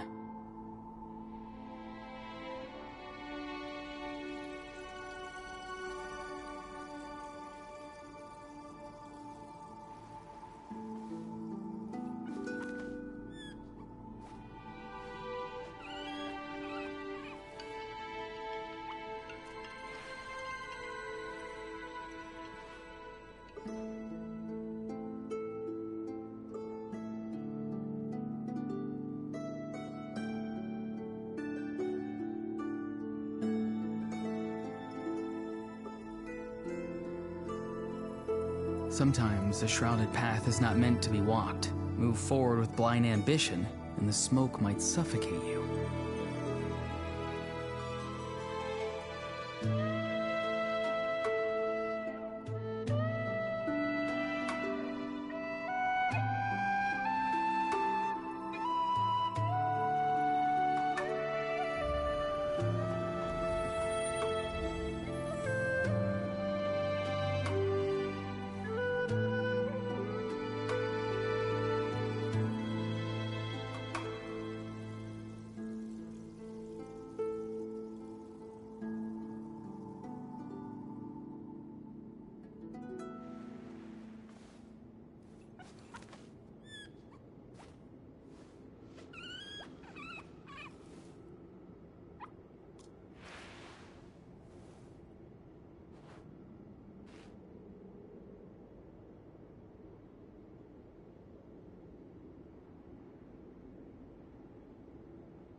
Someone told you the Masters of the Night Wind is a tribe of weirdos? Who else is there? I thought I was the only one.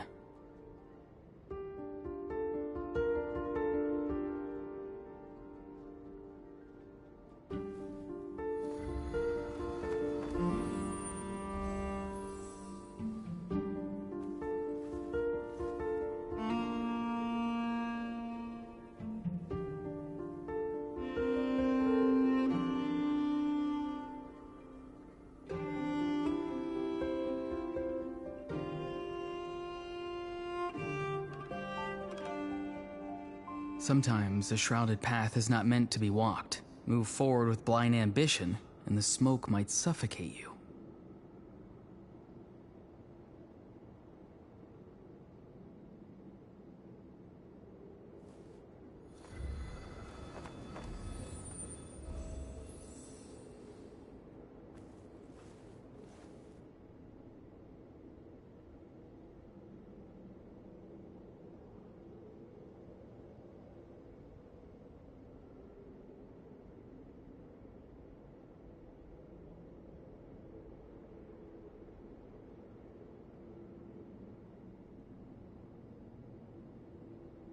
Having a favorite animal, or vegetable or fruit, can help us recognize what kind of people we want to become.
Someone told you the Masters of the Night Wind is a tribe of weirdos?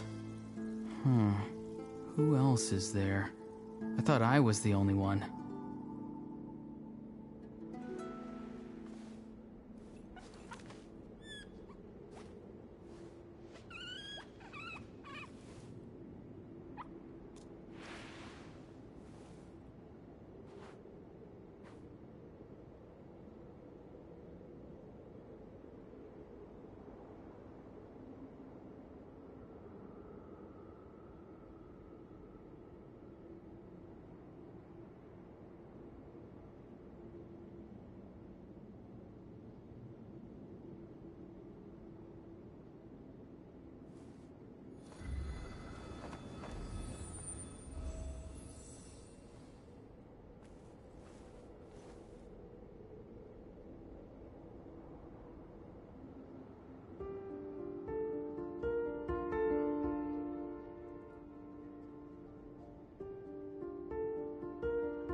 Having a favorite animal, or vegetable or fruit, can help us recognize what kind of people we want to become.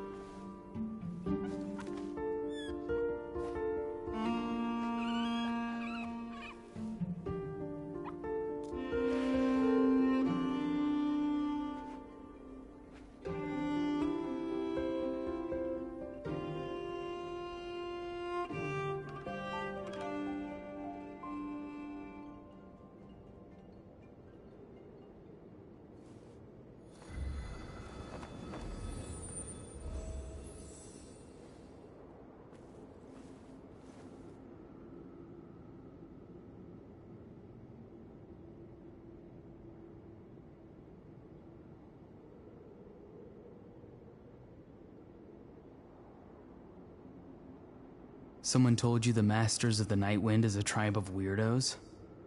Who else is there? I thought I was the only one.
Having a favorite animal, or vegetable or fruit, can help us recognize what kind of people we want to become.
Someone told you the Masters of the Night Wind is a tribe of weirdos? Who else is there? I thought I was the only one.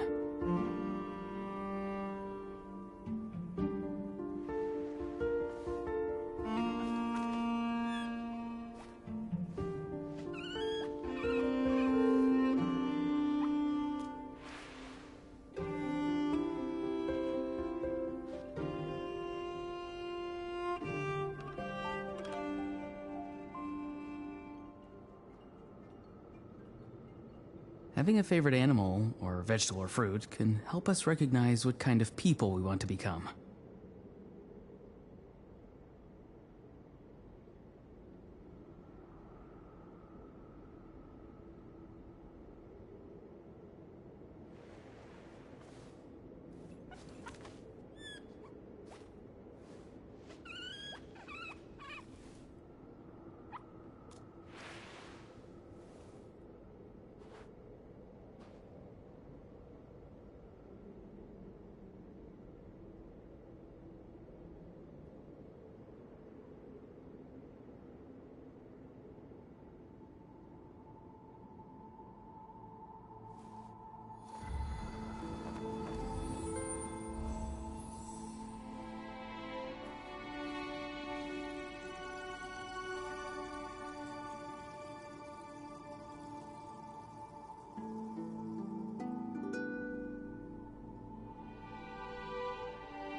Sometimes a shrouded path is not meant to be walked. Move forward with blind ambition, and the smoke might suffocate you.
Having a favorite animal, or vegetable or fruit, can help us recognize what kind of people we want to become.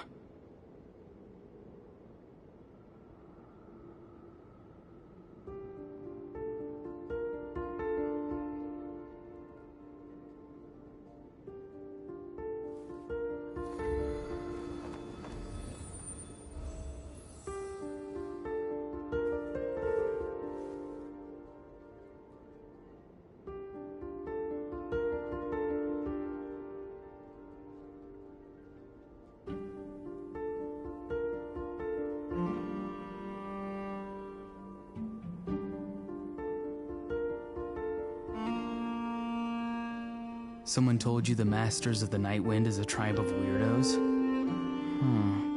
Who else is there? I thought I was the only one.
Having a favorite animal, or vegetable or fruit, can help us recognize what kind of people we want to become.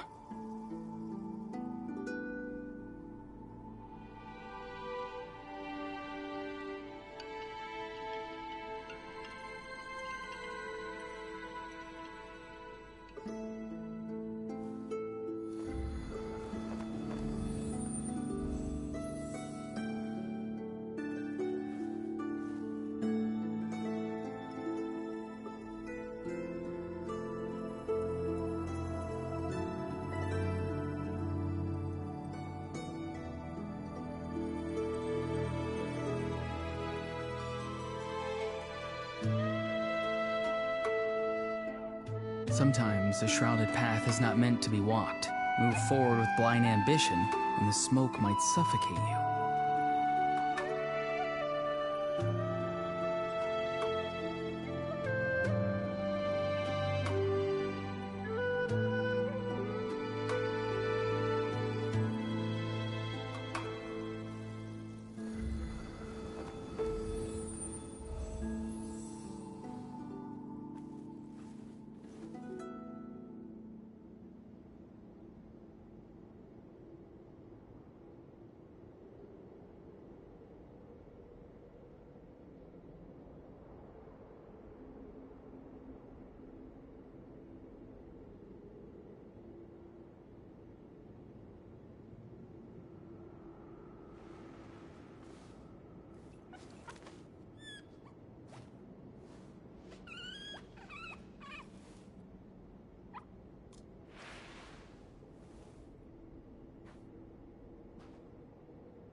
Having a favorite animal, or vegetable or fruit, can help us recognize what kind of people we want to become.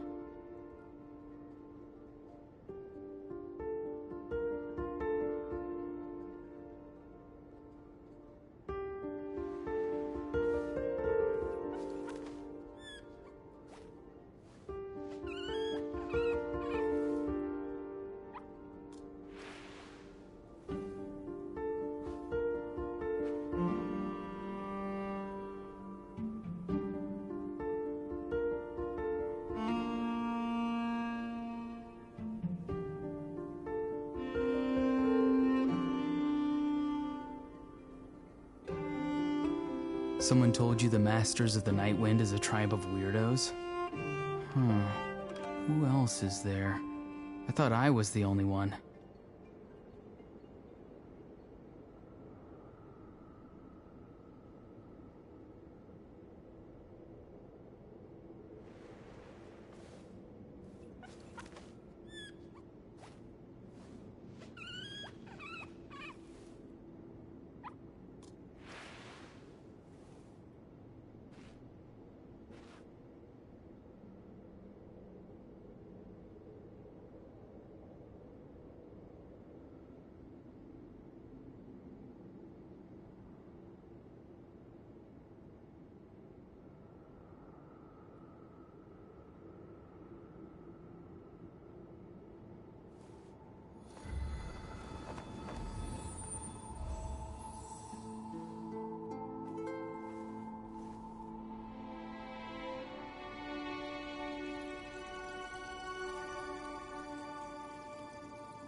Sometimes a shrouded path is not meant to be walked. Move forward with blind ambition, and the smoke might suffocate you.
Having a favorite animal, or vegetable or fruit, can help us recognize what kind of people we want to become.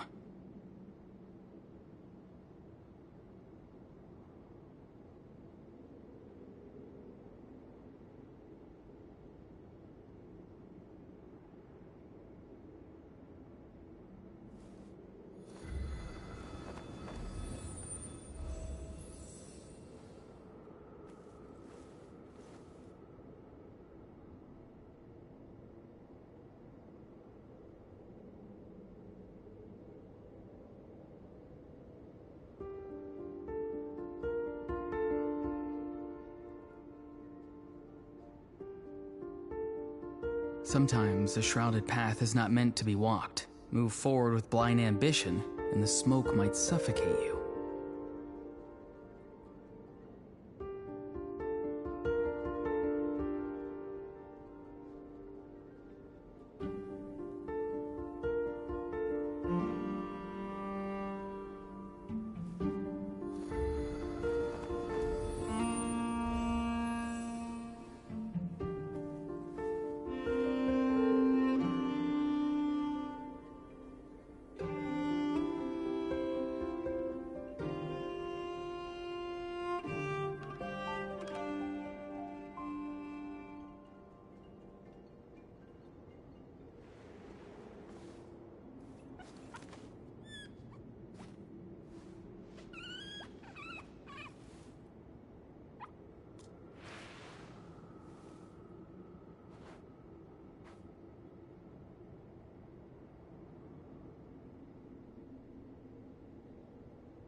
Someone told you the Masters of the Night Wind is a tribe of weirdos? Who else is there? I thought I was the only one.